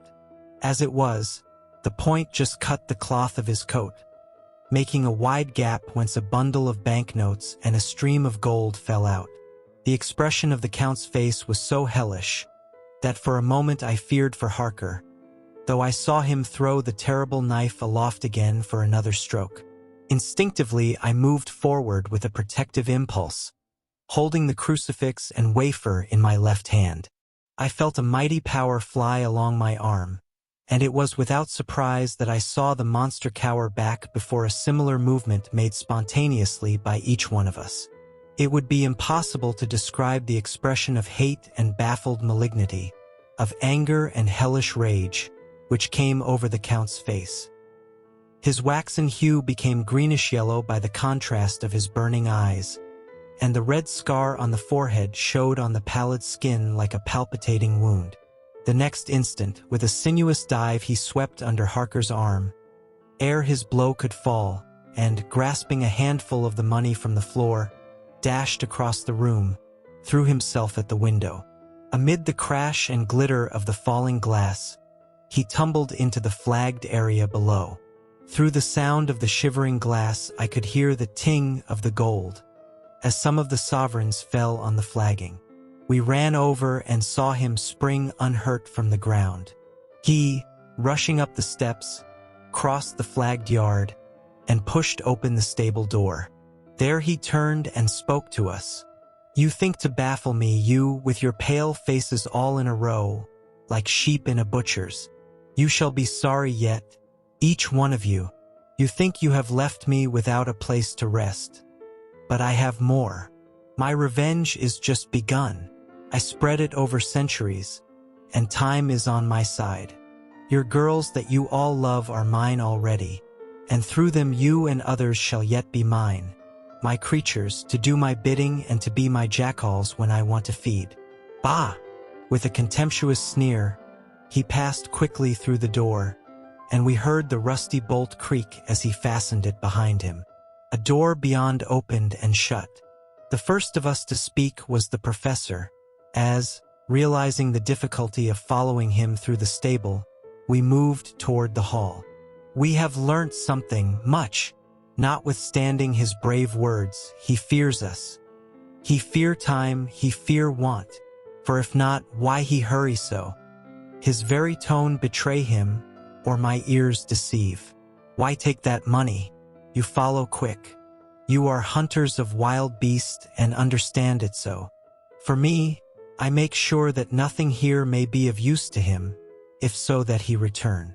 As he spoke, he put the money remaining into his pocket, took the title deeds in the bundle as Harker had left them, and swept the remaining things into the open fireplace, where he set fire to them with a match. Godalming and Morris had rushed out into the yard, and Harker had lowered himself from the window to follow the Count. He had, however, bolted the stable door, and by the time they had forced it open there was no sign of him. Van Helsing and I tried to make inquiry at the back of the house, but the mews was deserted and no one had seen him depart. It was now late in the afternoon, and sunset was not far off. We had to recognize that our game was up. With heavy hearts we agreed with the professor when he said, "Let us go back to Madame Mina. Poor dear Madame Mina. All we can do just now is done, and we can there at least protect her. But we need not despair. There is but one more earth box, and we must try to find it. When that is done, all may yet be well." I could see that he spoke as bravely as he could to comfort Harker. The poor fellow was quite broken down. Now and again he gave a low groan which he could not suppress. He was thinking of his wife. With sad hearts we came back to my house, where we found Mrs. Harker waiting us, with an appearance of cheerfulness which did honor to her bravery and unselfishness. When she saw our faces, her own became as pale as death. For a second or two her eyes were closed as if she were in secret prayer, and then she said cheerfully, "I can never thank you all enough. Oh, my poor darling." As she spoke, she took her husband's gray head in her hands and kissed it. "Lay your poor head here and rest it. All will yet be well, dear. God will protect us if he so will it in his good intent." The poor fellow groaned. There was no place for words in his sublime misery. We had a sort of perfunctory supper together, and I think it cheered us all up somewhat. It was, perhaps, the mere animal heat of food to hungry people, for none of us had eaten anything since breakfast, or the sense of companionship may have helped us. But anyhow we were all less miserable, and saw the morrow as not altogether without hope. True to our promise, we told Mrs. Harker everything which had passed, and although she grew snowy white at times when danger had seemed to threaten her husband, and red at others when his devotion to her was manifested, she listened bravely and with calmness. When we came to the part where Harker had rushed at the Count so recklessly, she clung to her husband's arm, and held it tight as though her clinging could protect him from any harm that might come. She said nothing, however, till the narration was all done, and matters had been brought right up to the present time. Then, without letting go her husband's hand, she stood up amongst us and spoke. Oh, that I could give any idea of the scene, of that sweet, sweet, good woman in all the radiant beauty of her youth and animation, with the red scar on her forehead, of which she was conscious, and which we saw with grinding of our teeth, remembering whence and how it came. Her loving kindness against our grim hate, her tender faith against all our fears and doubting, and we, knowing that so far as symbols went, she with all her goodness and purity and faith, was outcast from God. "Jonathan," she said, and the words sounded like music on her lips, it was so full of love and tenderness. "Jonathan dear, and you all my true friends, I want you to bear something in mind through all this dreadful time. I know that you must fight, that you must destroy even as you destroyed the false Lucy so that the true Lucy might live hereafter. But it is not a work of hate. That poor soul who has wrought all this misery is the saddest case of all. Just think what will be his joy when he, too, is destroyed in his worser part, that his better part may have spiritual immortality. You must be pitiful to him, too, though it may not hold your hands from his destruction." As she spoke, I could see her husband's face darken and draw together, as though the passion in him were shriveling his being to its core. Instinctively, the clasp on his wife's hand grew closer, till his knuckles looked white. She did not flinch from the pain which I knew she must have suffered, but looked at him with eyes that were more appealing than ever. As she stopped speaking, he leaped to his feet, almost tearing his hand from hers as he spoke. "May God give him into my hand just for long enough to destroy that earthly life of him which we are aiming at. If beyond it I could send his soul forever and ever to burning hell, I would do it. Oh, hush! Oh, hush! In the name of the good God, don't say such things, Jonathan, my husband, or you will crush me with fear and horror. Just think, my dear, I have been thinking all this long day of it, that perhaps some day I too may need such pity, and that some other like you, and with equal cause for anger, may deny it to me. Oh, my husband, indeed I would have spared you such a thought had there been another way.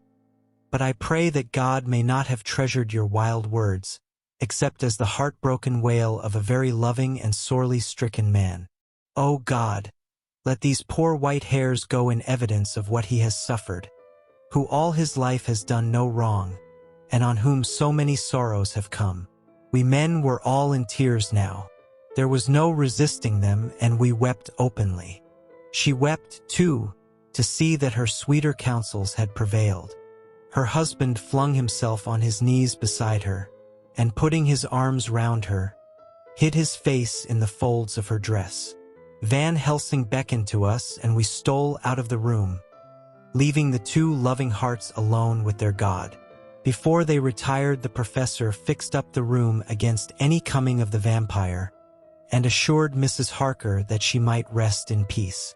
She tried to school herself to the belief and, manifestly for her husband's sake, tried to seem content. It was a brave struggle, and was, I think and believe, not without its reward. Van Helsing had placed at hand a bell which either of them was to sound in case of any emergency. When they had retired, Quincy, Godalming, and I arranged that we should sit up, dividing the night between us, and watch over the safety of the poor stricken lady. The first watch falls to Quincy, so the rest of us shall be off to bed as soon as we can.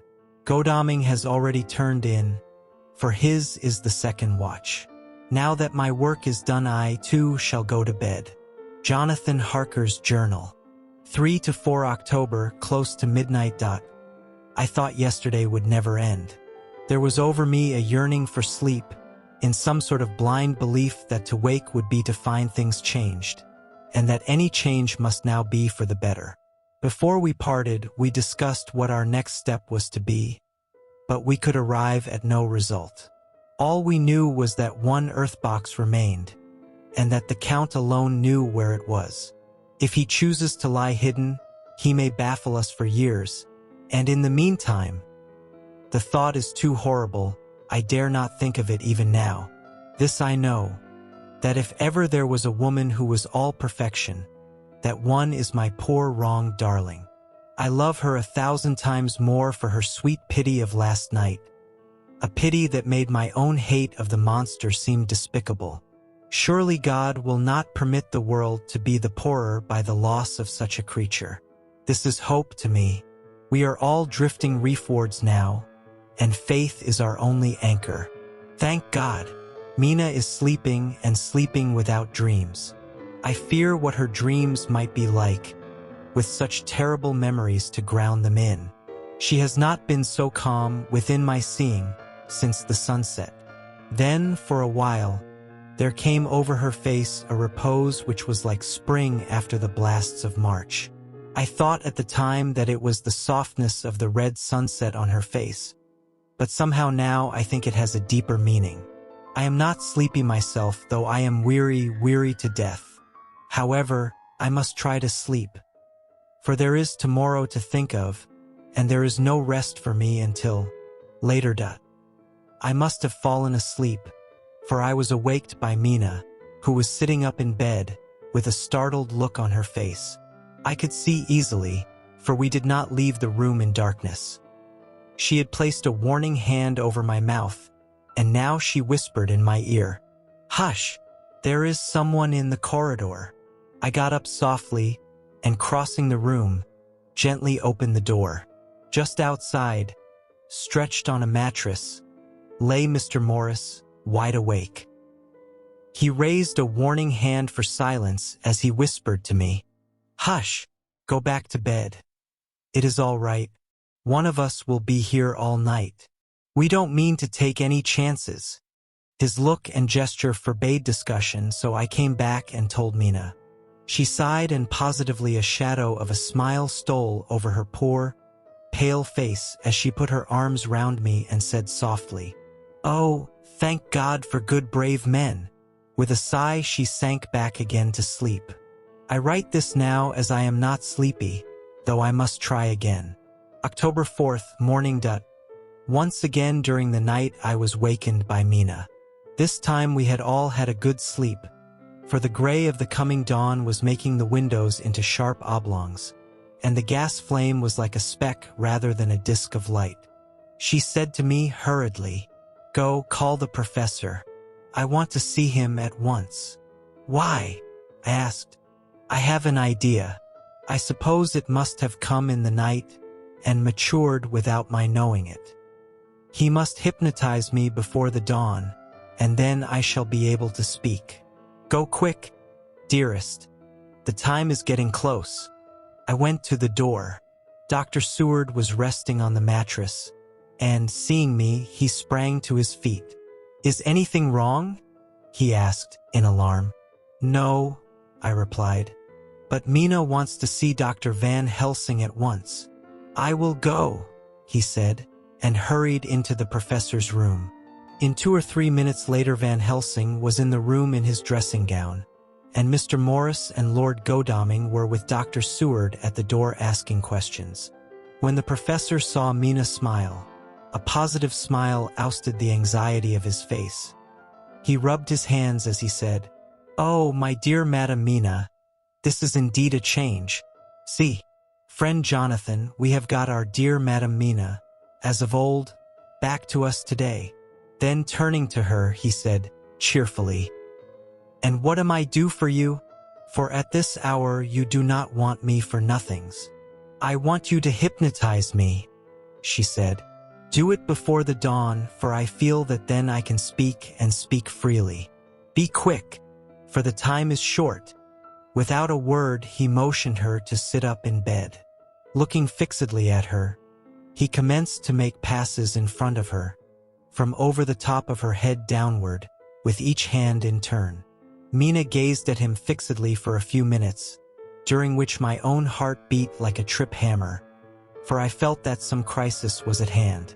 Gradually her eyes closed, and she sat, stock still.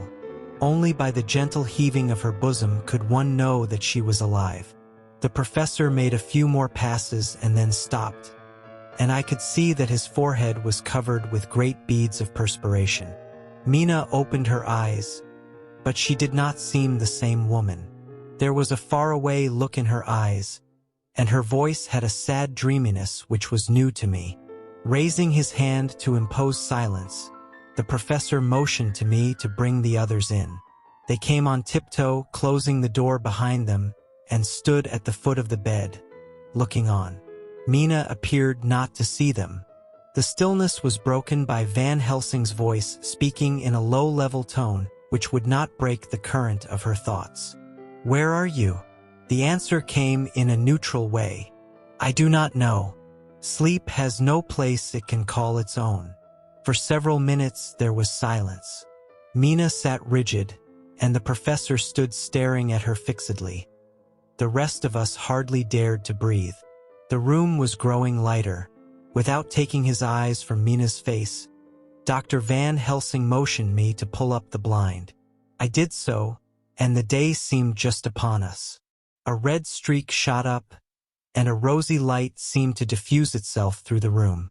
On the instant, the professor spoke again. "Where are you now?" The answer came dreamily, but with intention. It were as though she were interpreting something. I have heard her use the same tone when reading her shorthand notes. "I do not know. It is all strange to me. What do you see?" "I can see nothing. It is all dark." "What do you hear?" I could detect the strain in the professor's patient voice. "The lapping of water. It is gurgling by and little waves leap. I can hear them on the outside." "Then you are on a ship?" We all looked at each other, trying to glean something each from the other. We were afraid to think. The answer came quick. "Oh yes. What else do you hear?" "The sound of men stamping overhead as they run about. There is the creaking of a chain, and the loud tinkle as the check of the capstan falls into the rachet." "What are you doing?" "I am still, oh so still. It is like death." The voice faded away into a deep breath as of one sleeping, and the open eyes closed again. By this time the sun had risen, and we were all in the full light of day. Dr. Van Helsing placed his hands on Mina's shoulders and laid her head down softly on her pillow. She lay like a sleeping child for a few moments, and then, with a long sigh, awoke and stared in wonder to see us all around her. "Have I been talking in my sleep?" was all she said. She seemed, however, to know the situation without telling, though she was eager to know what she had told. The professor repeated the conversation, and she said, "Then there is not a moment to lose. It may not be yet too late." Mr. Morris and Lord Godalming started for the door, but the professor's calm voice called them back. "Stay, my friends." That ship, wherever it was weighing anchor whilst she spoke. There are many ships weighing anchor at the moment in your so great port of London. Which of them is it that you seek? God be thanked that we have once again a clue, though whither it may lead us we know not. We have been blind somewhat. Blind after the manner of men, since when we can look back we see what we might have seen looking forward if we had been able to see what we might have seen.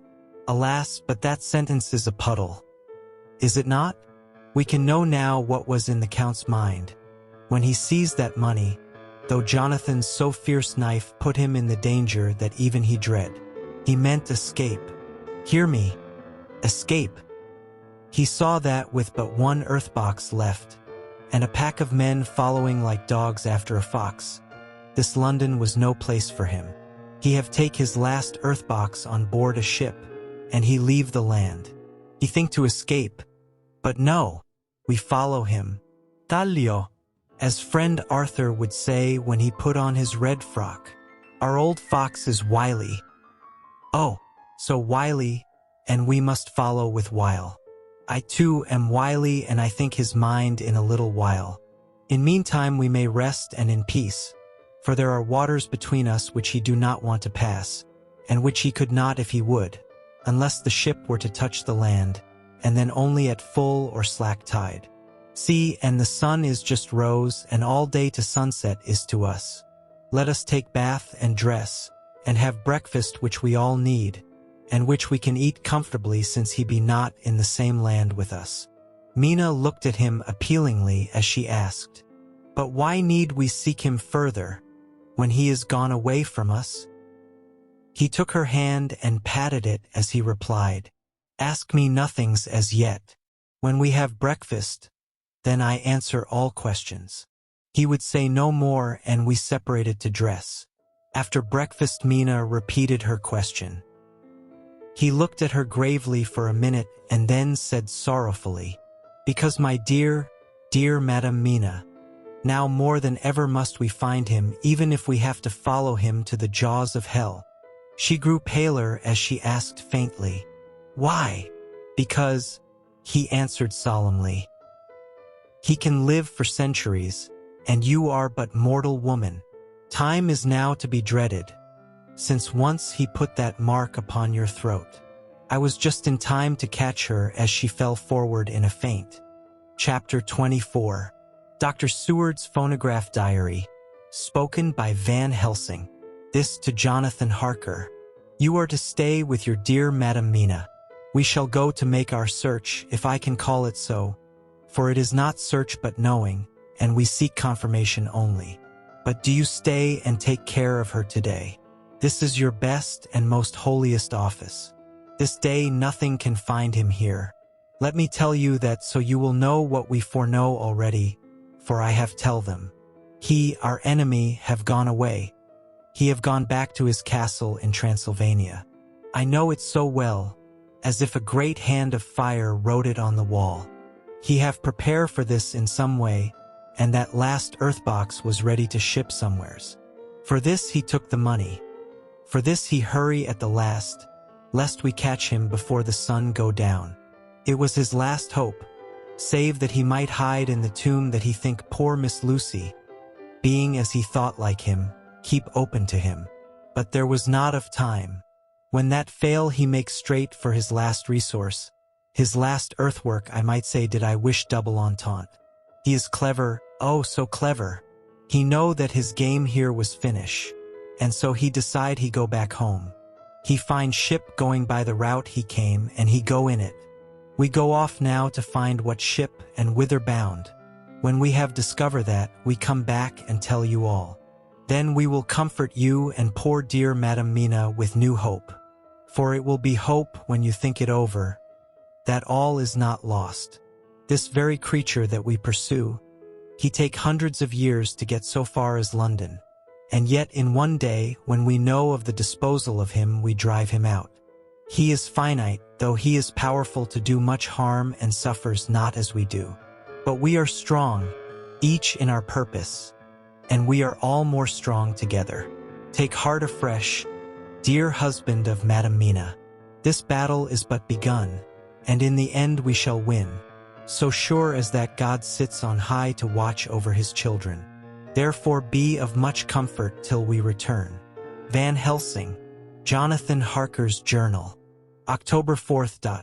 When I read to Mina Van Helsing's message in the phonograph, the poor girl brightened up considerably. Already the certainty that the Count is out of the country has given her comfort, and comfort is strength to her. For my own part, now that his horrible danger is not face to face with us, it seems almost impossible to believe in it. Even my own terrible experiences in Castle Dracula seem like a long-forgotten dream. Here in the crisp autumn air, in the bright sunlight. Alas, how can I disbelieve? In the midst of my thought, my eye fell on the red scar on my poor darling's white forehead. Whilst that lasts, there can be no disbelief. And afterwards, the very memory of it will keep faith crystal clear. Mina and I fear to be idle, so we have been over all the diaries again and again. Somehow, although the reality seems greater each time, the pain and the fear seem less. There is something of a guiding purpose manifest throughout, which is comforting. Mina says that perhaps we are the instruments of ultimate good. It may be.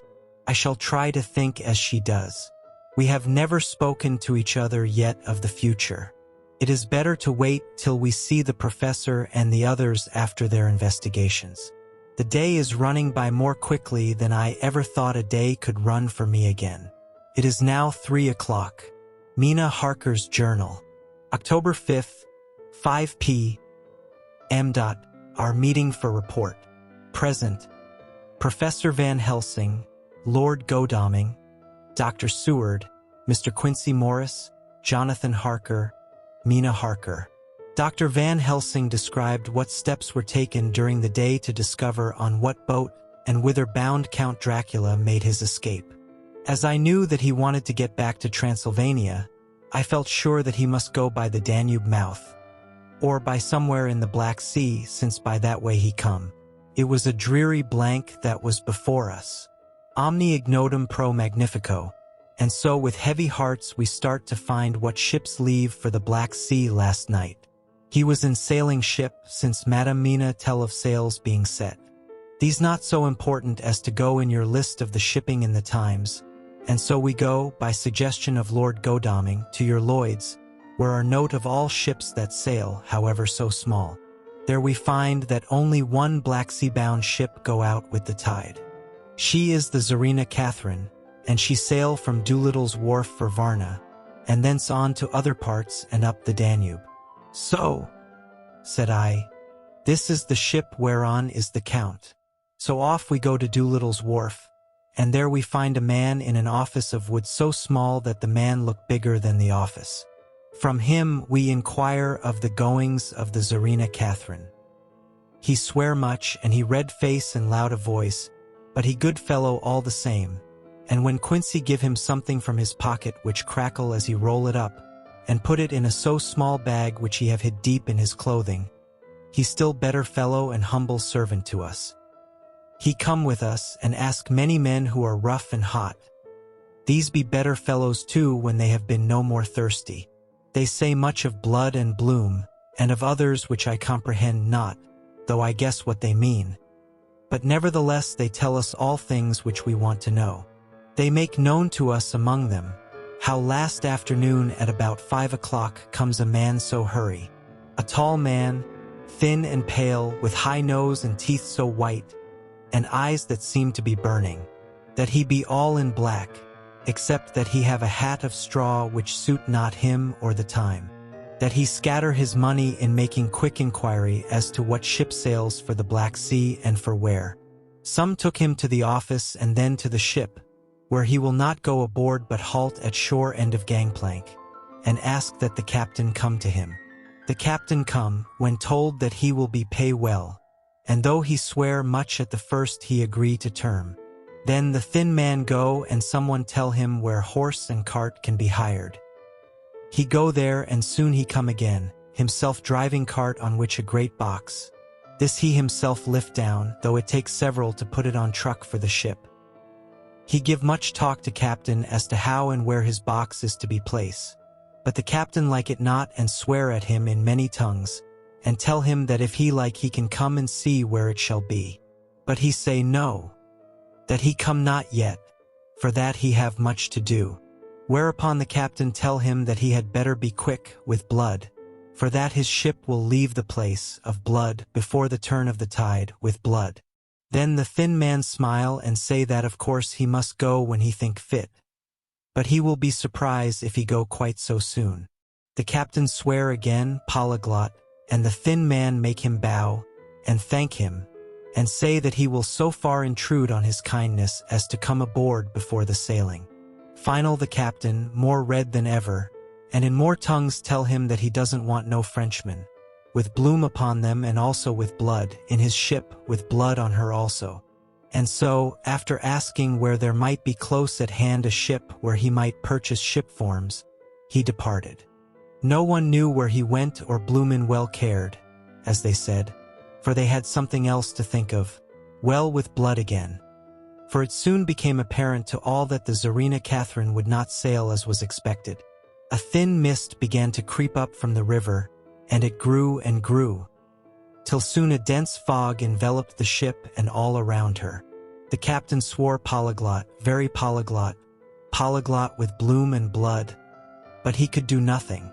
The water rose and rose, and he began to fear that he would lose the tide altogether. He was in no friendly mood, when just at full tide, the thin man came up the gangplank again and asked to see where his box had been stowed. Then the captain replied that he wished that he and his box, old and with much bloom and blood, were in hell. But the thin man did not be offend, and went down with the mate and saw where it was placed, and came up and stood a while on deck in fog. He must have come off by himself, for none notice him. Indeed they thought not of him. For soon the fog began to melt away, and all was clear again. My friends of the thirst and the language that was of bloom and blood laughed, as they told how the captain's swears exceeded even his usual polyglot, and was more than ever full of picturesque, when on questioning other mariners who were on movement up and down on the river that hour, he found that few of them had seen any of fog at all, except where it lay round the wharf. However, the ship went out on the ebb tide, and was doubtless by morning far down the river mouth. She was by then, when they told us, well out to sea. And so, my dear Madam Mina, it is that we have to rest for a time, for our enemy is on the sea, with the fog at his command, on his way to the Danube mouth. To sail a ship takes time, go she never so quick, and when we start we go on land more quick, and we meet him there. Our best hope is to come on him when in the box between sunrise and sunset, for then he can make no struggle, and we may deal with him as we should. There are days for us in which we can make ready our plan. We know all about where he go, for we have seen the owner of the ship, who have shown us invoices and all papers that can be. The box we seek is to be landed in Varna, and to be given to an agent, one Ristix, who will there present his credentials, and so our merchant friend will have done his part. When he asks if there be any wrong, for that so, he can telegraph and have inquiry made at Varna, we say no, for what is to be done is not for police or of the customs. It must be done by us alone and in our own way. When Dr. Van Helsing had done speaking, I asked him if he were certain that the Count had remained on board the ship. He replied, "We have the best proof of that, your own evidence, when in the hypnotic trance this morning." I asked him again if it were really necessary that they should pursue the Count, for oh, I dread Jonathan leaving me, and I know that he would surely go if the others went. He answered in growing passion, at first quietly. As he went on, however, he grew more angry and more forceful, till in the end we could not but see wherein was at least some of that personal dominance which made him so long a master amongst men. Yes, it is necessary, necessary, necessary, for your sake in the first, and then for the sake of humanity. This monster has done much harm already, in the narrow scope where he find himself, and in the short time when as yet he was only as a body groping his so small measure in darkness and not knowing. All this have I told these others, You, my dear Madam Mina, will learn it in the phonograph of my friend John, or in that of your husband. I have told them how the measure of leaving his own barren land, barren of peoples, and coming to a new land where life of man teems till they are like the multitude of standing corn, was the work of centuries. Were another of the undead like him to try to do what he has done, perhaps not all the centuries of the world that have been, or that will be, could aid him.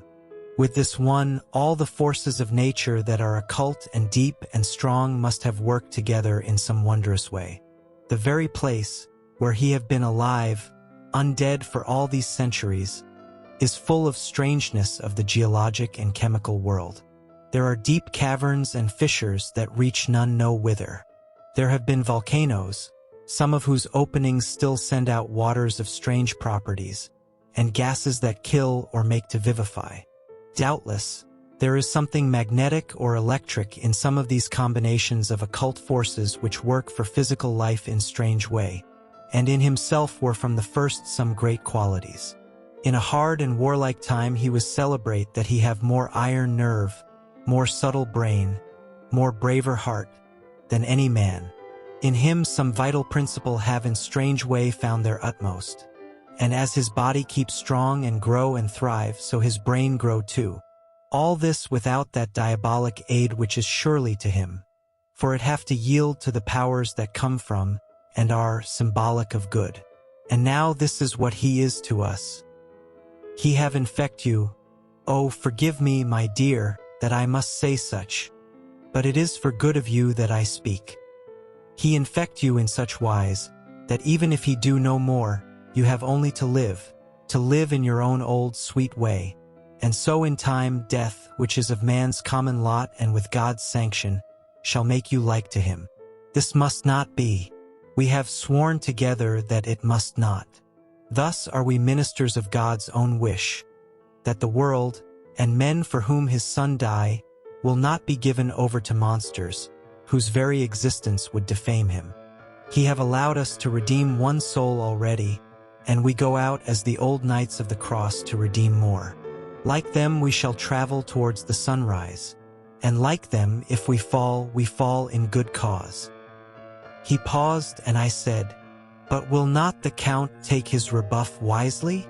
Since he has been driven from England, will he not avoid it, as a tiger does the village from which he has been hunted?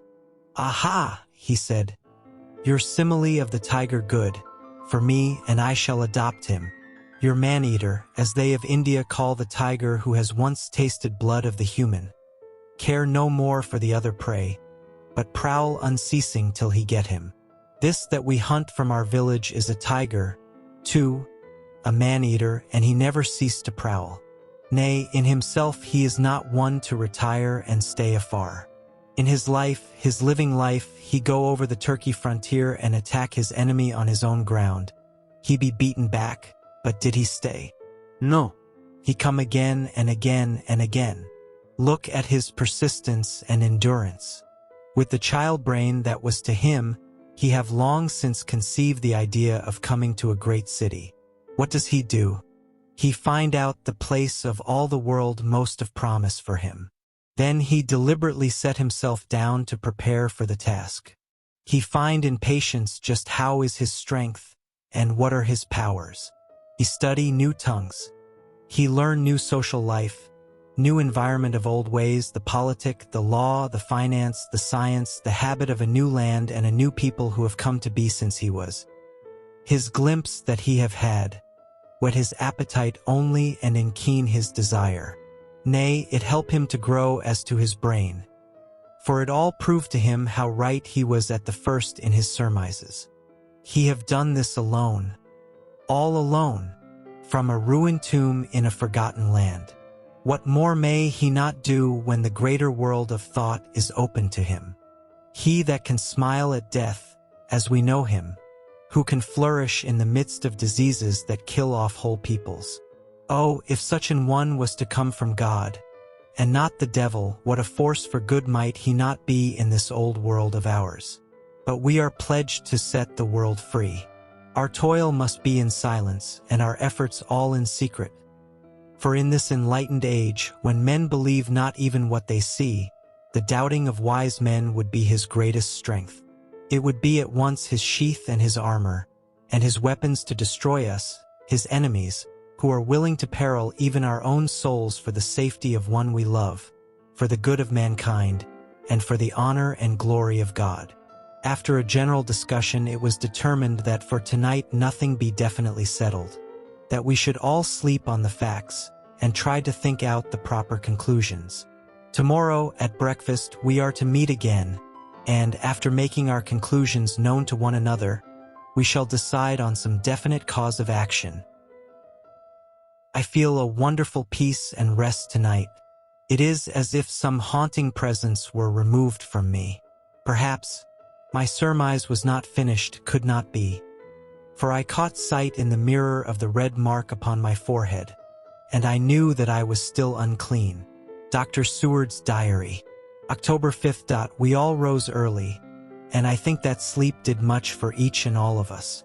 When we met at early breakfast, there was more general cheerfulness than any of us had ever expected to experience again. It is really wonderful how much resilience there is in human nature. Let any obstructing cause, no matter what, be removed in any way, even by death, and we fly back to first principles of hope and enjoyment. More than once, as we sat around the table, my eyes opened in wonder whether the whole of the past days had not been a dream. It was only when I caught sight of the red blotch on Mrs. Harker's forehead that I was brought back to reality. Even now, when I am gravely revolving the matter, it is almost impossible to realize that the cause of all our trouble is still existent. Even Mrs. Harker seems to lose sight of her trouble for whole spells.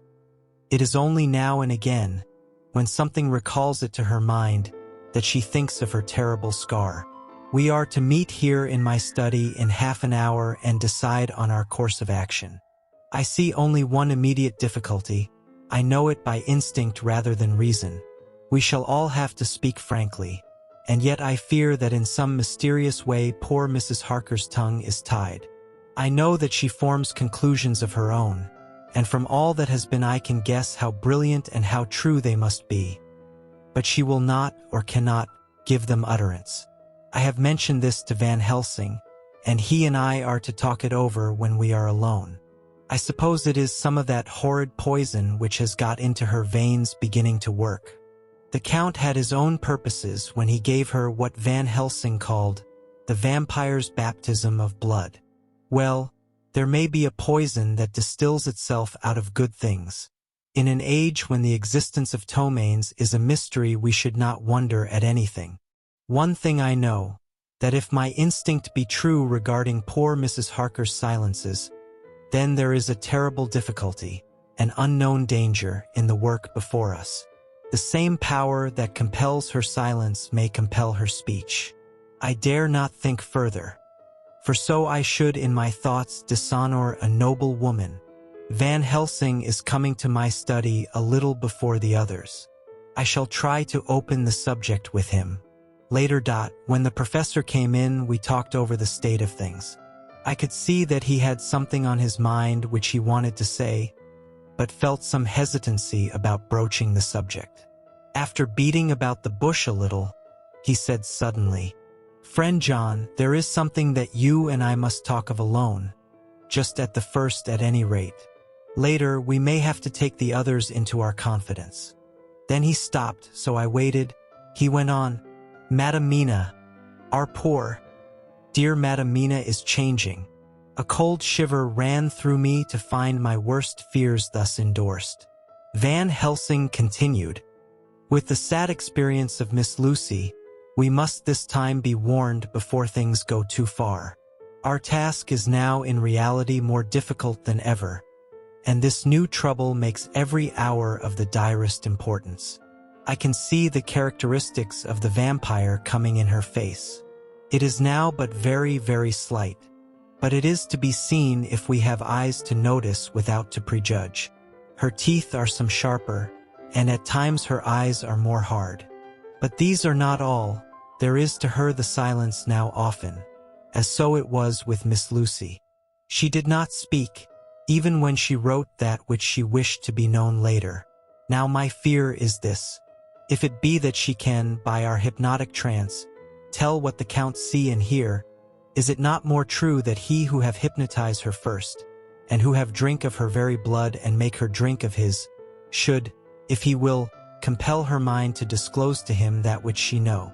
I nodded acquiescence. He went on. Then what we must do is to prevent this. We must keep her ignorant of our intent, and so she cannot tell what she know not. This is a painful task. Oh, so painful that it heart break me to think of. But it must be. When today we meet, I must tell her that for reason which we will not to speak she must not more be of our counsel, but be simply guarded by us. He wiped his forehead, which had broken out in profuse perspiration at the thought of the pain which he might have to inflict upon the poor soul already so tortured. I knew that it would be some sort of comfort to him if I told him that I also had come to the same conclusion, for at any rate it would take away the pain of doubt. I told him, and the effect was as I expected. It is now close to the time of our general gathering. Van Helsing has gone away to prepare for the meeting, and his painful part of it. I really believe his purpose is to be able to pray alone. Later. At the very outset of our meeting, a great personal relief was experienced by both Van Helsing and myself. Mrs. Harker had sent a message by her husband to say that she would not join us at present, as she thought it better that we should be free to discuss our movements without her presence to embarrass us. The professor and I looked at each other for an instant, and somehow we both seemed relieved. For my own part, I thought that if Mrs. Harker realized the danger herself, it was much pain as well as much danger averted. Under the circumstances we agreed, by a questioning look and answer, with finger on lip, to preserve silence in our suspicions, until we should have been able to confer alone again. We went at once into our plan of campaign. Van Helsing roughly put the facts before us first. The Tsarina Catherine left the Thames yesterday morning. It will take her at the quickest speed she has ever made at least 3 weeks to reach Varna. But we can travel overland to the same place in 3 days. Now, if we allow for 2 days less for the ship's voyage, owing to such weather influences as we know that the Count can bring to bear, and if we allow a whole day and night for any delays which may occur to us, then we have a margin of nearly 2 weeks. Thus, in order to be quite safe, we must leave here on 17th at latest. Then we shall at any rate be in Varna a day before the ship arrives, and able to make such preparations as may be necessary. Of course we shall all go armed against evil things, spiritual as well as physical. Here Quincy Morris added, I understand that the Count comes from a wolf country, and it may be that he shall get there before us. I propose that we add Winchesters to our armament. I have a kind of belief in a Winchester when there is any trouble of that sort around. Do you remember, Art, when we had the pack after us at Tobolsk? What wouldn't we have given then for a repeater apiece? Good, said Van Helsing. Winchesters it shall be. Quincy's head is level at all times, but most so when there is to hunt. Metaphor be more dishonor to science than wolves be of danger to man. In the meantime we can do nothing here, and as I think that Varna is not familiar to any of us, why not go there more soon? It is as long to wait here as there. Tonight and tomorrow we can get ready, and then, if all be well, we 4 can set out on our journey. We 4? Said Harker interrogatively, looking from one to another of us. Of course, answered the professor quickly. You must remain to take care of your so sweet wife. Harker was silent for a while, and then said in a hollow voice, Let us talk of that part of it in the morning. I want to consult with Mina. I thought that now was the time for Van Helsing to warn him not to disclose our plans to her. But he took no notice. I looked at him significantly and coughed. For answer he put his finger on his lips and turned away. Jonathan Harker's Journal. October 5th, afternoon. For some time after our meeting this morning I could not think. The new phases of things leave my mind in a state of wonder which allows no room for active thought. Mina's determination not to take any part in the discussion set me thinking, and as I could not argue the matter with her, I could only guess. I am as far as ever from a solution now. The way the others received it, too, puzzled me. The last time we talked of the subject we agreed that there was to be no more concealment of anything amongst us. Mina is sleeping now, calmly and sweetly like a little child. Her lips are curved and her face beams with happiness. Thank God. There are such moments still for her. Later. How strange it all is. I sat watching Mina's happy sleep, and came as near to being happy myself as I suppose I shall ever be. As the evening drew on, and the earth took its shadows from the sun sinking lower, the silence of the room grew more and more solemn to me. All at once Mina opened her eyes, and looking at me tenderly, said, "Jonathan, I want you to promise me something on your word of honor." A promise made to me, but made holily in God's hearing, and not to be broken though I should go down on my knees and implore you with bitter tears. Quick, you must make it to me at once. Mina, I said, a promise like that I cannot make at once. I may have no right to make it. But, dear one, she said, with such spiritual intensity that her eyes were like pole stars, it is I who wish it, and it is not for myself. You can ask Dr. Van Helsing if I am not right. If he disagrees, you may do as you will. Nay, more, if you all agree later, you are absolved from the promise. I promise, I said, and for a moment she looked supremely happy, though to me all happiness for her was denied by the red scar on her forehead.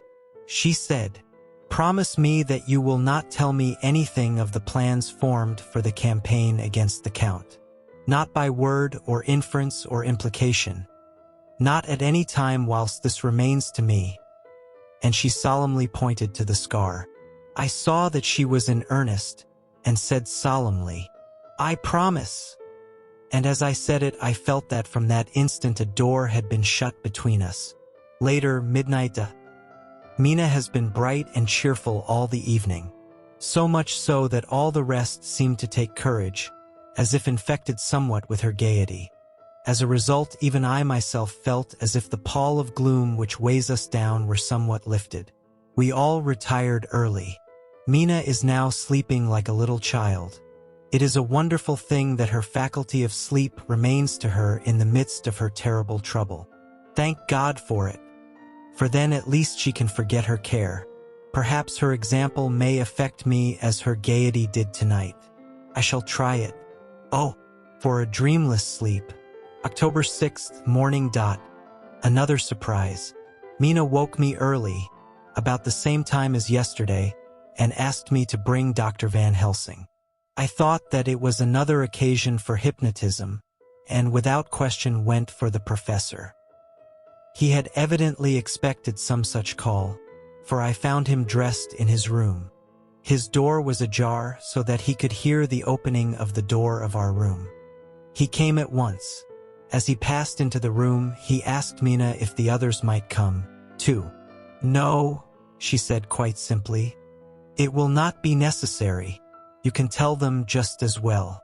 I must go with you on your journey." Dr. Van Helsing was as startled as I was. After a moment's pause, he asked, "But why? You must take me with you. I am safer with you, and you shall be safer too." "But why, dear Madam Mina? You know that your safety is our solemnest duty. We go into danger to which you are or may be more liable than any of us from circumstances, things that have been." He paused, embarrassed. As she replied, she raised her finger and pointed to her forehead. "I know. That is why I must go. I can tell you now, whilst the sun is coming up, I may not be able again. I know that when the Count wills me, I must go. I know that if he tells me to come in secret, I must come by any device to hoodwink even Jonathan." God saw the look that she turned on me as she spoke, and if there be indeed a recording angel that look is noted to her everlasting honor. I could only clasp her hand. I could not speak. My emotion was too great for even the relief of tears. She went on, "You men are brave and strong. You are strong in your numbers, for you can defy that which would break down the human endurance of one who had to guard alone. Besides, I may be of service, since you can hypnotize me and so learn that which even I myself do not know." Dr. Van Helsing said very gravely, "Madam Mina, you are, as always, most wise. You shall with us come, and together we shall do that which we go forth to achieve."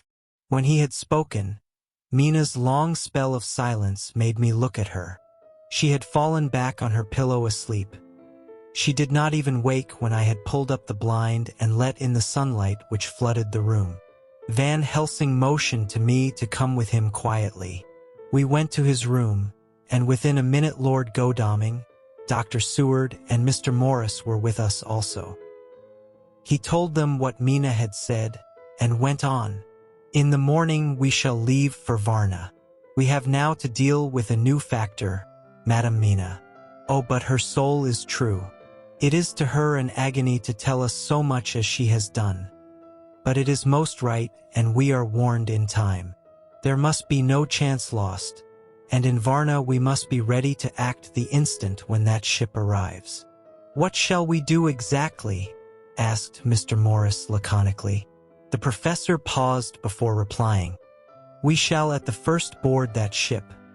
Then, when we have identified the box, we shall place a branch of the wild rose on it. This we shall fasten, for when it is there none can emerge.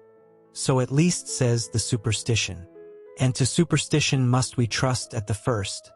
It was man's faith in the early, and it have its root in faith still. Then, when we get the opportunity that we seek, when none are near to see, we shall open the box, and all will be well." "I shall not wait for any opportunity," said Morris. "When I see the box I shall open it and destroy the monster, though there were 1,000 men looking on, and if I am to be wiped out for it the next moment."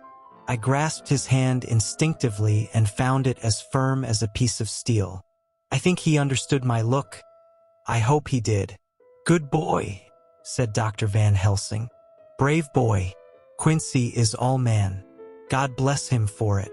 My child, believe me, none of us shall lag behind or pause from any fear. I do but say what we may do, what we must do. But indeed we cannot say what we shall do. There are so many things which may happen, and their ways and their ends are so various that until the moment we may not say. We shall all be armed in all ways, and when the time for the end has come, our effort shall not be lack. Now let us today put all our affairs in order. Let all things which touch on others dear to us, and who on us depend, be complete. For none of us can tell what or when or how the end may be. As for me, my own affairs are regulate, and as I have nothing else to do, I shall go make arrangements for the travel. I shall have all tickets and so forth for our journey." There was nothing further to be said, and we parted. I shall now settle up all my affairs of earth, and be ready for whatever may come. Later. It is all done. My will is made and all complete. Mina, if she survive, is my sole heir. If it should not be so, then the others who have been so good to us shall have remainder. It is now drawing towards the sunset. Mina's uneasiness calls my attention to it. I am sure that there is something on her mind which the time of exact sunset will reveal. These occasions are becoming harrowing times for us all. For each sunrise and sunset opens up some new danger, some new pain, which, however, may in God's will be means to a good end. I write all these things in the diary since my darling must not hear them now. But if it may be that she can see them again, they shall be ready. She is calling to me. Chapter 25. Dr. Seward's Diary. October 11th, evening. Jonathan Harker has asked me to note this, as he says he is hardly equal to the task, and he wants an exact record kept. I think that none of us were surprised when we were asked to see Mrs. Harker a little before the time of sunset. We have of late come to understand that sunrise and sunset are to her times of peculiar freedom, when her old self can be manifest without any controlling force subduing or restraining her, or inciting her to action. This mood or condition begins some half hour or more before actual sunrise or sunset, and lasts till either the sun is high, or whilst the clouds are still aglow with the rays streaming above the horizon. At first there is a sort of negative condition, as if some tie were loosened, and then the absolute freedom quickly follows. When, however, the freedom ceases, the change back or relapse comes quickly, preceded only by a spell of warning silence. Tonight, when we met, she was somewhat constrained, and bore all the signs of an internal struggle. I put it down myself to her making a violent effort at the earliest instant she could do so. A very few minutes, however, gave her complete control of herself. Then, motioning her husband to sit beside her on the sofa where she was half reclining, she made the rest of us bring chairs up close. Taking her husband's hand in hers, began, "We are all here together in freedom, for perhaps the last time. I know, dear. I know that you will always be with me to the end." This was to her husband, whose hand had, as we could see, tightened upon hers. In the morning we go out upon our task, and God alone knows what may be in store for any of us. You are going to be so good to me as to take me with you. I know that all that brave, earnest men can do for a poor, weak woman, whose soul perhaps is lost. No, not yet, but is at any rate at stake, you will do. But you must remember that I am not as you are. There is a poison in my blood, in my soul, which may destroy me, which must destroy me, unless some relief comes to us. Oh, my friends, you know as well as I do, that my soul is at stake, and though I know there is one way out for me, you must not and I must not take it. She looked appealingly to us all in turn, beginning and ending with her husband. "What is that way?" asked Van Helsing in a hoarse voice. "What is that way which we must not, may not take? That I may die now, either by my own hand or that of another, before the greater evil is entirely wrought. I know, and you know, that were I once dead you could and would set free my immortal spirit, even as you did my poor Lucy's. Were death, or the fear of death, the only thing that stood in the way, I would not shrink to die here, now, amidst the friends who love me. But death is not all. I cannot believe that to die in such a case, when there is hope before us and a bitter task to be done, is God's will. Therefore I, on my part, give up here the certainty of eternal rest, and go out into the dark where may be the blackest things that the world or the netherworld holds." We were all silent, for we knew instinctively that this was only a prelude. The faces of the others were set and Harker's grew ashen gray. Perhaps he guessed better than any of us what was coming. She continued, "This is what I can give into the hotchpot." I could not but note the quaint legal phrase which she used in such a place, and with all seriousness. "What will each of you give?" "Your lives, I know," she went on quickly. "That is easy for brave men. Your lives are God's, and you can give them back to Him. But what will you give to me?" She looked again questioningly, but this time avoided her husband's face. Quincy seemed to understand. He nodded, and her face lit up. "Then I shall tell you plainly what I want, for there must be no doubtful matter in this connection between us now. You must promise me, one and all, even you, my beloved husband, that, should the time come, you will kill me." "What is that time?" The voice was Quincy's, but it was low and strained. "When you shall be convinced that I am so changed that it is better that I die than I may live. When I am thus dead in the flesh, then you will, without a moment's delay, drive a stake through me and cut off my head, or do whatever else may be wanting to give me rest." Quincy was the first to rise after the pause. He knelt down before her and taking her hand in his said solemnly, I'm only a rough fellow who hasn't, perhaps, lived as a man should to win such a distinction. But I swear to you by all that I hold sacred and dear that, should the time ever come, I shall not flinch from the duty that you have set us. And I promise you, too, that I shall make all certain. For if I am only doubtful, I shall take it that the time has come. My true friend, was all she could say amid her fast-falling tears, as, bending over, she kissed his hand. I swear the same, my dear Madam Mina, said Van Helsing. And I, said Lord Godalming, each of them in turn kneeling to her to take the oath. I followed myself. Then her husband turned to her one-eyed, and with a greenish pallor which subdued the snowy whiteness of his hair, and asked, And must I, too, make such a promise, O my wife? You too, my dearest, she said, with infinite yearning of pity in her voice and eyes. You must not shrink. You are nearest and dearest and all the world to me. Our souls are knit into one, for all life and all time. Think, dear, that there have been times when brave men have killed their wives and their womenkind to keep them from falling into the hands of the enemy. Their hands did not falter any the more because those that they loved implored them to slay them.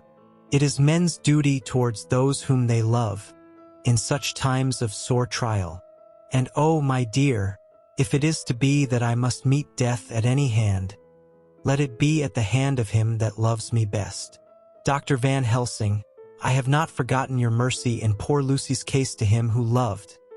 She stopped with a flying blush and changed her phrase. To him who had best right to give her peace, if that time shall come again. I look to you to make it a happy memory of my husband's life that it was his loving hand which set me free from the awful thrall upon me. Again I swear, came the professor's resonant voice. Mrs. Harker smiled, positively smiled. As with a sigh of relief she leaned back and said, And now one word of warning, a warning which you must never forget. This time, if it ever come, may come quickly and unexpectedly, and in such case you must lose no time in using your opportunity. At such a time I myself might be, nay, if the time ever comes, shall be, leagued with your enemy against you. One more request. She became very solemn as she said this. It is not vital and necessary like the other, but I want you to do one thing for me, if you will. We all acquiesced, but no one spoke. There was no need to speak. I want you to read the burial service. She was interrupted by a deep groan from her husband. Taking his hand in hers, she held it over her heart and continued, You must read it over me some day.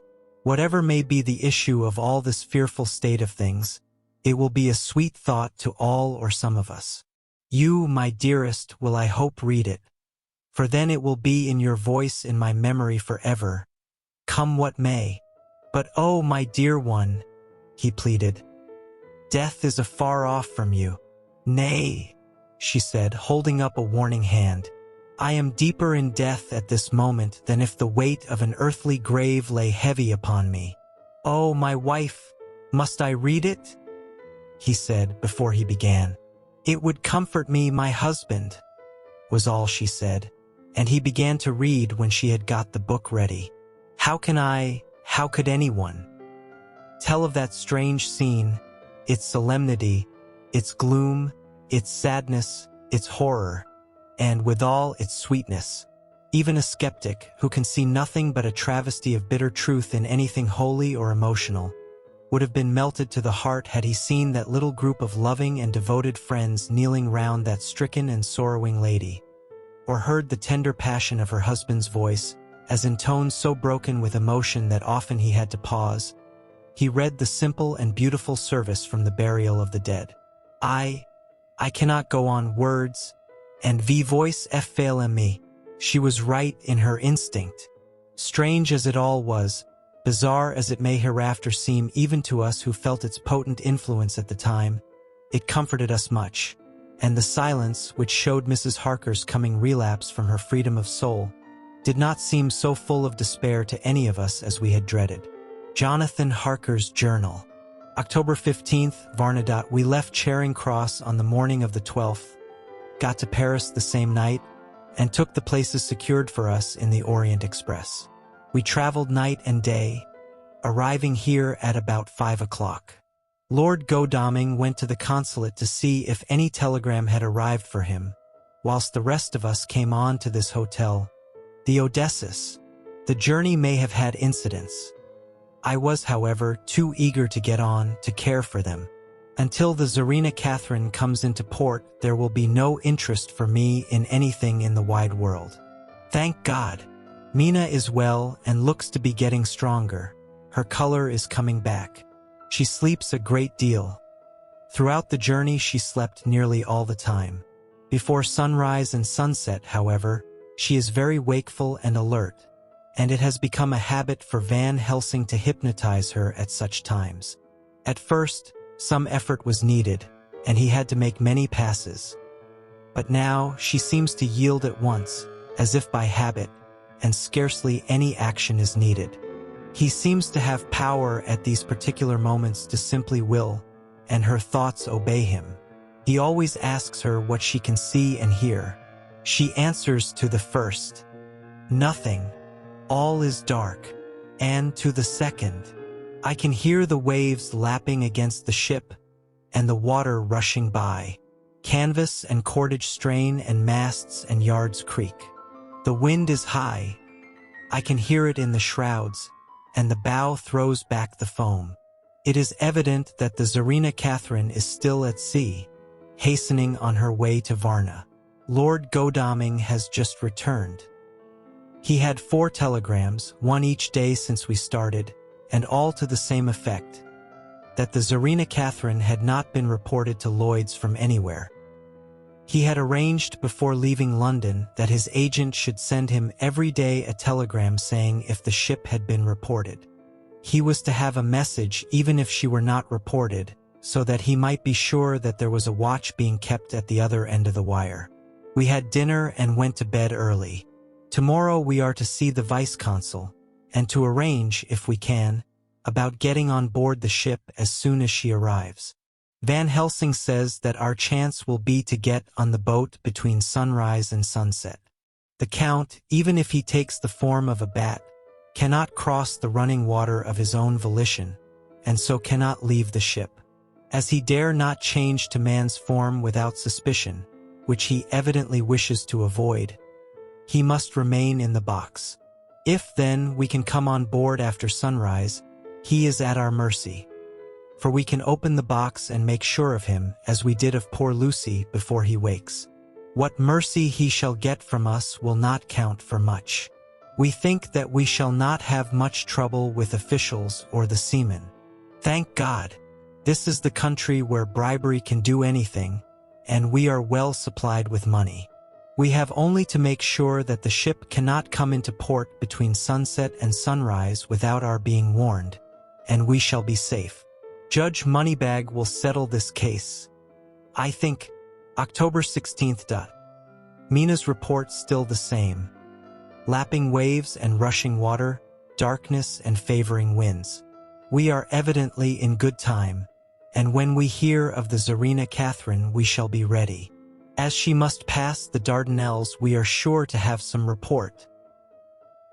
October 17th. Everything is pretty well fixed now, I think, to welcome the Count on his return from his tour. Godalming told the shippers that he fancied that the box sent aboard might contain something stolen from a friend of his, and got a half consent that he might open it at his own risk. The owner gave him a paper telling the captain to give him every facility in doing whatever he chose on board the ship, and also a similar authorization to his agent at Varna. We have seen the agent, who was much impressed with Godalming's kindly manner to him, and we are all satisfied that whatever he can do to aid our wishes will be done. We have already arranged what to do in case we get the box open.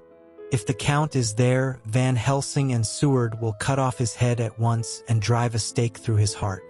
Morris and Godalming and I shall prevent interference, even if we have to use the arms which we shall have ready. The professor says that if we can so treat the Count's body, it will soon after fall into dust. In such case, there would be no evidence against us, in case any suspicion of murder were aroused. But even if it were not, we should stand or fall by our act, and perhaps someday this very script may be evidence to come between some of us and a rope.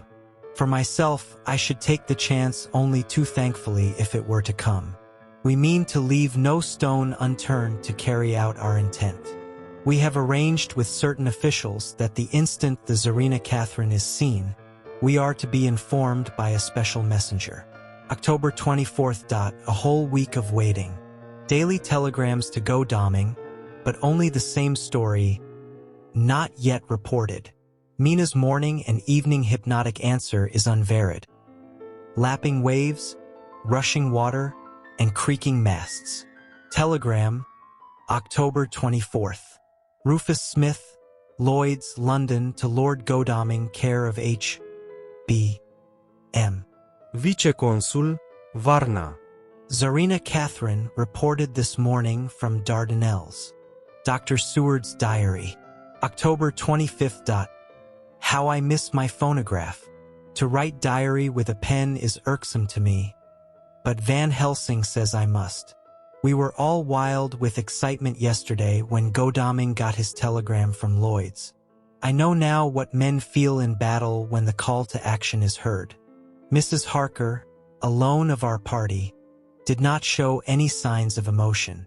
After all, it is not strange that she did not, for we took special care not to let her know anything about it, and we all tried not to show any excitement when we were in her presence.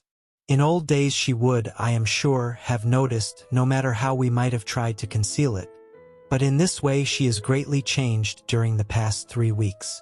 The lethargy grows upon her, and though she seems strong and well, and is getting back some of her color, Van Helsing and I are not satisfied. We talk of her often. We have not, however, said a word to the others. It would break poor Harker's heart, certainly his nerve, if he knew that we had even a suspicion on the subject. Van Helsing examines, he tells me, her teeth very carefully, whilst she is in the hypnotic condition, for he says that so long as they do not begin to sharpen, there is no active danger of a change in her. If this change should come, it would be necessary to take steps. We both know what those steps would have to be, though we do not mention our thoughts to each other. We should neither of us shrink from the task, awful though it be to contemplate. Euthanasia is an excellent and a comforting word. I am grateful to whoever invented it. It is only about 24 hours sail from the Dardanelles to here, at the rate the Tsarina Catherine has come from London. She should therefore arrive sometime in the morning, but as she cannot possibly get in before then, we are all about to retire early. We shall get up at 1 o'clock so as to be ready. October 25th, noon. No news yet of the ship's arrival. Mrs. Harker's hypnotic report this morning was the same as usual, so it is possible that we may get news at any moment.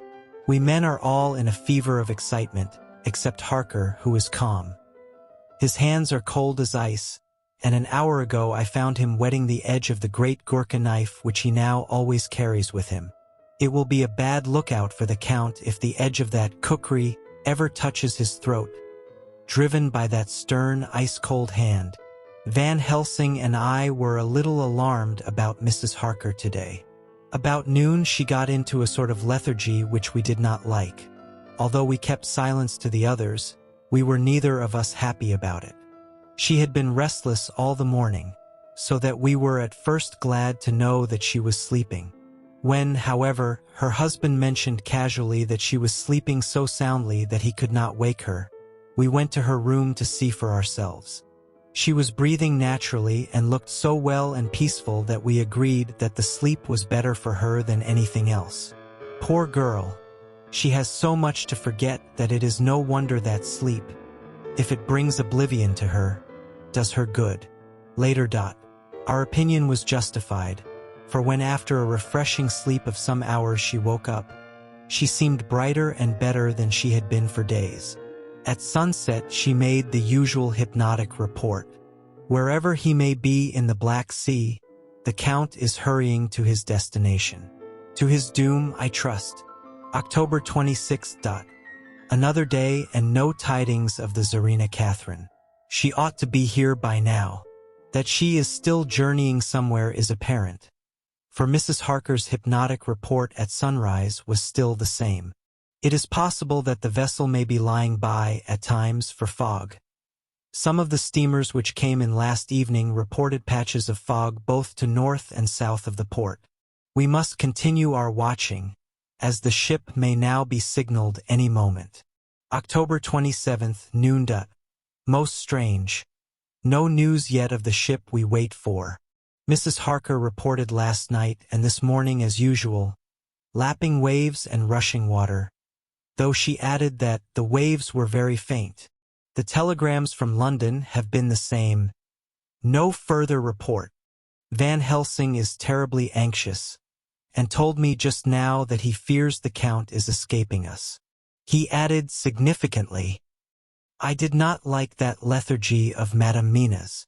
Souls and memories can do strange things during trance.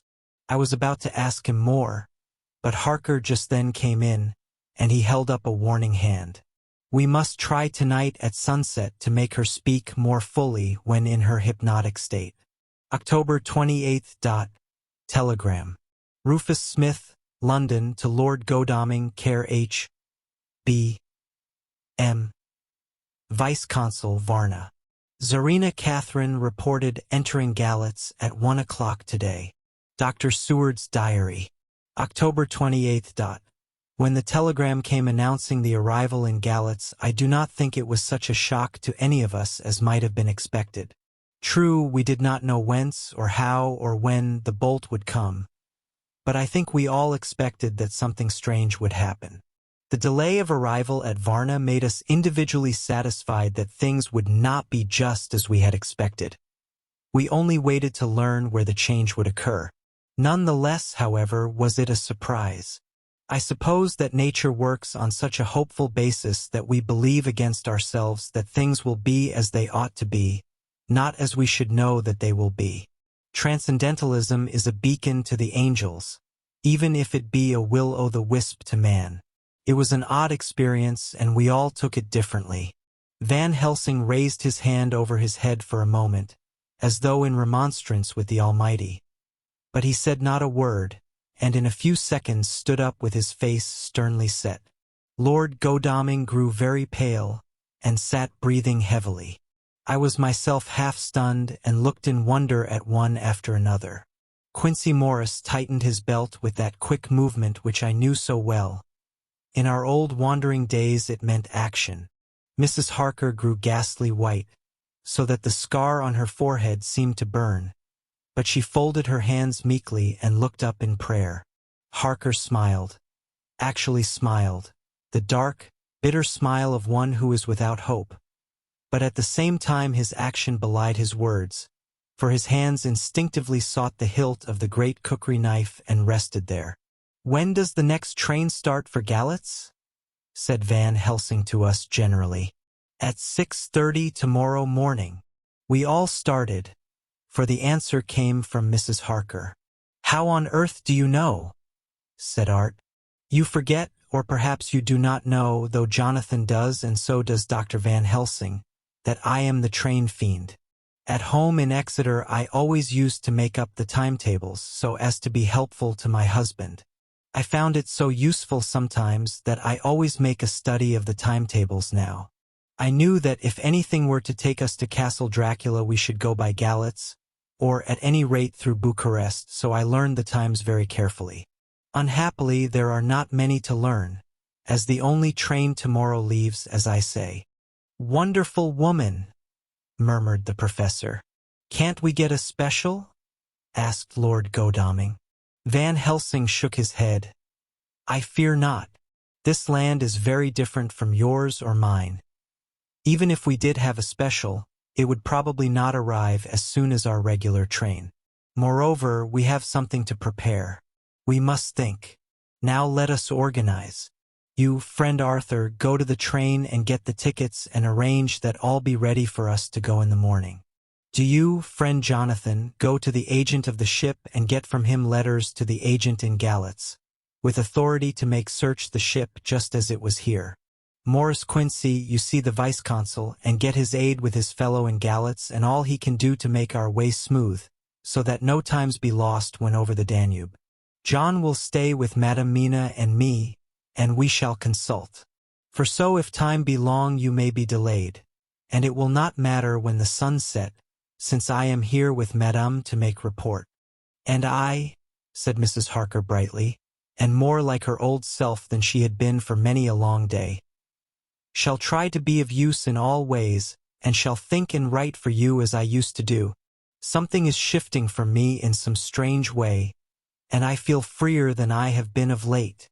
The three younger men looked happier at the moment as they seemed to realize the significance of her words. But Van Helsing and I, turning to each other, met each a grave and troubled glance. We said nothing at the time, however. When the three men had gone out to their tasks, Van Helsing asked Mrs. Harker to look up the copy of the diaries and find him the part of Harker's journal at the castle. She went away to get it.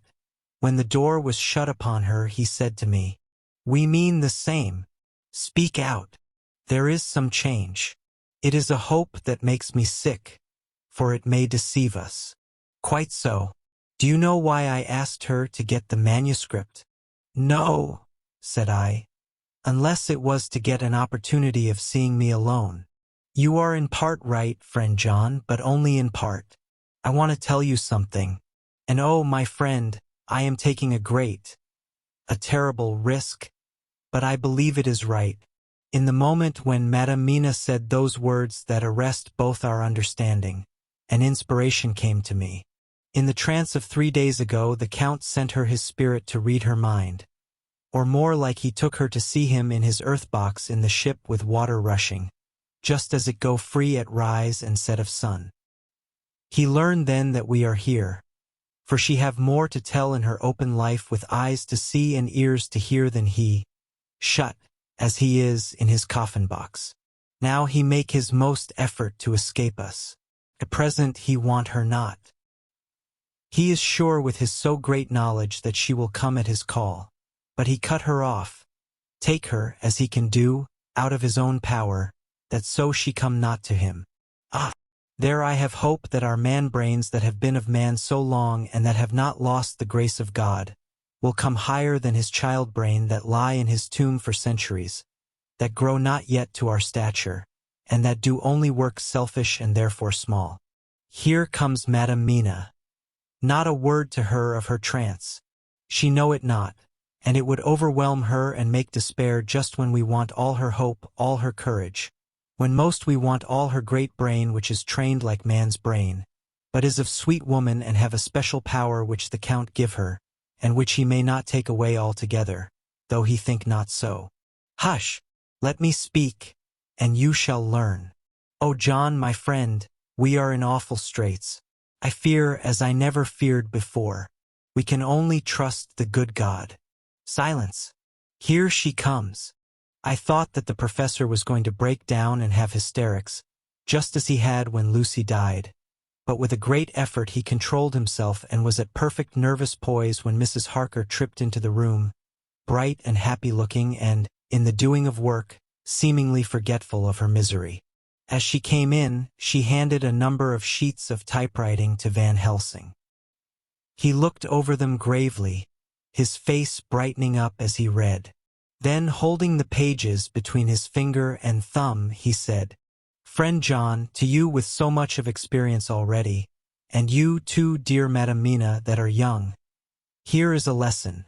Do not fear ever to think. A half-thought has been buzzing often in my brain, but I fear to let him loose his wings. Here now, with more knowledge, I go back to where that half-thought come from, and I find that he be no half-thought at all. That be a whole thought, though so young that he is not yet strong to use his little wings.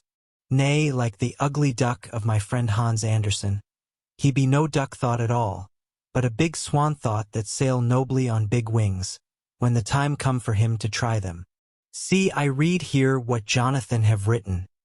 that other of his race who, in a later age, again and again, brought his forces over the great river into Turkey land, who, when he was beaten back, came again and again and again, though he had to come alone from the bloody field where his troops were being slaughtered, since he knew that he alone could ultimately triumph. What does this tell us? Not much. No. The Count's child thoughts see nothing. Therefore he speaks so free. Your man thoughts see nothing. My man thoughts see nothing, till just now. No. But there comes another word from someone who speak without thought because she, too, know not what it might mean. Just as there are elements which rest, yet when in nature's course they move on their way and they touch, then poof, and there comes a flash of light, heaven-wide, that blind and kill and destroy some, but that show up all earth below for leagues and leagues. Is it not so? Well, I shall explain. To begin, have you ever studied the philosophy of crime? Yes and no. You, John, yes, for it is a study of insanity. You know, Madam Mina, for crime touch you not but once. Still, your mind works true, and argues not a particulari ad universal. There is this peculiarity in criminals. It is so constant in all countries and at all times that even police, who know not much from philosophy, come to know it empirically, that it is. That is to be empiric. The criminal always work at one crime. That is the true criminal who seems predestinate to crime, and who will of none other. This criminal has not full man-brain. He is clever and cunning and resourceful, but he be not of man's stature as to brain. He be of child-brain in much. Now this criminal of ours is predestinate to crime also. He too have child-brain, and it is of the child to do what he have done. The little bird, the little fish, the little animal learn not by principle but empirically, and when he learn to do, then there is to him the ground to start from to do more. Dos poesto, said Archimedes.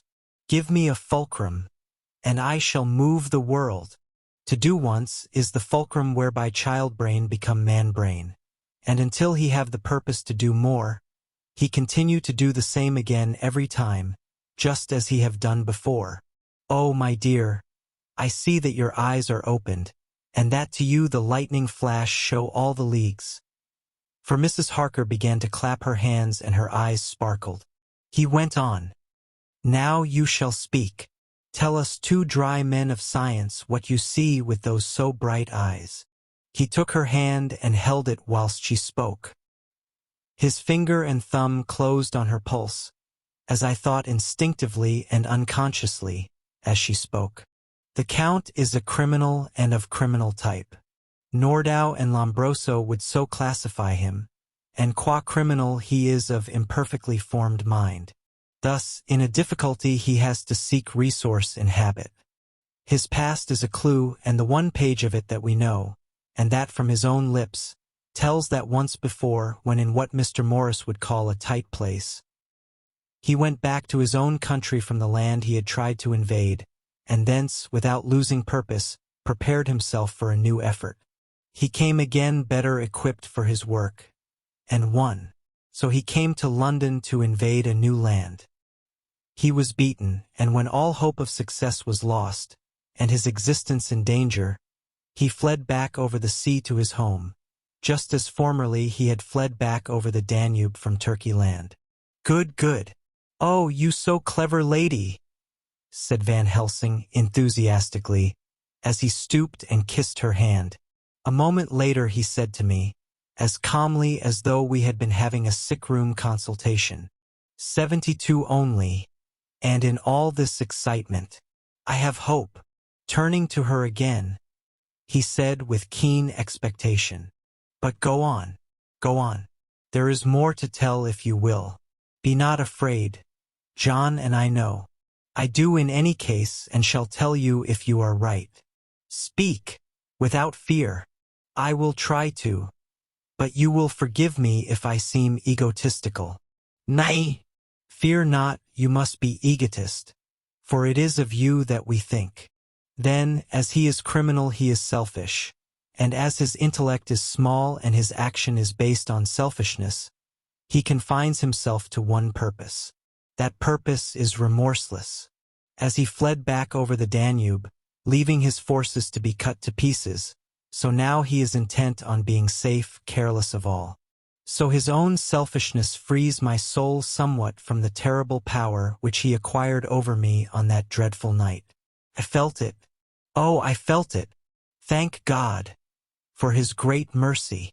My soul is freer than it has been since that awful hour, and all that haunts me is a fear lest in some trance or dream he may have used my knowledge for his ends. The professor stood up. He has so used your mind, and by it he has left us here in Varna, whilst the ship that carried him rushed through enveloping fog up to Galatz, where, doubtless, he had made preparation for escaping from us. But his child mind only saw so far, and it may be that, as ever is in God's providence, the very thing that the evildoer most reckoned on for his selfish good turns out to be his chiefest harm. The hunter is taken in his own snare, as the great psalmist says. For now that he think he is free from every trace of us all, and that he has escaped us with so many hours to him, then his selfish child brain will whisper him to sleep. He think, too, that as he cut himself off from knowing your mind, there can be no knowledge of him to you. There is where he fail. That terrible baptism of blood which he give you makes you free to go to him in spirit, as you have as yet done in your times of freedom, when the sun rise and set. At such times you go by my volition and not by his, and this power to good of you and others, as you have won from your suffering at his hands. This is now all the more precious that he know it not, and to guard himself have even cut himself off from his knowledge of our where. We, however, are not selfish, and we believe that God is with us through all this blackness, and these many dark hours. We shall follow him, and we shall not flinch, even if we peril ourselves that we become like him. Friend John, this has been a great hour, and it have done much to advance us on our way. You must be scribe and write him all down, so that when the others return from their work you can give it to them. Then they shall know as we do. And so I have written it whilst we wait their return, and Mrs. Harker has written with her typewriter all since she brought the MS to us. Chapter 26. Dr. Seward's Diary. October 29th. This is written in the train from Varna to Galatz. Last night we all assembled a little before the time of sunset. Each of us had done his work as well as he could.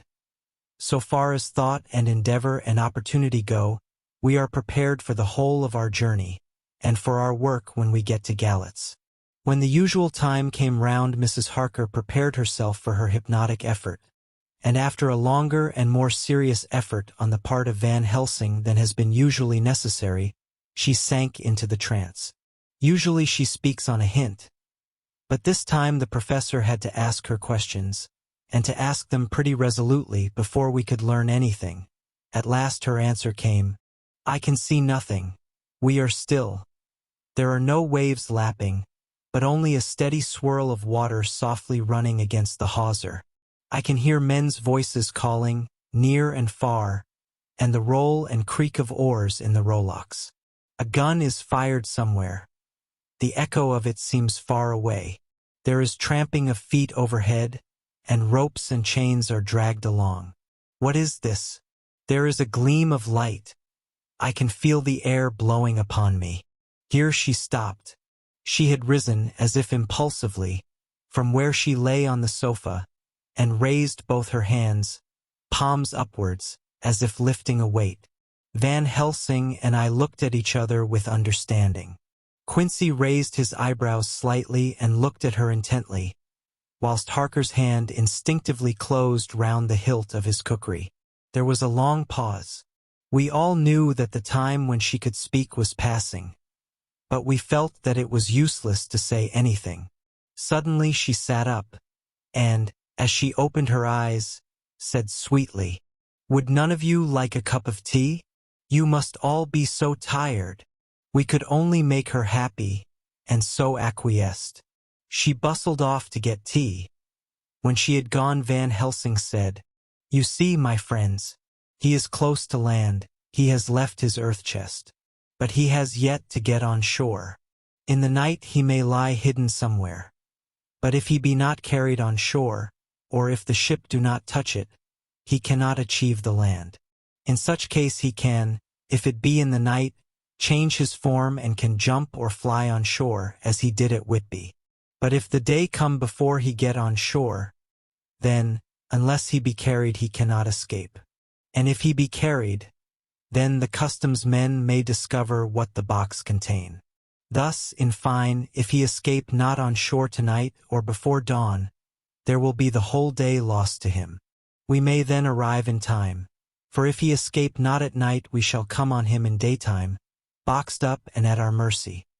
For he dare not be his true self, awake and visible, lest he be discovered." There was no more to be said, so we waited in patience until the dawn, at which time we might learn more from Mrs. Harker. Early this morning we listened, with breathless anxiety, for her response in her trance. The hypnotic stage was even longer in coming than before, and when it came, the time remaining until full sunrise was so short that we began to despair. Van Helsing seemed to throw his whole soul into the effort. At last, in obedience to his will, she made reply, "All is dark. I hear lapping water, level with me, and some creaking as of wood on wood." She paused, and the red sun shot up. "We must wait till tonight. And so it is that we are traveling towards Galatz in an agony of expectation. We are due to arrive between 2 and 3 in the morning. But already at Bucharest we are 3 hours late, so we cannot possibly get in till well after sunup. Thus we shall have 2 more hypnotic messages from Mrs. Harker. Either or both may possibly throw more light on what is happening. Later. Sunset has come and gone. Fortunately, it came at a time when there was no distraction, for had it occurred whilst we were at a station, we might not have secured the necessary calm and isolation. Mrs. Harker yielded to the hypnotic influence even less readily than this morning. I am in fear that her power of reading the Count's sensations may die away, just when we want it most. It seems to me that her imagination is beginning to work. Whilst she has been in the trance hitherto, she has confined herself to the simplest of facts. If this goes on, it may ultimately mislead us.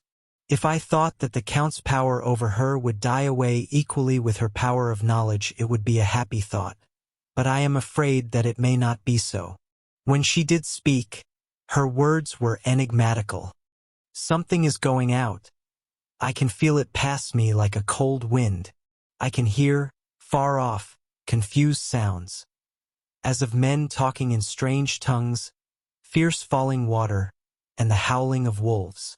She stopped and a shudder ran through her, increasing in intensity for a few seconds, till, at the end, she shook as though in a palsy. She said no more, even in answer to the professor's imperative questioning. When she woke from the trance, she was cold and exhausted and languid, but her mind was all alert. She could not remember anything, but asked what she had said. When she was told, she pondered over it deeply for a long time and in silence. October 30th, 7 a.m. We are near Galatz now, and I may not have time to write later. Sunrise this morning was anxiously looked for by us all. Knowing of the increasing difficulty of procuring the hypnotic trance, Van Helsing began his passes earlier than usual. They produced no effect, however, until the regular time, when she yielded with a still greater difficulty, only a minute before the sun rose. The professor lost no time in his questioning. Her answer came with equal quickness. "All is dark. I hear water swirling by, level with my ears, and the creaking of wood on wood. Cattle low far off. There is another sound, a queer one like—" She stopped and grew white, and whiter still. Go on. Speak. I command you," said Van Helsing in an agonized voice. At the same time there was despair in his eyes, for the risen sun was reddening even Mrs. Harker's pale face. She opened her eyes, and we all started as she said, sweetly and seemingly with the utmost unconcern, "Oh, Professor, why ask me to do what you know I can't? I don't remember anything." Then, seeing the look of amazement on our faces, she said, turning from one to the other with a troubled look, "What have I said? What have I done? I know nothing, only that I was lying here, half asleep, and heard you say, 'Go on, speak. I command you.' It seemed so funny to hear you order me about, as if I were a bad child." "Oh, Madam Mina," he said sadly, "it is proof, if proof be needed, of how I love and honor you, when a word for your good, spoken more earnest than ever, can seem so strange because it is to order her whom I am proud to obey. The whistles are sounding. We are nearing Galatz. We are on fire with anxiety and eagerness." Mina Harker's Journal. October 30th. Mr. Morris took me to the hotel where our rooms had been ordered by telegraph, he being the one who could best be spared, since he does not speak any foreign language. The forces were distributed much as they had been at Varna, except that Lord Godalming went to the vice-consul, as his rank might serve as an immediate guarantee of some sort to the official, we being in extreme hurry. Jonathan and the two doctors went to the shipping agent to learn particulars of the arrival of the Tsarina Catherine. Later. Lord Godalming has returned. The consul is away and the vice-consul sick, so the routine work has been attended to by a clerk. He was very obliging, and offered to do anything in his power. Jonathan Harker's Journal. October 30th. At 9 o'clock Dr. Van Helsing, Dr. Seward, and I called on Messrs. Mackenzie and Steinkopf, the agents of the London firm of Hapgood. They had received a wire from London, in answer to Lord Godalming's telegraphed request, asking us to show them any civility in their power. They were more than kind and courteous, and took us at once on board the Tsarina Catherine, which lay at anchor out in the river harbor. There we saw the captain, Donaldson by name, who told us of his voyage. He said that in all his life he had never had so favorable a run. "Man," he said, "but it made us afeard, for we expected that we should have to pay for it why some rare piece o' luck, so as to keep up the average. It's no canny to run frae London to the Black Sea why a wind ahint ye, as though the deil himself were blawin' on your sail for his ain purpose. And the time we could no speer a thing. Gin we were nigh a ship or a port or a headland, a fog fell on us and travelled wy us, till when after it had lifted and we looked out, the deil a thing could we see. We ran by Gibraltar without being able to signal, and till we came to the Dardanelles and had to wait to get our permit to pass, we never were within hail o' aught. At first I inclined to slack off sail and beat about till the fog was lifted. But whiles, I thought that if the deil was minded to get us into the Black Sea quick, he was like to do it whether we would or no. If we had a quick voyage it would be no to our miscredit why, the owners, or no hurt to our traffic. And the old mon who had served his ain purpose would be decently grateful to us for no hind air in him. This mixture of simplicity and cunning, of superstition and commercial reasoning, aroused Van Helsing, who said, "Mine friend, that devil is more clever than he is thought by some, and he know when he meet his match." The skipper was not displeased with the compliment, and went on. When we got past the Bosphorus the men began to grumble. Some of them, the Romanians, came and asked me to heave overboard a big box which had been put on board by a queer-looking old man just before we had started frae London. I had seen them speer at the fellow, and put out their TWA fingers when they saw him, to guard against the evil eye. Man! But the superstition of foreigners is perfectly ridiculous. I sent them aboot their business pretty quick. But as just after a fog closed in on us I felt a wee bit as they did anent something, though I wouldn't say it was agin the big box. Well, on we went, and as the fog didn't let up for 5 days I yost let the wind carry us. For if the deil wanted to get somewheres, well, he would fetch it up a reet. and if he didn't, well, we'd keep a sharp lookout anyhow. Sure enough, we had a fair way and deep water all the time, and 2 days ago, when the morning sun came through the fog, we found ourselves just in the river opposite Galats. The Romanians were wild, and wanted me right or wrong to take out the box and fling it in the river. I had to argue why them aboot it why a handspike, and when the last of them rose off the deck why his head in his hand, I had convinced them that, evil eye or no evil eye, the property and the trust of my owners were better in my hands than in the river Danube. They had, mind ye, taken the box on the deck ready to fling in, and as it was marked Galats via Varna, I thocht I'd let it lie till we discharged in the port and get rid o't althegather. We didn't do much clearin' that day, and had to remain the nicht at anchor. But in the mornin', braw and early, an hour before sunup, a man came aboard why an order, written to him from England, to receive a box marked for one Count Dracula. Sure enough the matter was one ready to his hand. He had his papers a reet, and glad I was to be rid of the damn thing, for I was beginning messel to feel uneasy at it. If the deal did have any luggage aboard the ship, I'm thinkin' it was none ither than that same. What was the name of the man who took it? Asked Dr. Van Helsing with restrained eagerness. I'll be tellin' ye quick, he answered, and, stepping down to his cabin, produced a receipt signed Emanuel Hildesheim. Bergenstrasse 16 was the address. We found out that this was all the captain knew, so with thanks we came away. We found Hildesheim in his office, a Hebrew of rather the Adelphi theater type, with a nose like a sheep and a fez. His arguments were pointed with specie, we doing the punctuation, and with a little bargaining he told us what he knew. This turned out to be simple but important. He had received a letter from Mr. de Ville of London, telling him to receive, if possible before sunrise so as to avoid customs, a box which would arrive at Galats in the Tsarina Catherine. This he was to give in charge to a certain Petrov Skinsky, who dealt with the Slovaks who traded down the river to the port. He had been paid for his work by an English banknote, which had been duly cashed for gold at the Danube International Bank. When Skinsky had come to him, he had taken him to the ship and handed over the box, so as to save porterage. That was all he knew. We then sought for Skinsky, but were unable to find him.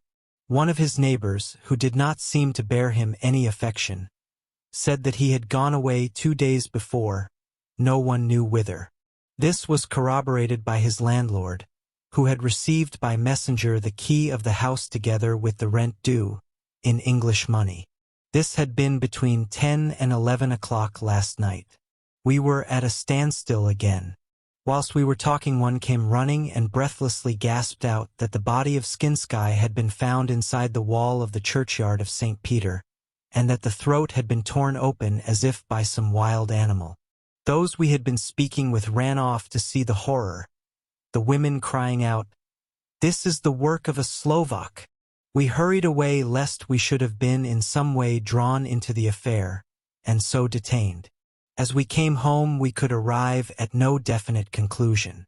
We were all convinced that the box was on its way by water to somewhere, but where that might be we would have to discover. With heavy hearts we came home to the hotel to Mina. When we met together, the first thing was to consult as to taking Mina again into our confidence. Things are getting desperate, and it is at least a chance, though a hazardous one. As a preliminary step, I was released from my promise to her. Mina Harker's journal. October 30th, evening. They were so tired and worn out and dispirited that there was nothing to be done till they had some rest.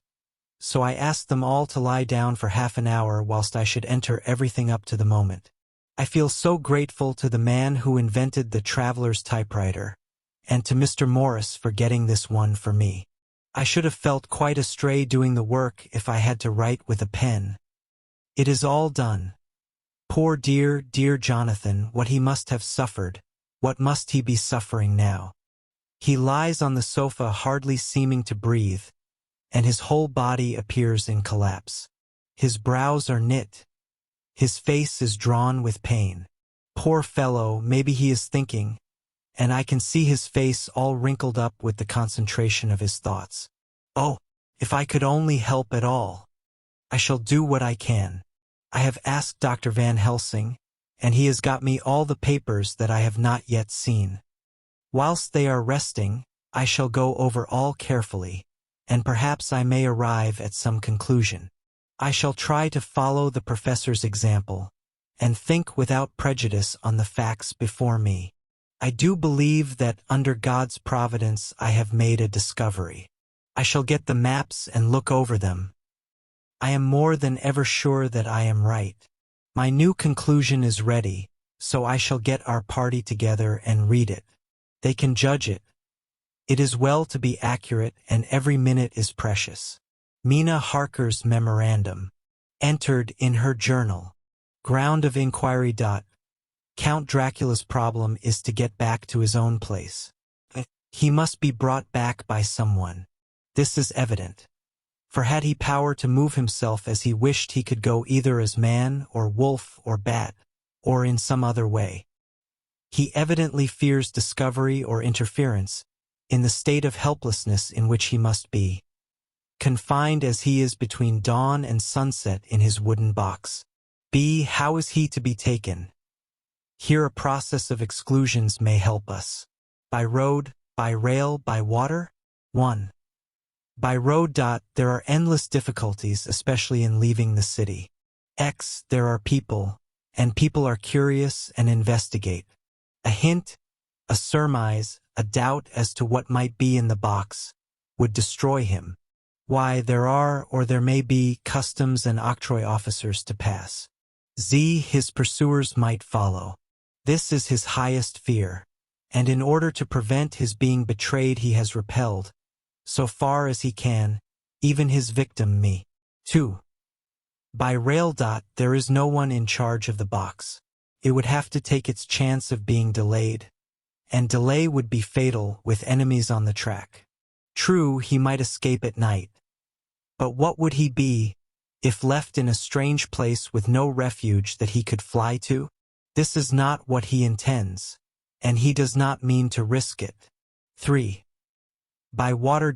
Here is the safest way in one respect, but with most danger in another. On the water he is powerless except at night. Even then he can only summon fog and storm and snow and his wolves. But were he wrecked, the living water would engulf him helpless, and he would indeed be lost. He could have the vessel drive to land, but if it were unfriendly land wherein he was not free to move, his position would still be desperate. We know from the record that he was on the water, so what we have to do is to ascertain what water. The first thing is to realize exactly what he has done as yet. We may, then, get a light on what his later task is to be. Firstly. We must differentiate between what he did in London as part of his general plan of action, when he was pressed for moments and had to arrange as best he could. Secondly, we must see, as well as we can surmise it from the facts we know of, what he has done here. As to the first, he evidently intended to arrive at Galatz, and sent invoice to Varna to deceive us lest we should ascertain his means of exit from England. His immediate and sole purpose then was to escape. The proof of this is the letter of instructions sent to Emanuel Hildesheim to clear and take away the box before sunrise. There is also the instruction to Petrov Skinsky. These we must only guess at, but there must have been some letter or message, since Skinsky came to Hildesheim, that, so far, his plans were successful we know. The Tsarina Catherine made a phenomenally quick journey, so much so that Captain Donelson's suspicions were aroused. But his superstition united with his canniness played the Count's game for him, and he ran with his favoring wind through fogs and all till he brought up blindfold at Galatz. That the Count's arrangements were well made has been proved. Hildesheim cleared the box, took it off and gave it to Skinsky. Skinsky took it, and here we lose the trail. We only know that the box is somewhere on the water, moving along. The customs and the octroi, if there be any, have been avoided. Now we come to what the Count must have done after his arrival, on land at Galatz. The The box was given to Skinsky before sunrise. At sunrise, the Count could appear in his own form. Here, we ask why Skinsky was chosen at all to aid in the work. In my husband's diary, Skinsky is mentioned as dealing with the Slovaks who trade down the river to the port, and the man's remark that the murder was the work of a Slovak showed the general feeling against his class. The Count wanted isolation. My surmise is this, that in London the Count decided to get back to his castle by water, as the most safe and secret way. He was brought from the castle by Skani, and probably they delivered their cargo to Slovaks who took the boxes to Varna, for there they were shipped for London. Thus the Count had knowledge of the persons who could arrange this service. When the box was on land, before sunrise or after sunset, he came out from his box, met Skinsky and instructed him what to do as to arranging the carriage of the box up some river. When this was done, and he knew that all was in train, he blotted out his traces, as he thought, by murdering his agent. I have examined the map and find that the river most suitable for the Slovaks to have ascended is either the Pruth or the Sereth. I read in the typescript that in my trance I heard cows low and water swirling level with my ears and the creaking of wood. The Count in his box, then, was on a river in an open boat, propelled probably either by oars or poles, for the banks are near and it is working against stream. There would be no such sound if floating downstream. Of course it may not be either the Sereth or the Pruth, but we may possibly investigate further. Now of these two, the Pruth is the more easily navigated, but the Sereth is, at Fundu, joined by the Bistritza which runs up round the Borgo Pass. The loop it makes is manifestly as close to Dracula's castle as can be got by water. Mina Harker's journal continued. When I had done reading, Jonathan took me in his arms and kissed me. The others kept shaking me by both hands, and Dr. Van Helsing said, "Our dear Madam Mina is once more our teacher. Her eyes have been where we were blinded. Now we are on the track once again, and this time we may succeed. Our enemy is at his most helpless, and if we can come on him by day on the water, our task will be over. He has a start, but he is powerless to hasten, as he may not leave his box lest those who carry him may suspect. For them to suspect would be to prompt them to throw him in the stream where he perish. This he knows and will not. Now, men, to our council of war. For here and now we must plan what each and all shall do. I shall get a steam launch and follow him," said Lord Godalming. "And I, horses to follow on the bank lest by chance he land," said Mr. Morris. "Good," said the professor. "Both good, but neither must go alone. There must be force to overcome force if need be. The Slovak is strong and rough, and he carries rude arms." All the men smiled, for amongst them they carried a small arsenal. Said Mr. Morris, "I have brought some Winchesters. They are pretty handy in a crowd, and there may be wolves."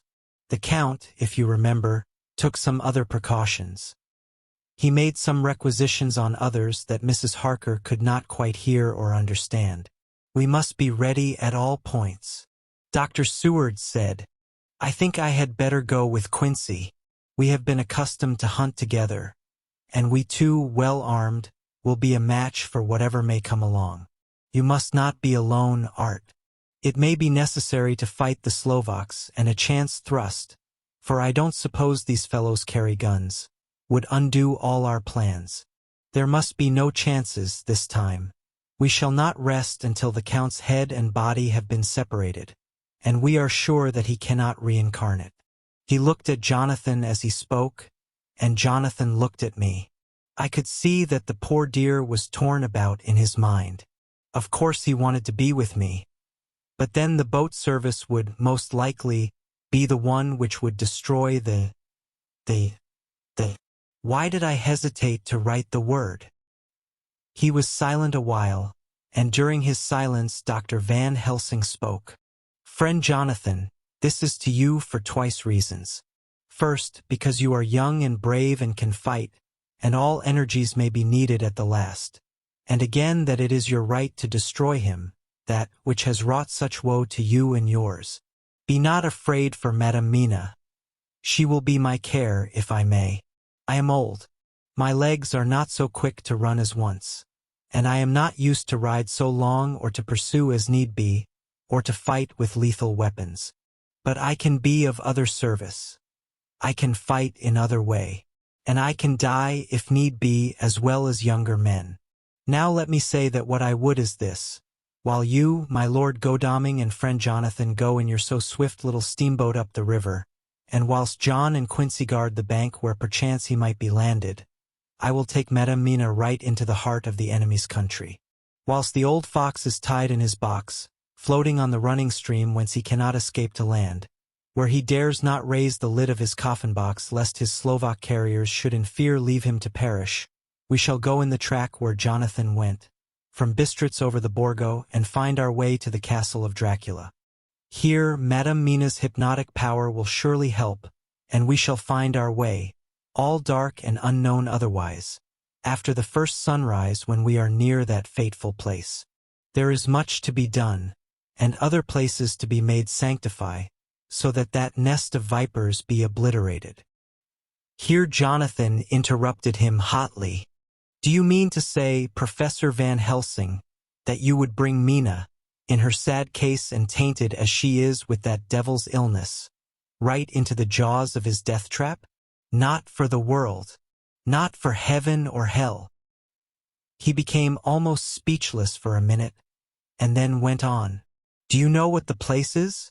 Have you seen that awful den of hellish infamy, with the very moonlight alive with grisly shapes, and every speck of dust that whirls in the wind a devouring monster in embryo? Have you felt the vampire's lips upon your throat? Here he turned to me, and as his eyes lit on my forehead he threw up his arms with a cry. Oh my God, what have we done to have this terror upon us? And he sank down on the sofa in a collapse of misery. The professor's voice, as he spoke in clear, sweet tones, which seemed to vibrate in the air, calmed us all. Oh, my friend, it is because I would save Madam Mina from that awful place that I would go. God forbid that I should take her into that place. There is work, wild work, to be done there, that her eyes may not see.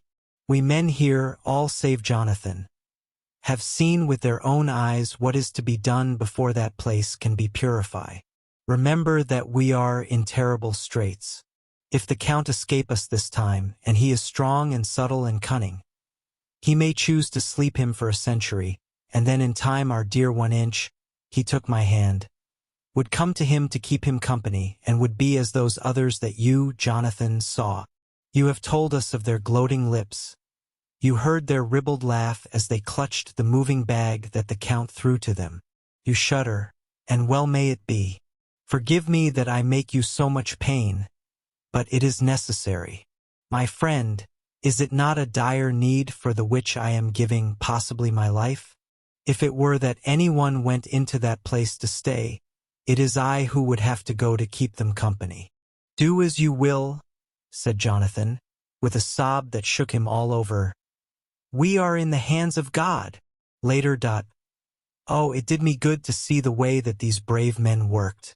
How can women help loving men when they are so earnest, and so true and so brave? And, too, it made me think of the wonderful power of money. What can it not do when it is properly applied? And what might it do when basely used? I felt so thankful that Lord Godalming is rich, and that both he and Mr. Morris, who also has plenty of money, are willing to spend it so freely. For if they did not, our little expedition could not start, either so promptly or so well equipped, as it will within another hour. It is not 3 hours since it was arranged what part each of us was to do, and now Lord Godalming and Jonathan have a lovely steam launch, with steam up ready to start at a moment's notice. Dr. Seward and Mr. Morris have half a dozen good horses, well appointed. We have all the maps and appliances of various kinds that can be had. Professor Van Helsing and I are to leave by the 11:40 train tonight for Veresti, where we are to get a carriage to drive to the Borgo Pass. We are bringing a good deal of ready money, as we are to buy a carriage and horses. We shall drive ourselves, for we have no one whom we can trust in the matter. The professor knows something of a great many languages, so we shall get on all right. We have all got arms, even for me a large-bore revolver. Jonathan would not be happy unless I was armed like the rest. Alas, I cannot carry one arm that the rest do. The scar on my forehead forbids that. Dear Dr. Van Helsing comforts me by telling me that I am fully armed as there may be wolves. The weather is getting colder every hour, and there are snow flurries which come and go as warnings. Later. It took all my courage to say goodbye to my darling. We may never meet again. Courage, Mina. The professor is looking at you keenly. His look is a warning. There must be no tears now, unless it may be that God will let them fall in gladness. Jonathan Harker's Journal. October 30th. Night. I am writing this in the light from the furnace door of the steam launch. Lord Godalming is firing up. He is an experienced hand at the work, as he has had for years a launch of his own on the Thames, and another on the Norfolk Broads. Regarding our plans, we finally decided that Mina's guess was correct, and that if any waterway was chosen for the Count's escape back to his castle, the Sereth and then the Bistritza at its junction would be the one. We took it that somewhere about the 47th degree north latitude would be the place chosen for the crossing the country between the river and the Carpathians. We have no fear in running at good speed up the river at night. There is plenty of water, and the banks are wide enough apart to make steaming, even in the dark, easy enough. Lord Godalming tells me to sleep for a while, as it is enough for the present for one to be on watch. But I cannot sleep. How can I, with the terrible danger hanging over my darling, and her going out into that awful place? My only comfort is that we are in the hands of God. Only for that faith it would be easier to die than to live, and so be quit of all the trouble. Mr. Morris and Dr. Seward were off on their long ride before we started. They are to keep up the right bank, far enough off to get on higher lands where they can see a good stretch of river and avoid the following of its curves.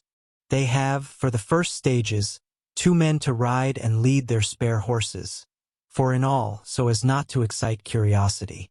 When they dismiss the men, which shall be shortly, they shall themselves look after the horses. It may be necessary for us to join forces. If so, they can mount our whole party. One of the saddles has a movable horn, and can be easily adapted for Mina, if required. It is a wild adventure we are on. Here, as we are rushing along through the darkness, with the cold from the river seeming to rise up and strike us, with all the mysterious voices of the night around us, it all comes home. We seem to be drifting into unknown places and unknown ways, into a whole world of dark and dreadful things. Godalming is shutting the furnace door. October 31st. Still hurrying along. The day has come, and Godalming is sleeping. I am on watch. The morning is bitterly cold. The furnace heat is grateful, though we have heavy fur coats. As yet we have passed only a few open boats, but none of them had on board any box or package of anything like the size of the one we seek. The men were scared every time we turned our electric lamp on them, and fell on their knees and prayed. November 1st evening. No news all day. We have found nothing of the kind we seek. We have now passed into the Bistritza, and if we are wrong in our surmise, our chance is gone. We have overhauled every boat, big and little. Early this morning, one crew took us for a government boat, and treated us accordingly. We saw in this a way of smoothing matters, so at Fundu, where the Bistritza runs into the Sereth, we got a Romanian flag which we now fly conspicuously. With every boat which we have overhauled since then this trick has succeeded. We have had every deference shown to us, and not once any objection to whatever we chose to ask or do. Some of the Slovaks tell us that a big boat passed them, going at more than usual speed as she had a double crew on board. This was before they came to Fundu, so they could not tell us whether the boat turned into the Bistritza or continued on up the Sereth. At Fundu we could not hear of any such boat, so she must have passed there in the night. I am feeling very sleepy.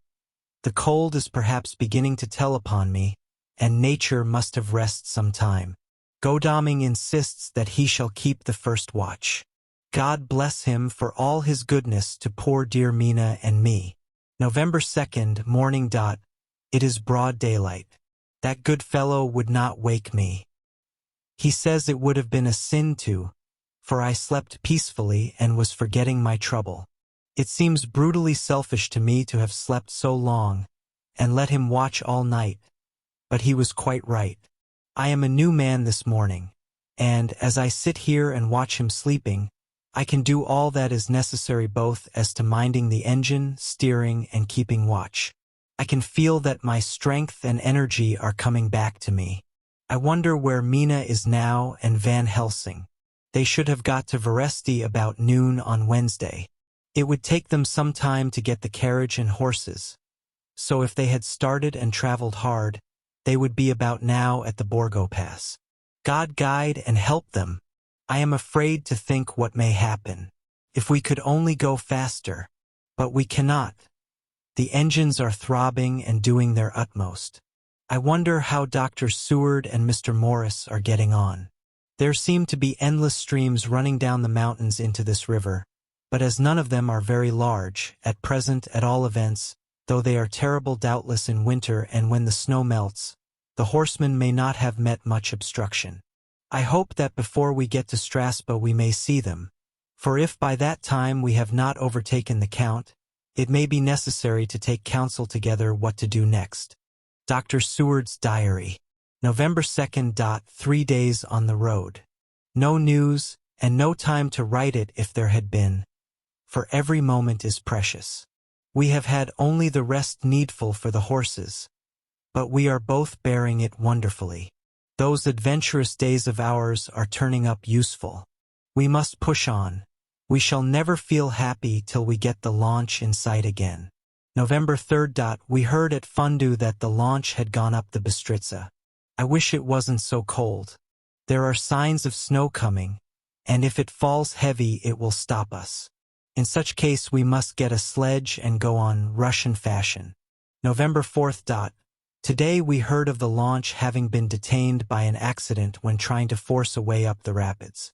The Slovak boats get up all right, by aid of a rope and steering with knowledge. Some went up only a few hours before. Godalming is an amateur fitter himself, and evidently it was he who put the launch in trim again. Finally, they got up the rapids all right with local help and are off on the chase afresh. I fear that the boat is not any better for the accident. The peasantry tell us that after she got upon smooth water again, she kept stopping every now and again so long as she was in sight. We must push on harder than ever. Our help may be wanted soon. Mina Harker's Journal. October 31st. Arrived at Veresti at noon.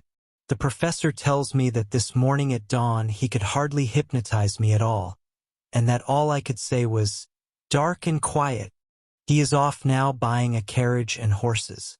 He says that he will later on try to buy additional horses so that we may be able to change them on the way. We have something more than 70 miles before us. The country is lovely and most interesting. If only we were under different conditions, how delightful it would be to see it all. If Jonathan and I were driving through it alone, what a pleasure it would be. To stop and see people, and learn something of their life, and to fill our minds and memories with all the color and picturesqueness of the whole wild, beautiful country and the quaint people. But, alas! Later. Dr. Van Helsing has returned. He has got the carriage and horses. We are to have some dinner and to start in an hour. The landlady is putting us up a huge basket of provisions. It seems enough for a company of soldiers. The professor encourages her, and whispers to me that it may be a week before we can get any good food again. He has been shopping too, and has sent home such a wonderful lot of fur coats and wraps, and all sorts of warm things. There will not be any chance of our being cold.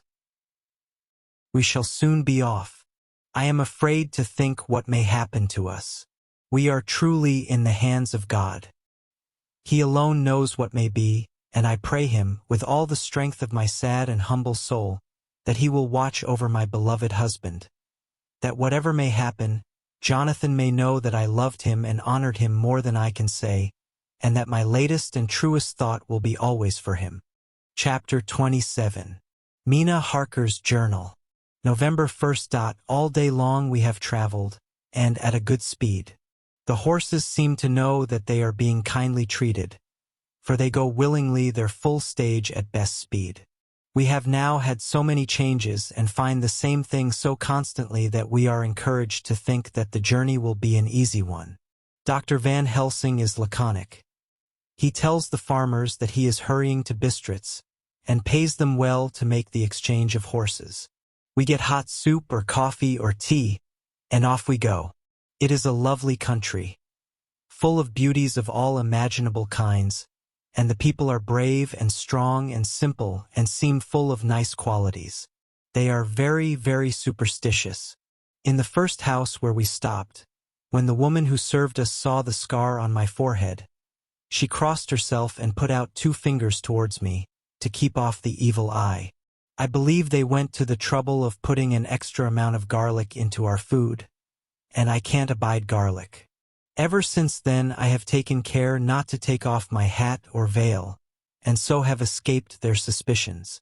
We are traveling fast, and as we have no driver with us to carry tales, we go ahead of scandal.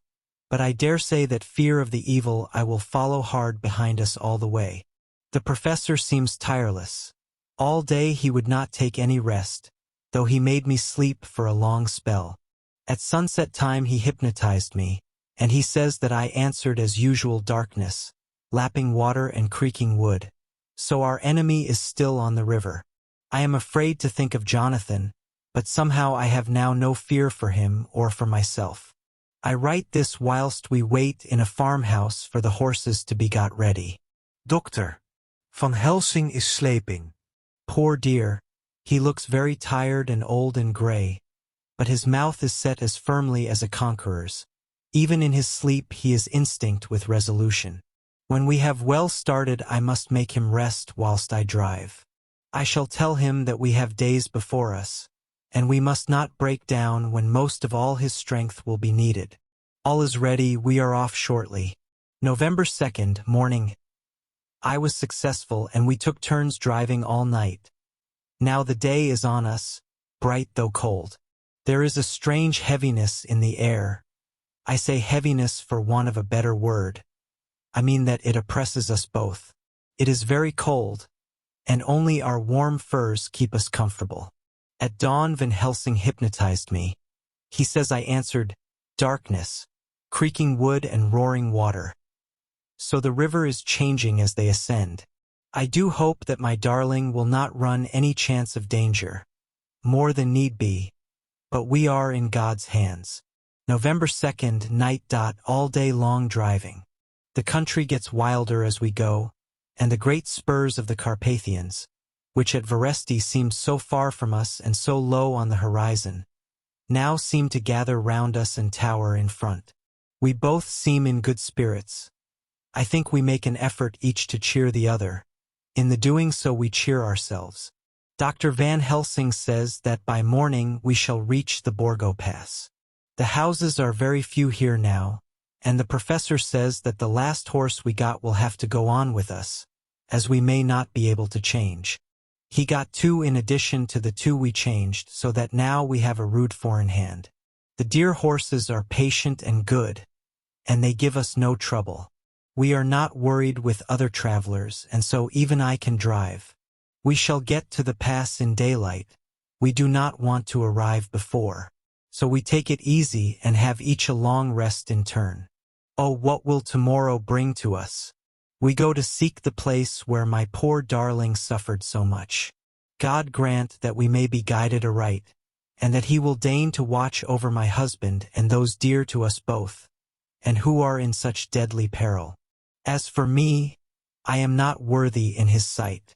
Alas, I am unclean to his eyes, and shall be until he may deign to let me stand forth in his sight as one of those who have not incurred his wrath. Memorandum by Abraham van Helsing. November 4th. This to my old and true friend John Seward, M.D. of Purfleet, London, in case I may not see him. It may explain.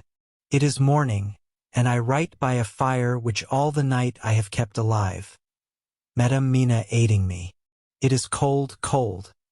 So cold that the gray heavy sky is full of snow, which when it falls will settle for all winter as the ground is hardening to receive it. It seems to have affected Madame Mina. She has been so heavy of head all day that she was not like herself. She sleeps and sleeps and sleeps. She who is usual so alert, have done literally nothing all the day. She even have lost her appetite. She make no entry into her little diary. She who writes so faithful at every pause. Something whisper to me that all is not well. However, tonight she is more vif. Her long sleep all day have refresh and restore her. For now she is all sweet and bright as ever. At sunset I try to hypnotize her. But alas, with no effect. The power has grown less and less with each day, and tonight it fail me altogether. Well, God's will be done, whatever it may be, and whithersoever it may lead. Now to the historical, for as Madame Mina write not in her stenography, I must, in my cumbrous old fashion, that so each day of us may not go unrecorded. We got to the Borgo Pass just after sunrise yesterday morning. When I saw the signs of the dawn, I got ready for the hypnotism. We stopped our carriage and got down so that there might be no disturbance. I made a couch with furs, and Madame Mina, lying down, yield herself as usual, but more slow and more short time than ever, to the hypnotic sleep. As before, came the answer, darkness and the swirling of water. Then she woke, bright and radiant, and we go on our way and soon reach the pass. At this time and place, she become all on fire with zeal. Some new guiding power be in her manifested, for she point to a road and say, "This is the way." "How know you it?" ask. "Of course I know it," she answer, and with a pause add, "Have not my Jonathan travelled it and wrote of his travel?" At first I think somewhat strange, but soon I see that there be only one such by-road. It is used but little and very different from the coach road from the Bukovina to Bistritz, which is more wide and hard, and more of use. So we came down this road. When we meet other ways, not always were we sure that they were roads at all, for they be neglect and light snow have fallen. The horses know and they only. I give rein to them and they go on so patient.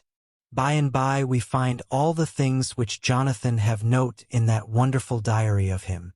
Then we go on for long, long hours and hours. At the first I tell Madame Mina to sleep. She try and she succeed. She sleep all the time.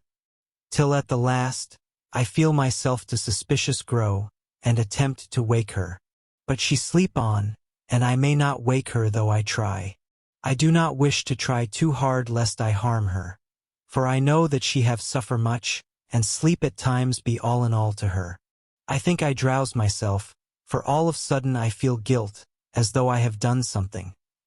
I find myself bolt up, with the reins in my hand, and the good horses go along jog, jog, just as ever. I look down and find Madame Mina still sleep.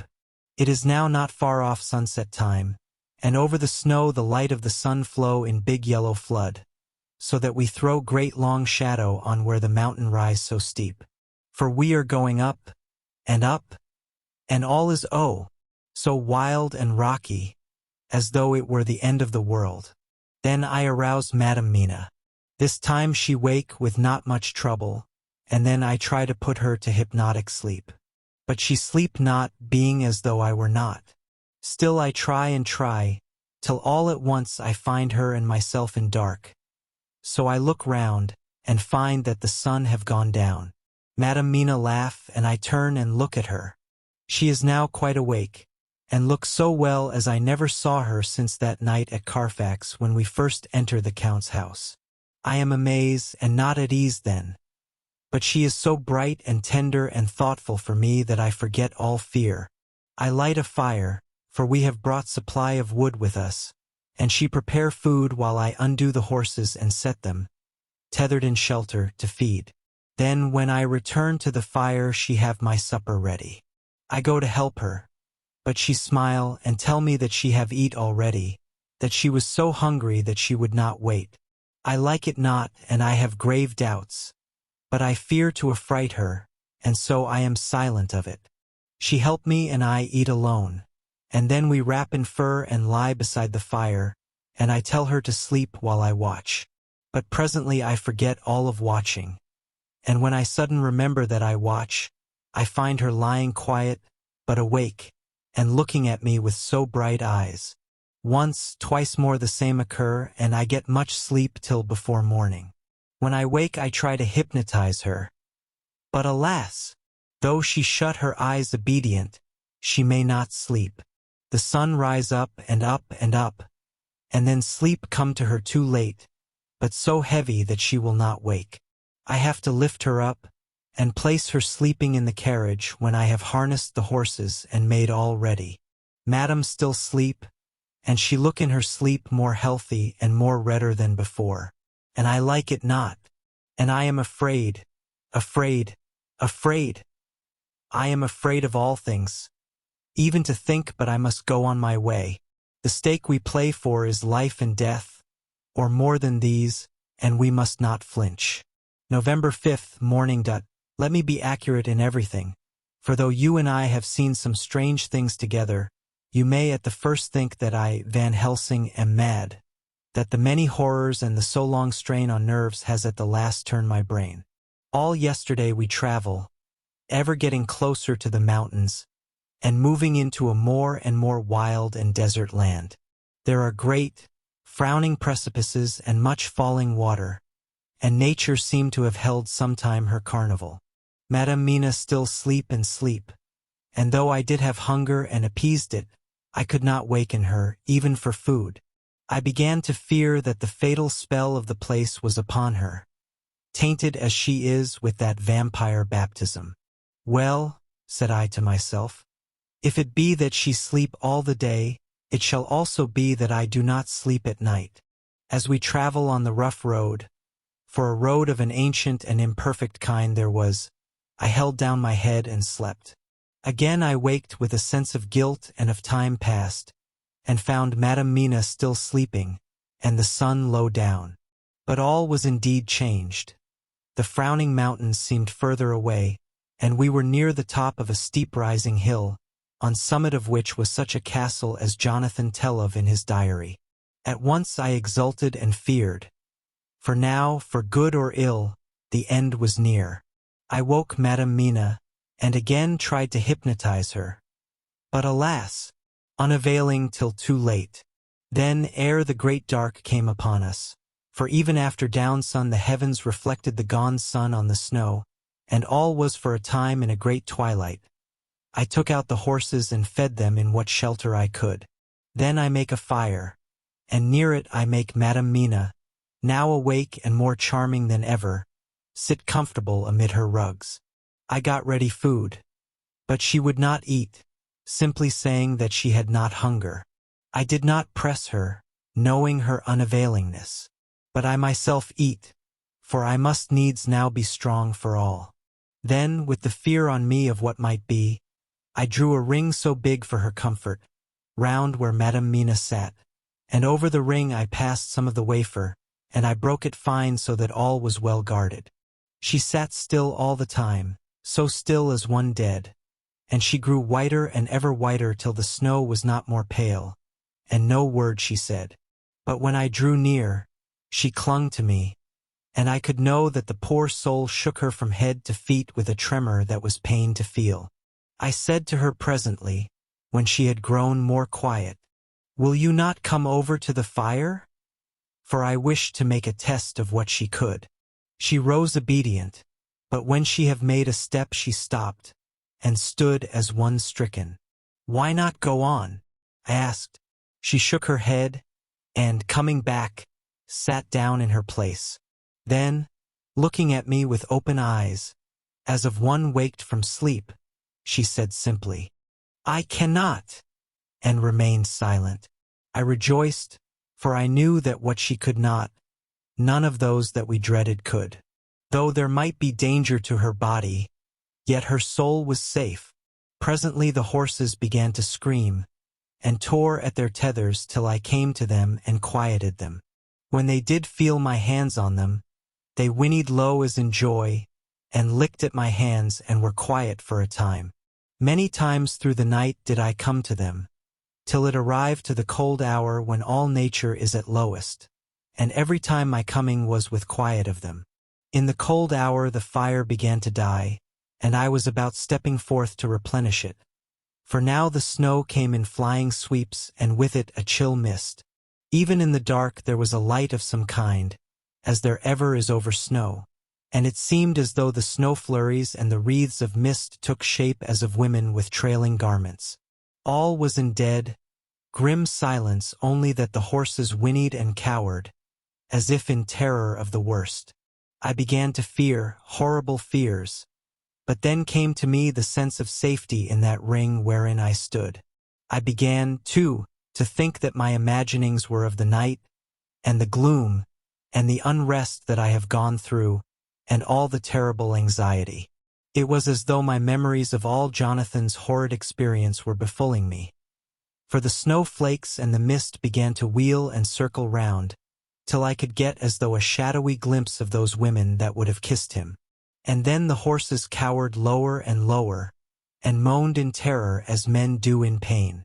Even the madness of fright was not to them, so that they could break away. I feared for my dear Madam Mina when these weird figures drew near and circled round. I looked at her, but she sat calm and smiled at me.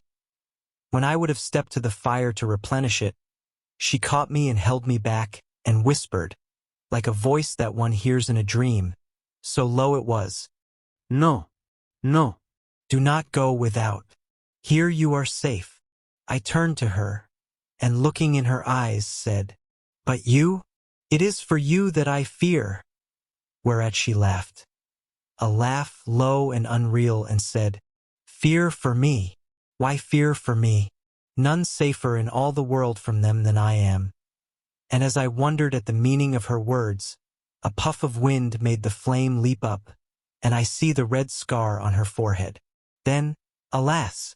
I knew, did I not, I would soon have learned, for the wheeling figures of mist and snow came closer, but keeping ever without the holy circle.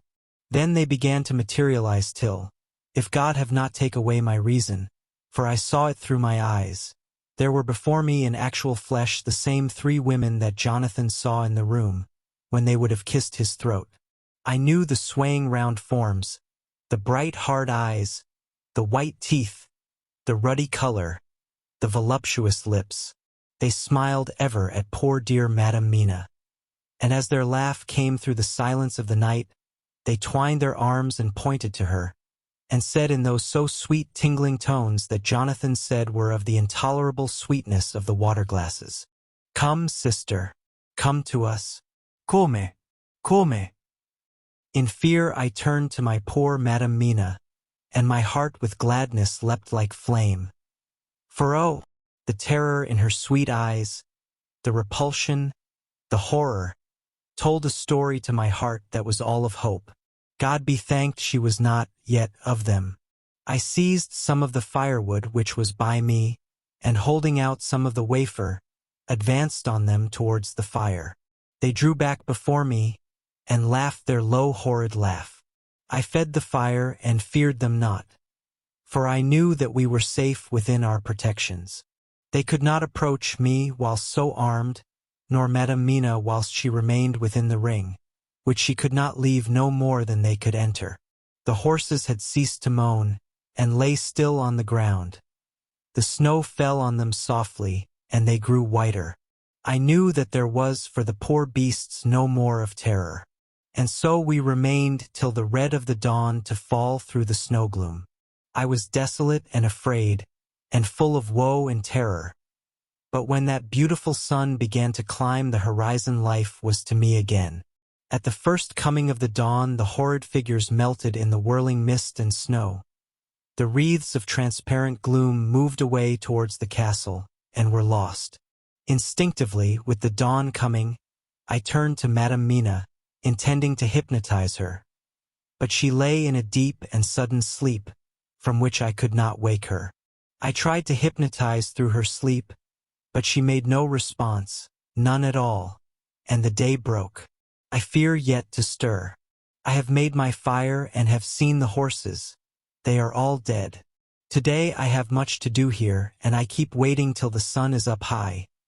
For there may be places where I must go, where that sunlight, though snow and mist obscure it, will be to me a safety. I will strengthen me with breakfast, and then I will to my terrible work. Madame Mina still sleeps, and, God be thanked, she is calm in her sleep. Jonathan Harker's Journal. November 4th, evening. The accident to the launch has been a terrible thing for us. Only for it we should have overtaken the boat long ago, and by now my dear Mina would have been free. I fear to think of her, off on the wolds near that horrid place. We have got horses and we follow on the track. I note this whilst Godalming is getting ready. We have our arms. The Skaney must look out if they mean fight. Oh, if only Morris and Seward were with us. We must only hope. If I write no more goodbye, Mina, God bless and keep you. Dr. Seward's Diary. November 5th. With the dawn we saw the body of Skaney before us dashing away from the river with their lighter wagon. They surrounded it in a cluster and hurried along as though beset. The snow is falling lightly and there is a strange excitement in the air. It may be our own feelings, but the depression is strange. Far off I hear the howling of wolves. The snow brings them down from the mountains, and there are dangers to all of us, and from all sides. The horses are nearly ready, and we are soon off. We ride to death of someone. God alone knows who or where or what or when or how it may be. Dokter. Van Helsing's Memorandum. November 5th, afternoon. I am at least sane. Thank God for that mercy at all events, though the proving it has been dreadful. When I left Madame Mina sleeping within the holy circle, I took my way to the castle. The blacksmith hammer which I took in the carriage from Veresti was useful. Though the doors were all open, I broke them off the rusty hinges, lest some ill intent or ill chance should close them, so that being entered I might not get out. Jonathan's bitter experience served me here. By memory of his diary, I found my way to the old chapel, for I knew that here my work lay. The air was oppressive. It seemed as if there was some sulphurous fume, which at times made me dizzy. Either there was a roaring in my ears, or I heard afar off the howl of wolves. Then I bethought me of my dear Madame Mina, and I was in terrible plight. The dilemma had me between his horns. Her, I had not dared to take into this place, but left safe from the vampire in that holy circle. And yet even there would be the wolf. I resolved me that my work lay here, and that as to the wolves we must submit, if it were God's will. At any rate, it was only death and freedom beyond. So did I choose for her. Had it but been for myself, the choice had been easy. The maw of the wolf were better to rest in than the grave of the vampire. So I make my choice to go on with my work. I knew that there were at least 3 graves to find. Graves that are inhabit. So I search and I find one of them. She lay in her vampire sleep, so full of life and voluptuous beauty that I shudder as though I have come to do murder. Ah, I doubt not that in old time, when such things were, many a man who set forth to do such a task as mine, found at the last his heart fail him, and then his nerve. So he delay, and delay, and delay, till the mere beauty and the fascination of the wanton undead have hypnotized him, and he remain on, till sunset come, and the vampire's sleep be over. Then the beautiful eyes of the fair woman open and look love, and the voluptuous mouth present to a kiss, and man is weak. and there remain one more victim in the vampire fold. One more to swell the grim and grisly ranks of the undead. There is some fascination, surely, when I am moved by the mere presence of such an one, even lying as she lay in a tomb fretted with age and heavy with the dust of centuries, though there be that horrid odor such as the lairs of the Count have had. Yes, I was moved, I, Van Helsing, with all my purpose and with my motive for hate. I was moved to a yearning for delay which seemed to paralyze my faculties and to clog my very soul. It may have been that the need of natural sleep and the strange oppression of the air were beginning to overcome me.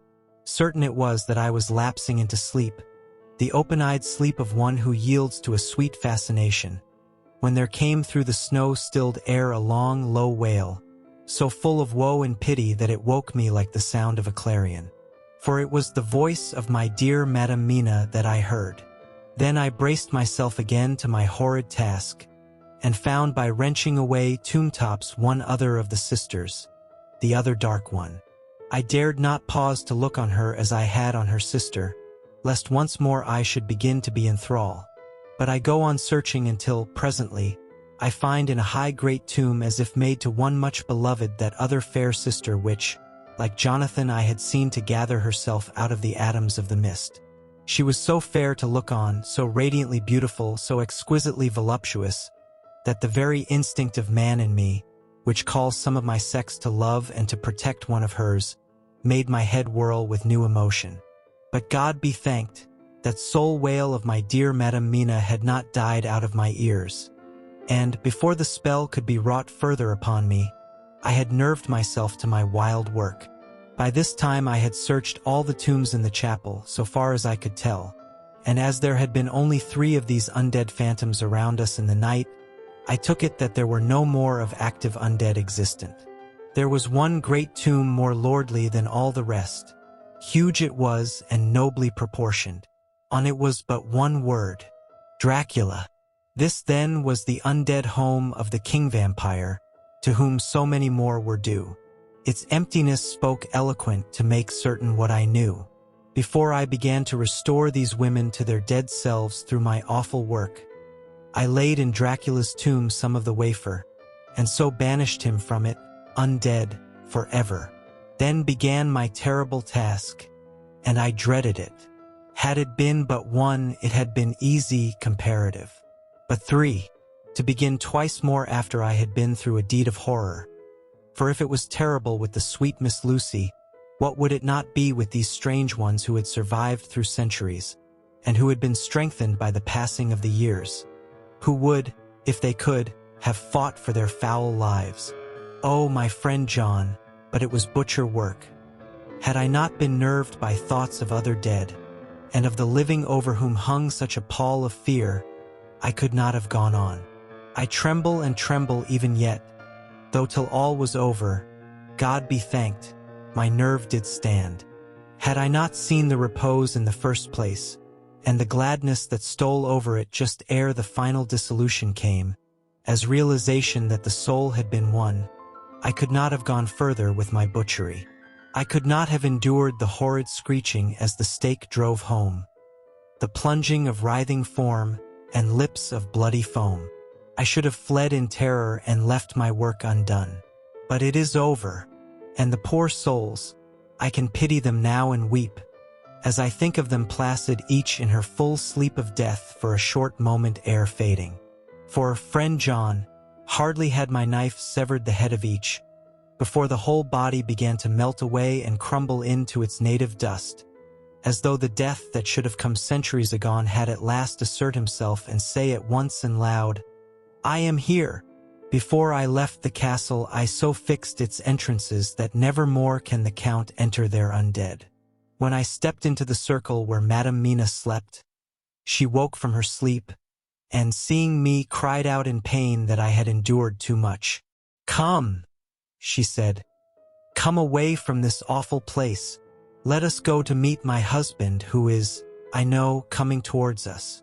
She was looking thin and pale and weak, but her eyes were pure and glowed with fervor. I was glad to see her paleness and her illness, for my mind was full of the fresh horror of that ruddy vampire sleep. And so, with trust and hope, and yet full of fear, we go eastward to meet our friends. And him, whom Madame Mina tell me that she know are coming to meet us. Mina Harker's Journal. November 6th. It was late in the afternoon when the professor and I took our way towards the east, whence I knew Jonathan was coming. We did not go fast, though the way was steeply downhill, for we had to take heavy rugs and wraps with us. We dared not face the possibility of being left without warmth in the cold and the snow. We had to take some of our provisions, too, for we were in a perfect desolation, and so far as we could see through the snowfall, there was not even the sign of habitation. When we had gone about a mile, I was tired with the heavy walking and sat down to rest. Then we looked back and saw where the clear line of Dracula's castle cut the sky, for we were so deep under the hill whereon it was set that the angle of perspective of the Carpathian Mountains was far below it. We saw it in all its grandeur, perched 1,000 feet on the summit of a sheer precipice, and with seemingly a great gap between it and the steep of the adjacent mountain on any side. There was something wild and uncanny about the place. We could hear the distant howling of wolves. They were far off, but the sound, even though coming muffled through the deadening snowfall, was full of terror. I knew from the way Dr. Van Helsing was searching about that he was trying to seek some strategic point where we would be less exposed in case of attack. The rough roadway still led downwards. We could trace it through the drifted snow. In a little while the professor signaled to me, so I got up and joined him. He had found a wonderful spot, a sort of natural hollow in a rock, with an entrance like a doorway between two boulders. He took me by the hand and drew me in. "See," he said. "Here you will be in shelter, and if the wolves do come, I can meet them one by one." He brought in our furs and made a snug nest for me, and got out some provisions and forced them upon me. But I could not eat. To even try to do so was repulsive to me, and, much as I would have liked to please him, I could not bring myself to the attempt. He looked very sad, but did not reproach me. Taking his field glasses from the case, he stood on the top of the rock and began to search the horizon. Suddenly he called out, "Look, Madame Mina! Look! Look!" I sprang up and stood beside him on the rock. He handed me his glasses and pointed. The snow was now falling more heavily and swirled about fiercely, for a high wind was beginning to blow. However, there were times when there were pauses between the snow flurries and I could see a long way round. From the height where we were it was possible to see a great distance, and far off, beyond the white waste of snow, I could see the river lying like a black ribbon in kinks and curls as it wound its way. Straight in front of us and not far off, in fact, so near that I wondered we had not noticed before, came a group of mounted men hurrying along. In the midst of them was a cart, a long lighter wagon which swept from side to side, like a dog's tail wagging, with each stern inequality of the road. Outlined against the snow as they were, I could see from the men's clothes that they were peasants or gypsies of some kind. On the cart was a great square chest. My heart leaped as I saw it, for I felt that the end was coming. The evening was now drawing close, and well I knew that at sunset the thing, which was till then imprisoned there, would take new freedom and could in any of many forms elude all pursuit. In fear I turned to the professor. To my consternation, however, he was not there. An instant later, I saw him below me. Round the rock he had drawn a circle, such as we had found shelter in last night. When he had completed it, he stood beside me again, saying, "At least you shall be safe here from him." He took the glasses from me, and at the next lull of the snow swept the whole space below us. "See," he said, "they come quickly. They are flogging the horses and galloping as hard as they can." He paused and went on in a hollow voice. "They are racing for the sunset. We may be too late. God's will be done." Down came another blinding rush of driving snow, and the whole landscape was blotted out. It soon passed, however, and once more his glasses were fixed on the plain. Then came a sudden cry. "Look! Look! Look! See, 2 horsemen follow fast, coming up from the south. It must be Quincy and John. Take the glass. Look before the snow blots it all out." I took it and looked. The 2 men might be Dr. Seward and Mr. Morris. I knew at all events that neither of them was Jonathan. At the same time, I knew that Jonathan was not far off. Looking around, I saw on the north side of the coming party 2 other men, riding at breakneck speed. One of them I knew was Jonathan, and the other I took, of course, to be Lord Godalming. They, too, were pursuing the party with the cart. When I told the professor, he shouted in glee like a schoolboy, and, after looking intently till a snowfall made sight impossible, he laid his Winchester rifle ready for use against the boulder at the opening of our shelter. "They are all converging," he said. "When the time comes, we shall have gypsies on all sides." I got out my revolver ready to hand, for whilst we were speaking, the howling of wolves came louder and closer. When the snowstorm abated a moment, we looked again. It was strange to see the snow falling in such heavy flakes close to us, and beyond, the sun shining more and more brightly as it sank down towards the far mountain tops. Sweeping the glass all around us, I could see here and there dots moving singly and in 2s and 3s and larger numbers. The wolves were gathering for their prey. Every instant seemed an age whilst we waited. The wind came now in fierce bursts, and the snow was driven with fury as it swept upon us in circling eddies. At times we could not see an arm's length before us, but at others, as the hollow-sounding wind swept by us, it seemed to clear the airspace around us so that we could see afar off. We had of late been so accustomed to watch for sunrise and sunset that we knew with fair accuracy when it would be, and we knew that before long the sun would set. It was hard to believe that by our watches it was less than an hour that we waited in that rocky shelter before the various bodies began to converge close upon us. The wind came now with fiercer and more bitter sweeps, and more steadily from the north. It seemingly had driven the snow clouds from us, for, with only occasional bursts, the snow fell.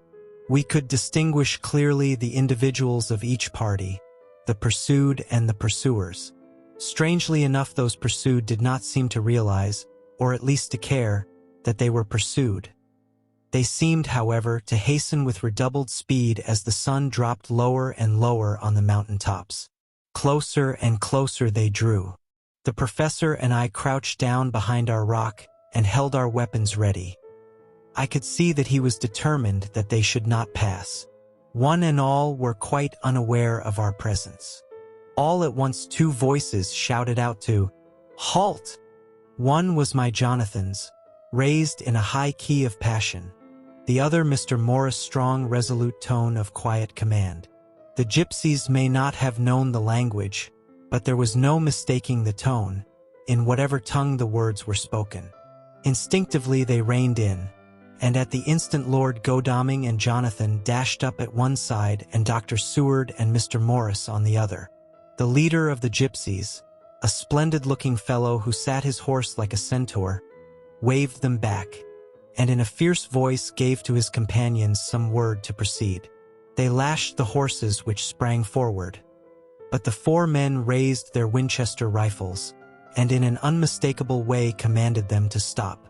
At the same moment Dr. Van Helsing and I rose behind the rock and pointed our weapons at them. Seeing that they were surrounded, the men tightened their reins and drew up. The leader turned to them and gave a word at which every man of the gypsy party drew what weapon he carried, knife or pistol, and held himself in readiness to attack. Issue was joined in an instant. The leader, with a quick movement of his rein, threw his horse out in front and pointing first to the sun, now close down on the hilltops, and then to the castle, said something which I did not understand. For answer, all 4 men of our party threw themselves from their horses and dashed towards the cart. I should have felt terrible fear at seeing Jonathan in such danger. but that the ardor of battle must have been upon me as well as the rest of them. I felt no fear, but only a wild, surging desire to do something. Seeing the quick movement of our parties, the leader of the gypsies gave a command. His men instantly formed round the cart in a sort of undisciplined endeavor, each one shouldering and pushing the other in his eagerness to carry out the order. In the midst of this, I could see that Jonathan on one side of the ring of men, and Quincy on the other, were forcing a way to the cart. It was evident that they were bent on finishing their task before the sun should set. Nothing seemed to stop or even to hinder them. Neither the leveled weapons nor the flashing knives of the gypsies in front, nor the howling of the wolves behind, appeared to even attract their attention. Jonathan's impetuosity and the manifest singleness of his purpose seemed to overawe those in front of him. Instinctively they cowered aside and let him pass. In an instant he had jumped upon the cart, and, with a strength which seemed incredible, raised the great box and flung it over the wheel to the ground. In the meantime, Mr. Morris had had to use force to pass through his side of the ring of Skaney. All the time I had been breathlessly watching Jonathan. I had, with the tail of my eye, seen him pressing desperately forward, and had seen the knives of the gypsies flash as he won a way through them, and they cut at him. He had parried with his great Bowie knife, and at first I thought that he too had come through in safety. But as he sprang beside Jonathan, who had by now jumped from the cart, I could see that with his left hand he was clutching at his side, and that the blood was spurting through his fingers. He did not delay notwithstanding this, for as Jonathan, with desperate energy, attacked one end of the chest, attempting to prise off the lid with his great cookery knife, he attacked the other frantically with his Bowie. Under the efforts of both men the lid began to yield. The nails drew with a quick screeching sound, and the top of the box was thrown back. By this time the gypsies, seeing themselves covered by the Winchesters, and at the mercy of Lord Godalming and Dr. Seward, had given in and made no resistance. The sun was almost down on the mountain tops, and the shadows of the whole group fell long upon the snow. I saw the Count lying within the box upon the earth, some of which the rude falling from the cart had scattered over him. He was deathly pale, just like a waxen image, and the red eyes glared with the horrible vindictive look which I knew too well. As I looked, the eyes saw the sinking sun, and the look of hate in them turned to triumph. But, on the instant, came the sweep and flash of Jonathan's great knife. I shrieked as I saw it shear through the throat, whilst at the same moment Mr. Morris's Bowie knife plunged into the heart. It was like a miracle, but before our very eyes, and almost in the drawing of a breath, the whole body crumbled into dust and passed from our sight. I shall be glad as long as I live that even in that moment of final dissolution, there was in the face a look of peace, such as I never could have imagined might have rested there. The castle of Dracula now stood out against the red sky, and every stone of its broken battlements was articulated against the light of the setting sun. The gypsies, taking us as in some way the cause of the extraordinary disappearance of the dead man, turned without a word and rode away as if for their lives. Those who were unmounted jumped upon the lighter wagon and shouted to the horsemen not to desert them. The wolves, which had withdrawn to a safe distance, followed in their wake, leaving us alone. Mr. Morris, who had sunk to the ground, leaned on his elbow, holding his hand pressed to his side. The blood still gushed through his fingers. I flew to him, for the holy circle did not now keep me back. So did the two doctors. Jonathan knelt behind him, and the wounded man laid back his head on his shoulder. With a sigh he took, with a feeble effort, my hand in that of his own which was unstained. He must have seen the anguish of my heart in my face, for he smiled at me and said, "I am only too happy to have been of any service." "Oh God!" he cried suddenly, struggling up to a sitting posture and pointing to me. "It was worth for this to die. Look, look!" The sun was now right down upon the mountain top, and the red gleams fell upon my face, so that it was bathed in rosy light. With one impulse, the men sank on their knees, and a deep and earnest amen broke from all as their eyes followed the pointing of his finger. The dying man spoke. Now God be thanked that all has not been in vain. See, the snow is not more stainless than her forehead. The curse has passed away, and, to our bitter grief, with a smile and in silence, he died, a gallant gentleman. Note, 7 years ago we all went through the flames, and the happiness of some of us since then is, we think, well worth the pain we endured. It is an added joy to Mina and to me that our boy's birthday is the same day as that on which Quincy Morris died. His mother holds, I know, the secret belief that some of our brave friend's spirit has passed into him. His bundle of names links all our little band of men together, but we call him Quincy. In the summer of this year we made a journey to Transylvania and went over the old ground which was, and is, to us so full of vivid and terrible memories. It was almost impossible to believe that the things which we had seen with our own eyes and heard with our own ears were living truths. Every trace of all that had been was blotted out. The castle stood as before, reared high above a waste of desolation. When we got home we were talking of the old time, which we could all look back on without despair, for Godalming and Seward are both happily married. I took the papers from the safe where they had been ever since our return so long ago. We were struck with the fact that in all the mass of material of which the record is composed, there is hardly one authentic document. Nothing but a mass of typewriting except the later notebooks of Mina and Seward and myself, and Van Helsing's memorandum. We could hardly ask anyone, even did we wish to accept these as proofs of so wild a story. Van Helsing summed it all up as he said, with our boy on his knee. We want no proofs. We ask none to believe us. This boy will someday know what a brave and gallant woman his mother is. Already he knows her sweetness and loving care. Later on he will understand how some men so loved her that they did dare much for her sake. Jonathan Harker. The end. The darkness has been lifted, but the scars of this battle will remain forever. What are your thoughts on this epic conclusion? Did you expect that ending? Let me know in the comments.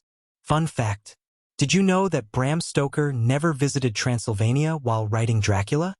He based the setting on research and travelogues about the Carpathian Mountains. If you enjoyed this story, don't forget to like, subscribe, and hit the bell so you won't miss future uploads. And if you'd like to support the channel and unlock exclusive content, consider becoming a member. Though Count Dracula's reign has ended, his shadow will haunt literature forever. Until next time, Grimoire Guardians, stay vigilant in the night.